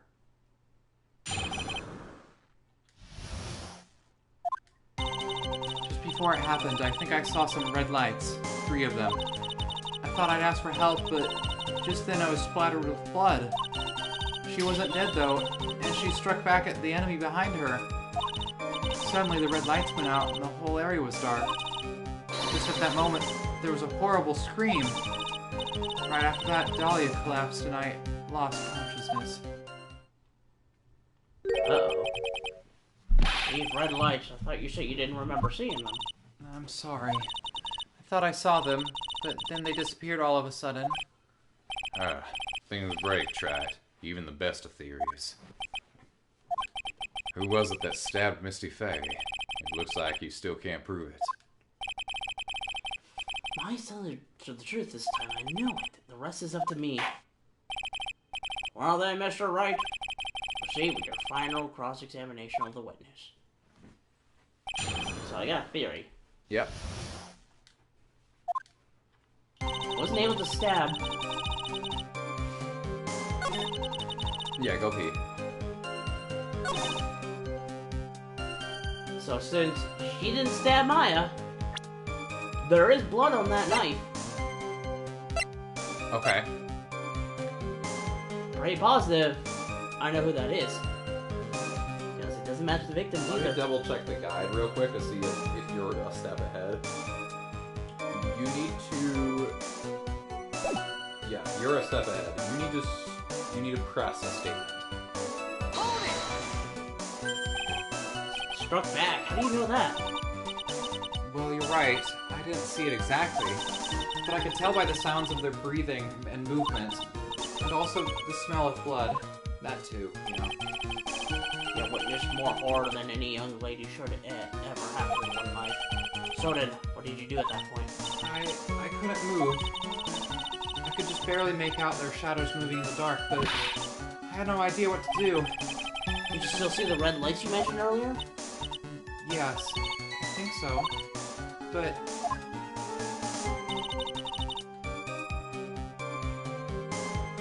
Is there something supposed to add to the testimony? No, you just press. You will get something.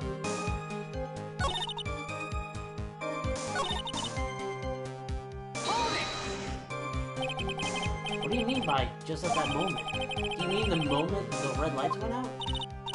yes, that's right. Screaming, you heard that. Was it Dahlia Hawthorne? I don't think so. I'm pretty sure it was a man's voice. What? Well, that scream came from the killer? That's gotta be it. I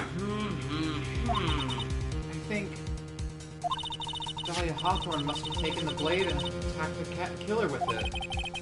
And the killer let her scream in pain, huh? After that, the killer stole the blade back and delivered the final blow, I guess. Well, Mr. Wright, seems to make sense to me. Faithful deduction, I still kind of wonder.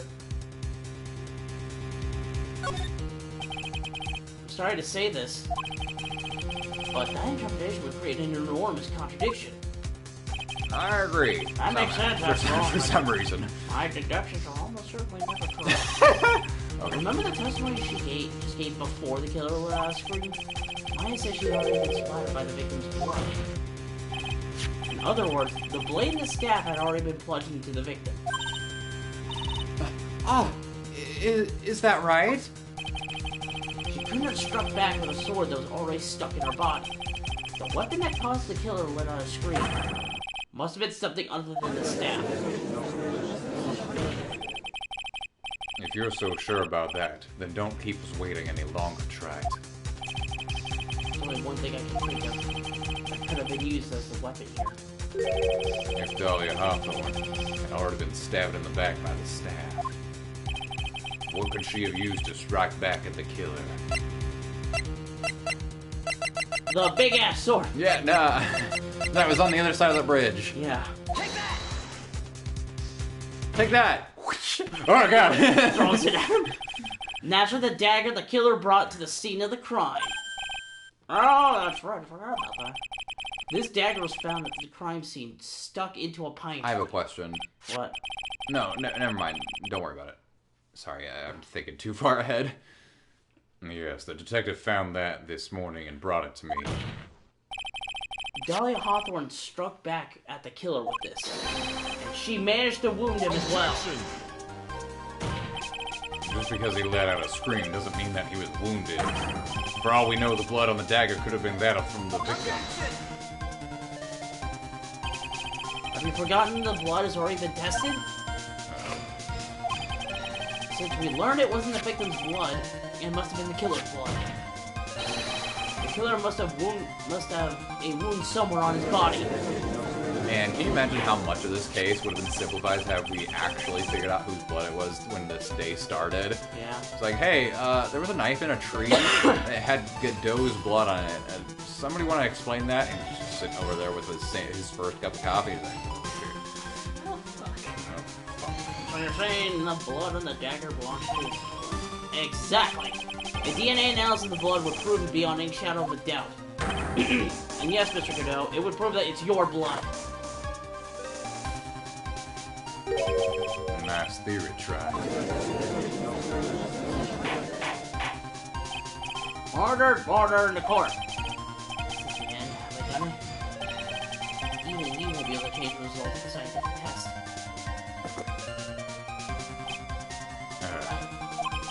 Let me ask you something, Trice. Let's just say that it turned out that I was the dead.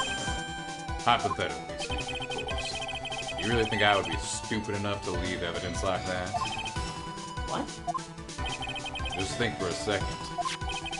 This dagger was found this morning by a detective and brought to me. There was already blood on it, correct? But even so, I was the one who brought this dagger here to the courtroom. Yeah, what does that prove? Why would I do that? If I really were the killer, I could have washed the blade off and then planted another person's blood on it. That can't be. In any case, there's only one thing I can guarantee, Trap. That blood, it doesn't belong to me. Not a chance. What? In any event, it seems to be established that the killer was wounded. Alright then, witness, continue your testimony. Wait a minute. What's the problem? I know I probably shouldn't say this, but there's a big contradiction in Nick's explanation. Maya? Hey, this dagger, you said it wounded the killer. That's right. But, if Mr. Godot had really been cut with the dagger, his clothes would be bloody or have a rip in them, right? Maya? Maybe he just changed his clothes. That solved the contradiction pretty easily. What are you talking about? It's not that simple at all. Remember back to the day of the murder? Everyone that was on the inner temple side got trapped there. Ah, that's right. And once the bridge was fixed and the police headed for the inner temple, Mr. Godot was already there waiting That's for me. them. Mr. Godot was already there waiting for them. He never had a chance to change his clothes. Ah. Order in the court. Well, maybe he brought a change of clothes with him. But no one could have predicted the lightning strike that shut down the bridge. Why would anyone have brought a change of clothes? Oh boy, I can't wait for this murder scene. I'm gonna bring a change of clothes so I can stay the night. Just wiggling happily with a hand on his knife. Or actually, On the sword. Did the judges take smart pills during the last recess? Well then, maybe the killer took off his clothes before he committed the murder. I told you! I told you! I saw him dingle around! That like he wouldn't get any blood on him? You're saying that's impossible, Track. You know how cold it gets up there that late at night. I would never have done that. It's so cold. Yeah. So cold. After a few minutes with no clothes on, you'd be frozen solid. Ah!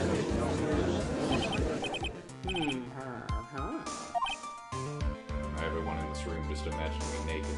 I'm glad. So that's all you got. I knew you weren't tough enough to finish this tract. Eric. Right now, if Mia Fey were here... If Mia Fey were here, she would have closed the book on this case already. Mia Fey were here. So come on, Tribe. Can you do it or not? How about it, Mr. Wright? You have accused Mr. Godot of being the killer. Can you prove it? You got one more piece of evidence. I have a mountain of evidence. I'm gonna save it real quick.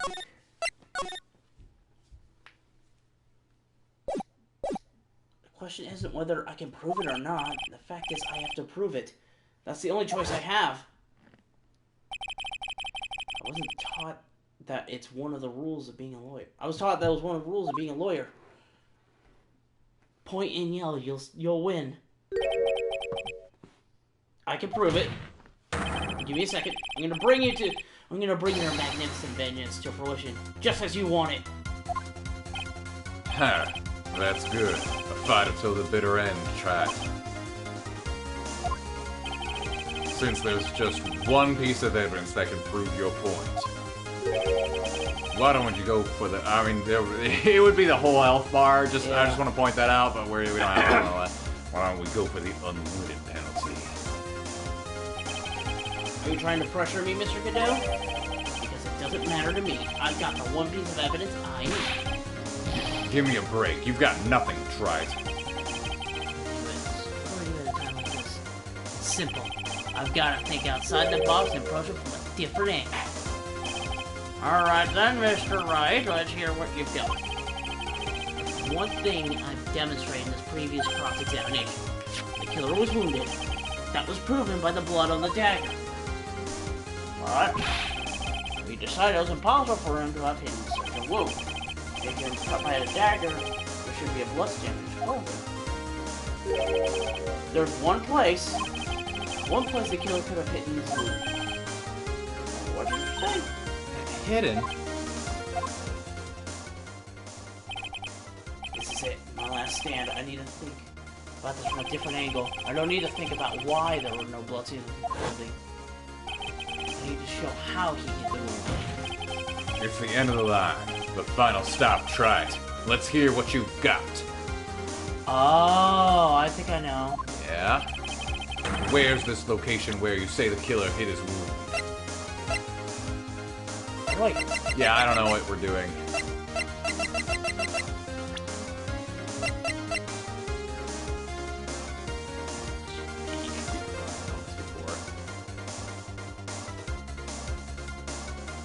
Oh, yeah. You got it. Okay. Ha! I don't know what you're talking about. And frankly, I don't need to know. What I do know is that you'll never be half the lawyer she was. Isn't that right, Trite? Huh? What was that just now? It can't be. He saw her a second ago. You're living hard through him. Even as we speak, you're still hiding the wound.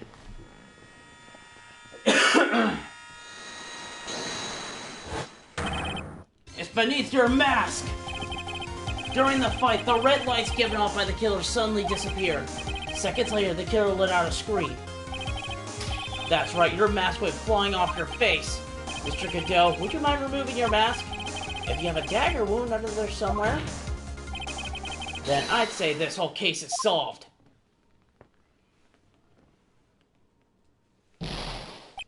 Go! Fuck!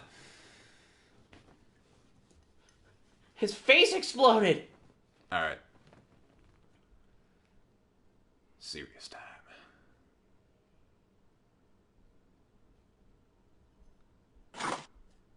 One more cup for the to go. Just now, I saw her spirit in you. Huh? I never liked you. 6 years ago. You helped the woman who put me to sleep by hiding her bottle of poison. And then, while I was sleeping, you let Mia die.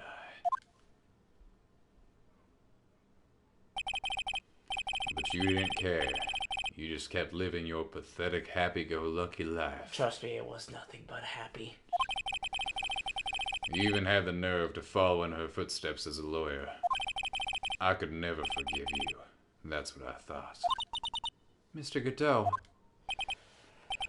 But I was wrong about you. I knew it from the very beginning. The truth is, the only person I could never find it in my heart to forgive.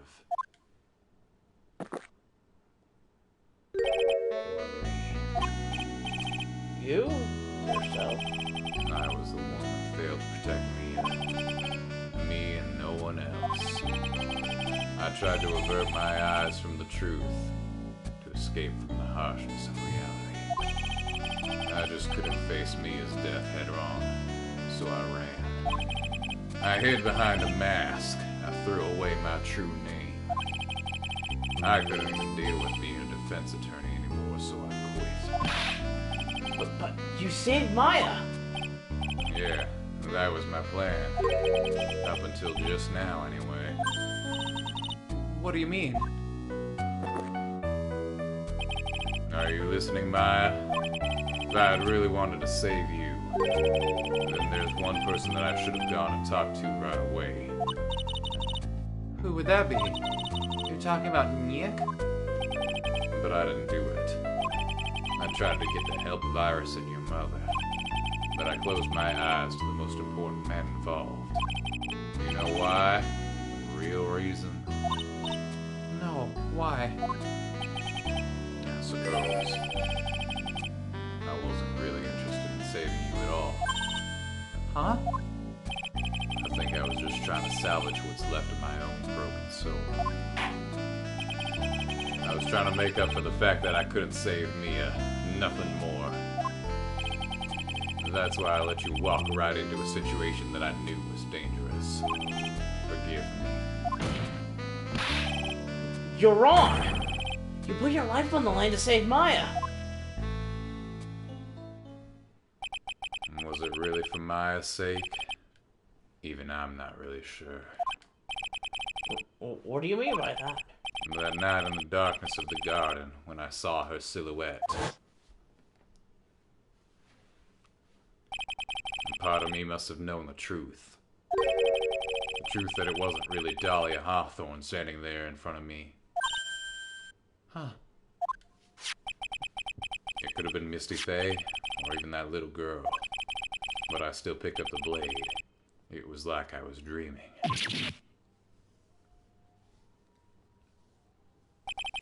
I'm not sure exactly what was going on in my mind at that point. Was I really motivated by the pure desire to protect Maya Faye? Or was it something else? Was it my hatred for a woman who had stolen everything from me 6 years earlier? Could it have been simply a desire for revenge? And now, I don't know anything anymore. My cup has run dry. I did learn something today, however. I finally realized that I was the arrogant one.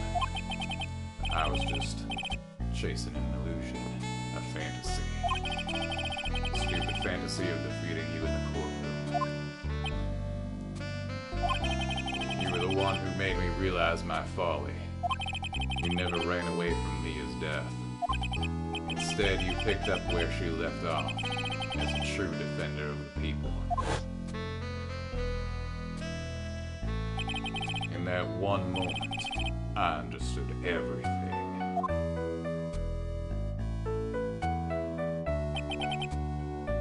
Mr. Goodell.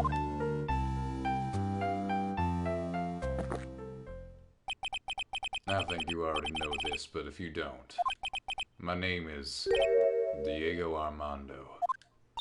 Mr. Armando, I believe in you. I know you were trying to save me.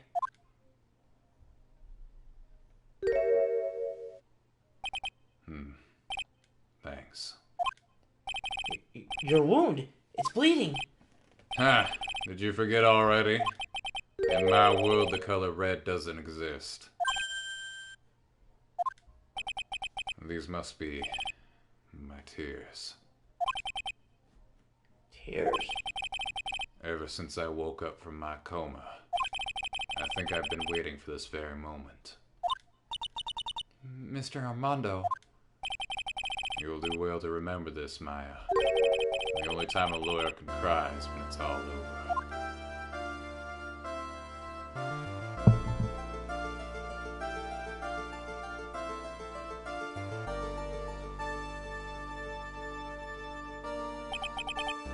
This time, it really is all over, isn't it? Defendant. Yes, Your Honor. Although you weren't directly involved in the murder, tampering with the body and the crime scene is a serious offense in itself. I understand, Your Honor. Mr. Armando explained that to me very carefully. I knew the risk and I willingly cooperated anyway. Very well. Before I hand down my verdict, is there anything you'd like to say? Well, there is one thing. I'd like to say something to Mr. Wright. I want to apologize to you. Apologize? To me? For what? For the case 5 years ago, of course.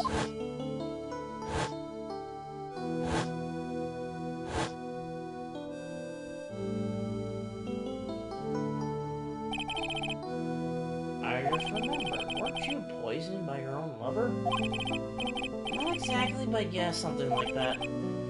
Even now, 5 years later, I can hardly believe it. She was going to do it. She was planning to kill me.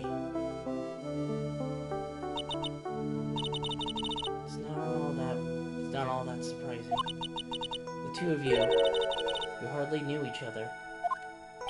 Huh? What do you mean? You and my sister. You only met twice. Huh?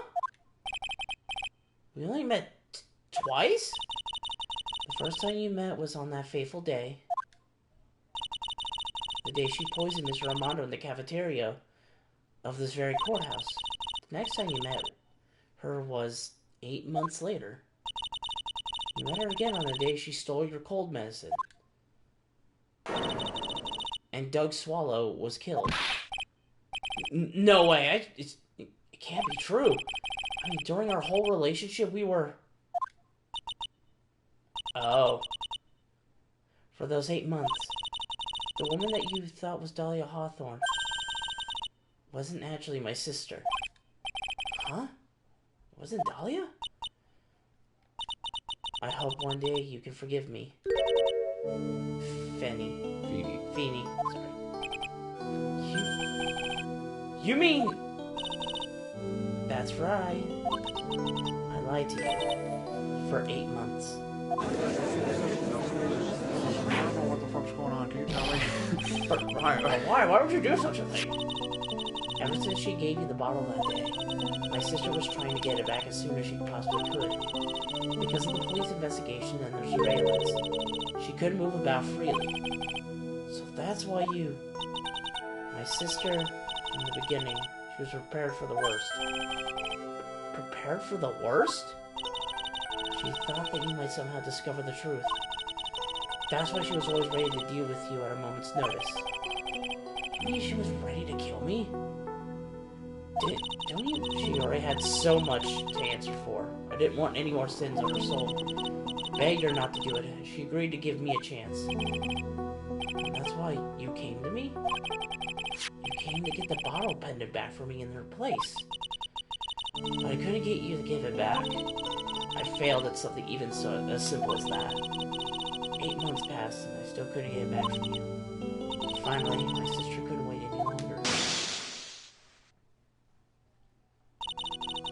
She didn't consult me about her plans for you that day. It was the first time that had ever happened. That was a bit strange, wasn't it? Up until that day, you two were partners in crime and she would confer with you. I think she must have noticed. Noticed what? My feelings for you. If I found out she was planning to kill you, I would have done whatever was necessary to stop her. Even if it meant her life. Or mine. Iris! After spending those 8 months by your side, my feelings towards you, they changed. I have something to say to you too. Be gone, thought! Can you Yes? imagine, though? You really are the person I always thought you were. Even after Dahlia Hawthorne was found guilty. Phoenix has... This is so weird, but, like, playing this case back, Phoenix has a weird innate sense. He can always sense which one is which. He knows which one's Dahlia and which one's Iris. Yeah. I still believed in you. Even if he doesn't know. Thank you. Then she tries to tell you, like, yeah, I have a boyfriend now. Yikes. How many cups of darkness have I drank over the years? Even I don't know. I'll tell you all, though. I'll tell you, though, right now. This one here is the worst cup I think I've ever had.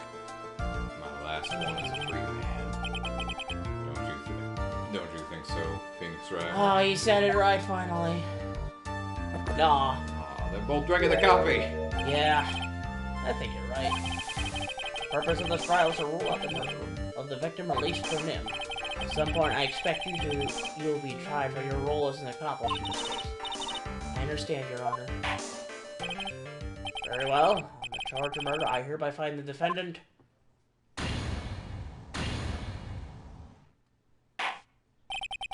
Court is now adjourned.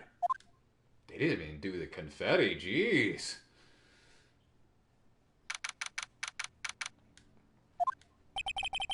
So I guess it's all over. The way everything ended was justice really served? The man who risked his life to save Maya is being sent to prison by my own hand. Of course justice was served. Mia! I'm proud of you, Phoenix. Your defense was truly brilliant. But I couldn't save Armando. The man who cared so deeply for you. You're wrong, Phoenix. You did save Diego. You saved him in the only way possible. You mean, with that verdict? I think one day you'll understand too. Phoenix, I want you to remember one thing. You were as good out there today as any defense attorney could ever hope to be. There's nothing more you can learn from me. Mia! You accomplished something that I wasn't able to. I owe you a great deal. Thank you. Mia. I'm sure we'll meet again someday, Phoenix.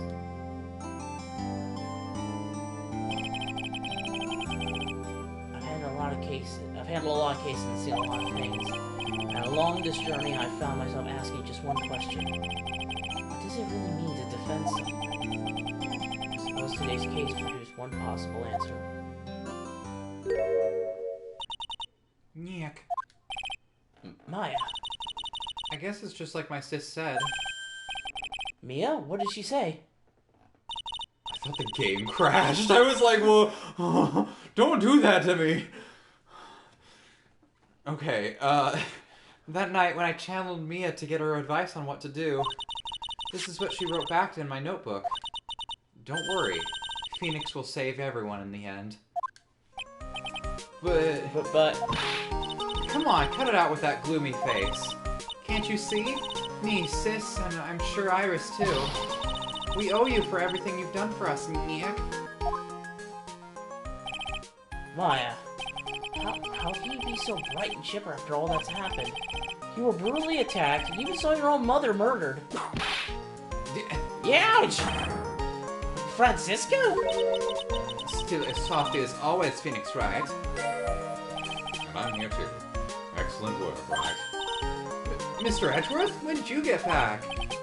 Oh, that's right. I guess no one feels very much. Edgeworth and Francisco have actually been helping me. Helping you? At least you hadn't been here on the first day of the trial. The defense wouldn't have gotten anywhere. Wow, but where were you, Nick? I heard he fell into a river and caught a nasty cold, which forced him to sleep all day. Yes, he laid in bed shivering from his fever with Iris's cooler pull over his head going, I'm like a whiny little... Oh, ouch! Talk about embarrassing, Nick. You definitely need more training. Anyway, thank you, Mr. Edgeworth. And you too. Francisca? We met like once. I don't suppose. yeah.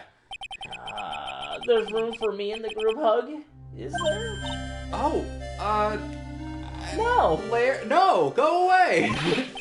What's with the longer than usual face? I realized something when I was reborn. I realized that Larry was never been used to anyone, not even once. That's not true, right, Nick? No, he's right. What? You're asking me? Well, Nick, is it true? You've got a place in this world, right? Huh? Oh, yeah, of course. I knew it. Everyone would be better off if I was gone for good. No. Oh, yeah! Those portraits you painted, they were really good. Isn't that right, Edgeworth? What? What? Me? Why are you making that face, huh, Edgy? Oh, well, yes, indeed. I certainly can't say that they lack resemblance. Do you really mean it? How about you, Francie? Did I draw you well, too? Oh, please show us his photo. Ah! My beauty can't possibly be captured by a mere crayon.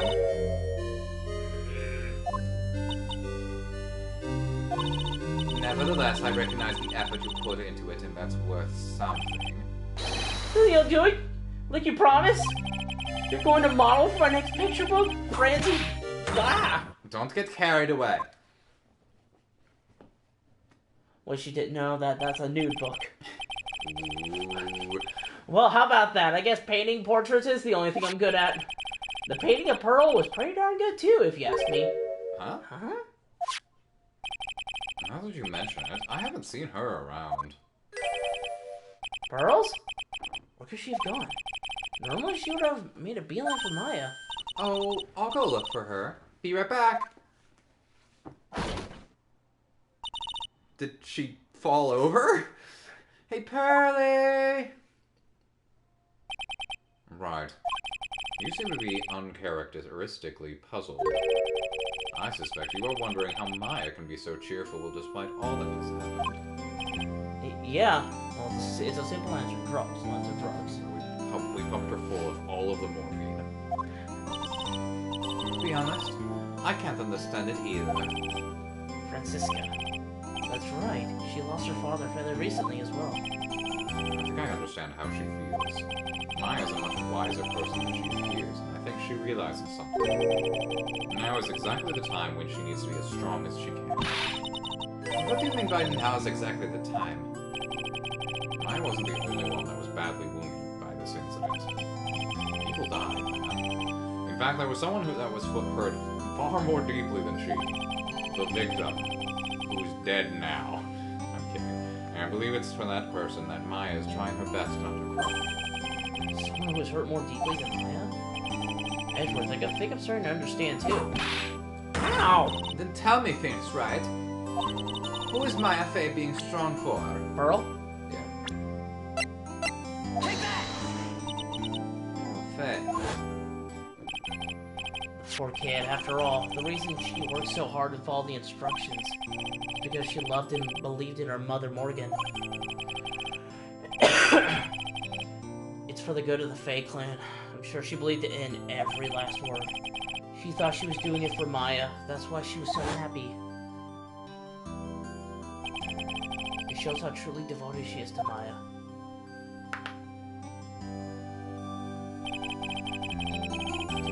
But it's a cruel irony that it was her exuberance that led to this tragedy. Maya Fey's mother was killed and Maya herself was put into the deepest peril imaginable. That's exactly why Maya's putting on a brave face. She's doing it for Pearl's sake, until she can see her smile again. Oh, hey, so this is where you all were. Wow, looks like we got quite a bunch of... Ouch! What was that for, sir? Sorry about that, Scruffy.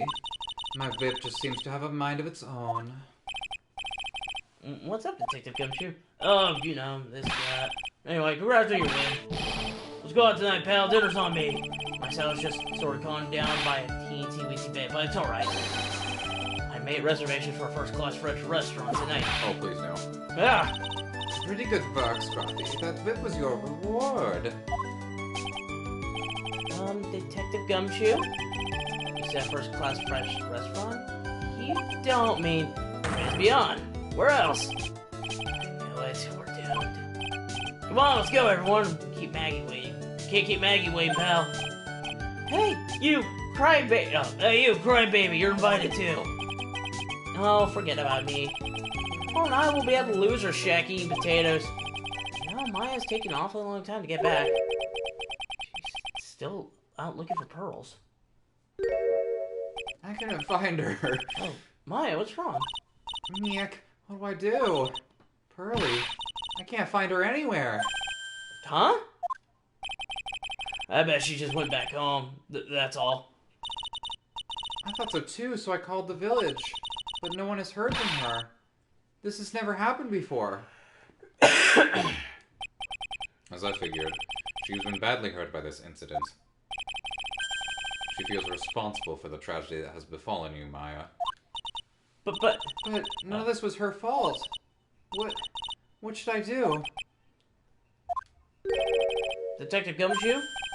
Yeah, what is it, pal? Could you guys go on ahead?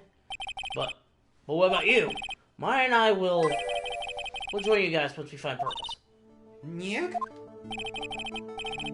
Don't worry about us, Detective Gumshoe. We may be a little late, but we'll definitely be there. We have a lot of celebrating to do tonight, and I wouldn't miss it for the world. Yeah, but you look... Ah! Very well, Phoenix Wright. We'll go on ahead. Don't keep us waiting, Wright. We won't. We won't. But where should we look? Where could Pearlie have gone? Let's go, Maya. There's only one place I can think of that Pearls might have gone to.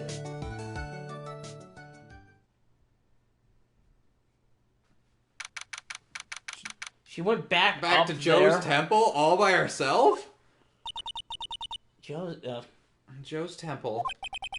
For Pearls, I bet this is a very important place. After all, it's where this whole incident started. What's this? Y'all back again so soon? Sister Bikini. Oh, that was... It's fine. I thought we'd be eating mashed potatoes alone tonight. So she's here? Pearlie is here? She's in the training hall. Why don't you hurry along and go see her? Okay. Hey, Pearl, you're 8. You can't be wandering off like that. Pearlie's not here. Ah! Maya! The hanging scroll! Ah! Someone cleaned it off. It's gotta be Pearls. Ah! Mystic Maya? Pearlie? Why did you just leave like that? Mystic Maya. Mystic Maya!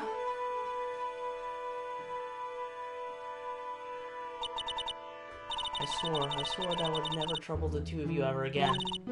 Because it's all my fault that Mystic Maya's mother. That's why you came here? It's the least I could do to pray for your happiness. You don't have to do that, Pearlie. It wasn't your fault. You didn't do anything wrong. Of course I'm sad that my mother is gone. But like, death doesn't really matter anymore. How do I say this? I'm still happy. You don't have to lie just to make me feel better. No, really. It's true. The only reason I'm still here at all is thanks to everyone who was there for me. My sis, my mother, Mr. Armando, Nyek, and you. If even one of you weren't there, I'm sure I wouldn't still be alive right now. That's why I have to be strong. For all the people that were there for me when I needed them. That's all I can really do. Mystic Maya? I'm impressed. You truly are the daughter of Mystic Misty. Sister Bikini. Your mother, Mystic Misty, was a strong woman indeed. I want to tell you what she said to me that night. Can I actually, next chance you get, open the court record. Okay. Yeah, right now. Can you scroll over? Did we ever use that stupid trinket that we found in the snow? No? We never used that for anything. Why is it in the game? What? I don't know. Okay. After dishonoring the good name of Karai, I don't have the right to face my daughter. But still, Maya's always in my thoughts. No, that was snoring. No, it's not. It's true, she'll always be with me until the day I die. Very close to me when I Your die. spirit was with her. That's why your mother was so strong. Even at the end, I'm sure she had no regrets. She'll always be with me until the day I die. You don't have to rub it in, okay? Huh. I know I was there when she died. There's a rule or something all masters are to follow, isn't there? Never take the charm off until the day you die. That's the master's talisman. The thing that Misty kept by her heart and would never take off. It wasn't the container that was important, rather, it was the contents. That's why. That's... a photo? Ah! Mother. It's only natural for living creatures to fight to protect their own lives. But what makes us humans that we fight for others? But who do you fight for? How hard must you fight? That's the true measure of what human life is worth. We defense attorneys are warriors who are constantly challenged by that question. Yeah, it's been broken a couple times. Even when the battle is over, the bonds that connect us are severed. We always return, time and time again. Mia, Maya, Pearls, Mr. Armando, and Maya's mother too. I learned that from all of them.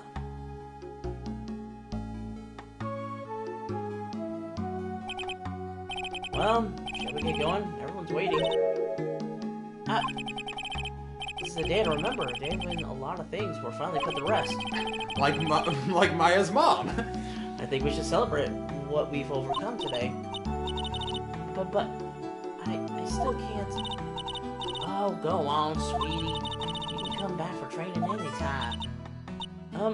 Okay. Alright, sorry, I'm making sure the stream's still going. Alright, I'm gonna make a brand new start, too. Sister Bikini, I'll be back for more training, I promise.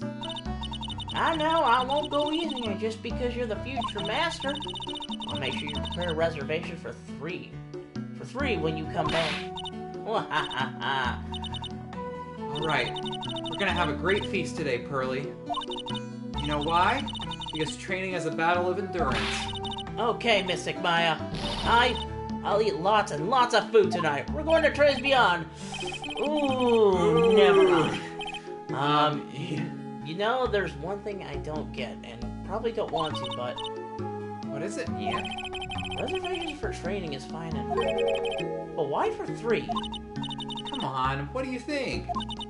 You're one of us, yeah? Next time you can train right alongside us. Huh? I'll be waiting for you. Sister Bikini will take special care of you. Huh? It'll be great, Nick. We're gonna do the special course naturally. Huh? That's a great idea after all, Mr. Nick. You'd do anything for Mystic Maya, wouldn't you? Even walk on hot coals, right? We'll have a nice big meal before we come next time, right, Nick? Oh, and speaking of which, I'm really hungry. You know what I could go for right now, Nick?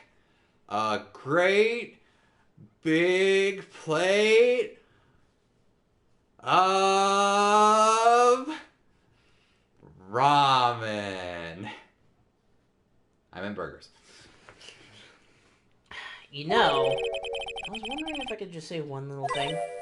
Sure, of course you can. As long as it's burgers. Oh, I love this part. I can't wait to hear it. I'm getting goosebumps, too. Well, then, here goes nothing. Objection!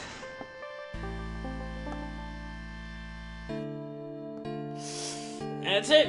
God damn. We're- We start out the credits wrap up, but yes. Yeah, we did it. I'll really have to work extra hard now. Master of Karine and the office manager of Wright and Co-Law offices. And I have to be a good big sister to Pearly and Nick, too. Well, as long as I'm not locked up or captured or something like that. I can't wait to see my huge role in the next game, right, guys? Right, guys? I'll be back, right? Hold on.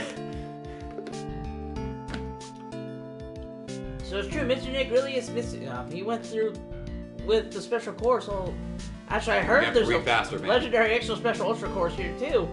I think I'll surprise the 2 of them by making them a secret reservation. Can I say something? What? Pearls comes back before Maya. Which is really sad. Pearls is in the end of the 5th. Got a new coat! Maggie bought me a brand new coat as a present, pal. feel 10 years younger. Never take it off.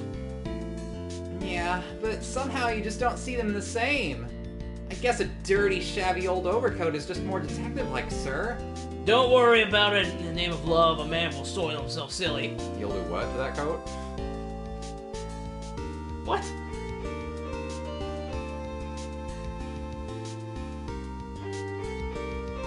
Mr. Wright, I am once again in your debt. Thanks to you, the Treasures of Karine exhibit was a great success. I even got to see Miss Von Karma, who I hadn't seen for almost a year. She taught me how to use a whip, and said that I must show you what I've learned. Right now. Whoosh.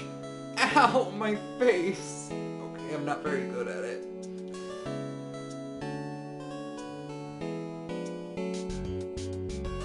That was you. Desi and I started a company called Masked and Mess Consulting. We're dedicated to stopping the evil plans of all the criminals in the city. Our motto is cut it out, please! Pretty cute, huh? Well, we also sell plans to the criminals as kind of a side business. I wonder if that's okay. Sometimes I think maybe we're the worst criminals.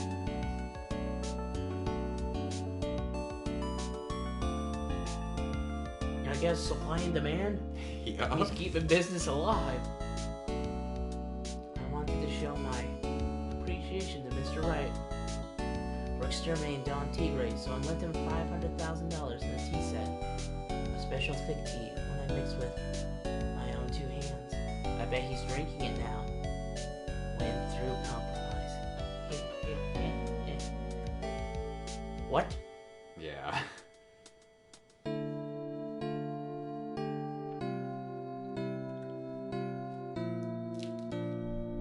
I'm just old and in the way. A wrinkly, grumpy, clown-nosed waste of flesh. At least that's what I thought. My grandkids had a birthday party for me the other day.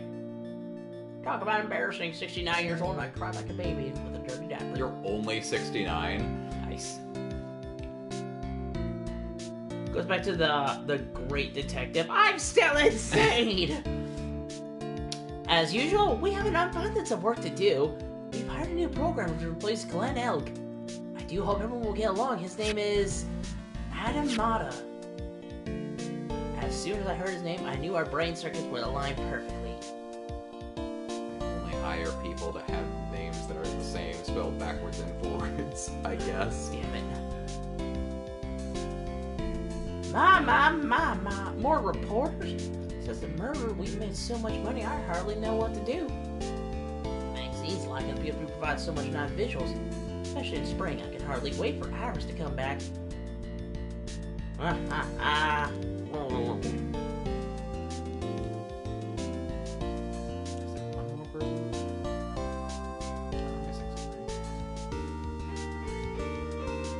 Goes Adalia, I'm in hell, this sucks! You've turned into such a respectable man, Feeny. It was so sweet of you and everyone else to come and visit me here the other day. Of course, I was happy that you constantly had your eyes on me, but I felt kind of bad when the little one slapped you so hard you got a nosebleed. Fuck! Damn, Pearl!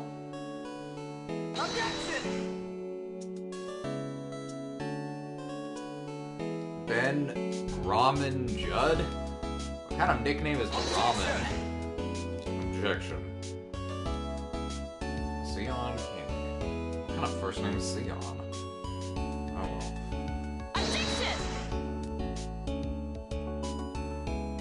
Okay. Alright.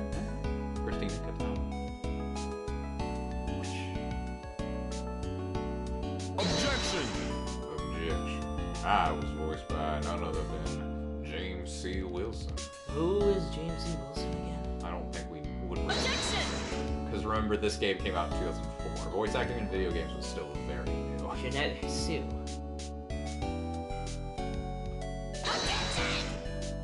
And then there's him. Some little bitch. David Crislip? I'm gonna say that. Pretty close to,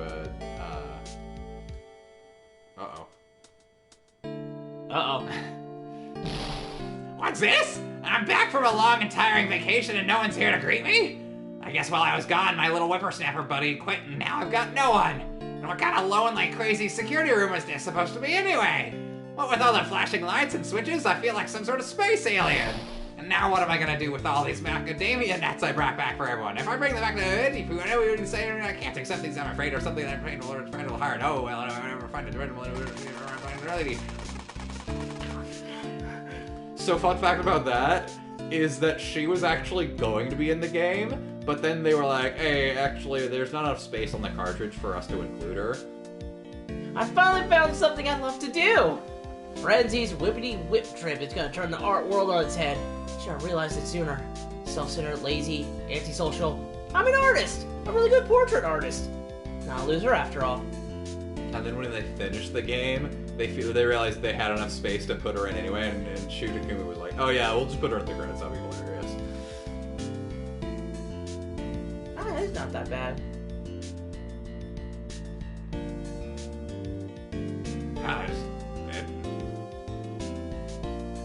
No. Love the perfect shot of Mia there, by the way. Good job. Perfect. I know what you're looking at. Her eyes. She has such pretty eyes. Oh yeah, definitely. She has a great pair of Pearly eyes. That's all of the Ace Attorney trilogy, except Case 1-5, which we probably will not do. I'll just Google it, if anything. It's long. It's seriously the longest case here. It's also not super relevant to the rest of the story anyway. It's really just a preview for 4. So if you want to continue with the series, which I highly recommend you do, let me know and we can maybe do it later. Well, but we're gonna move on to other things for streaming wise.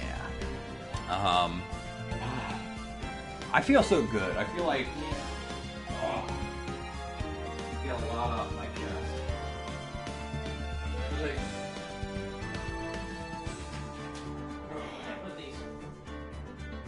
just put it push it down.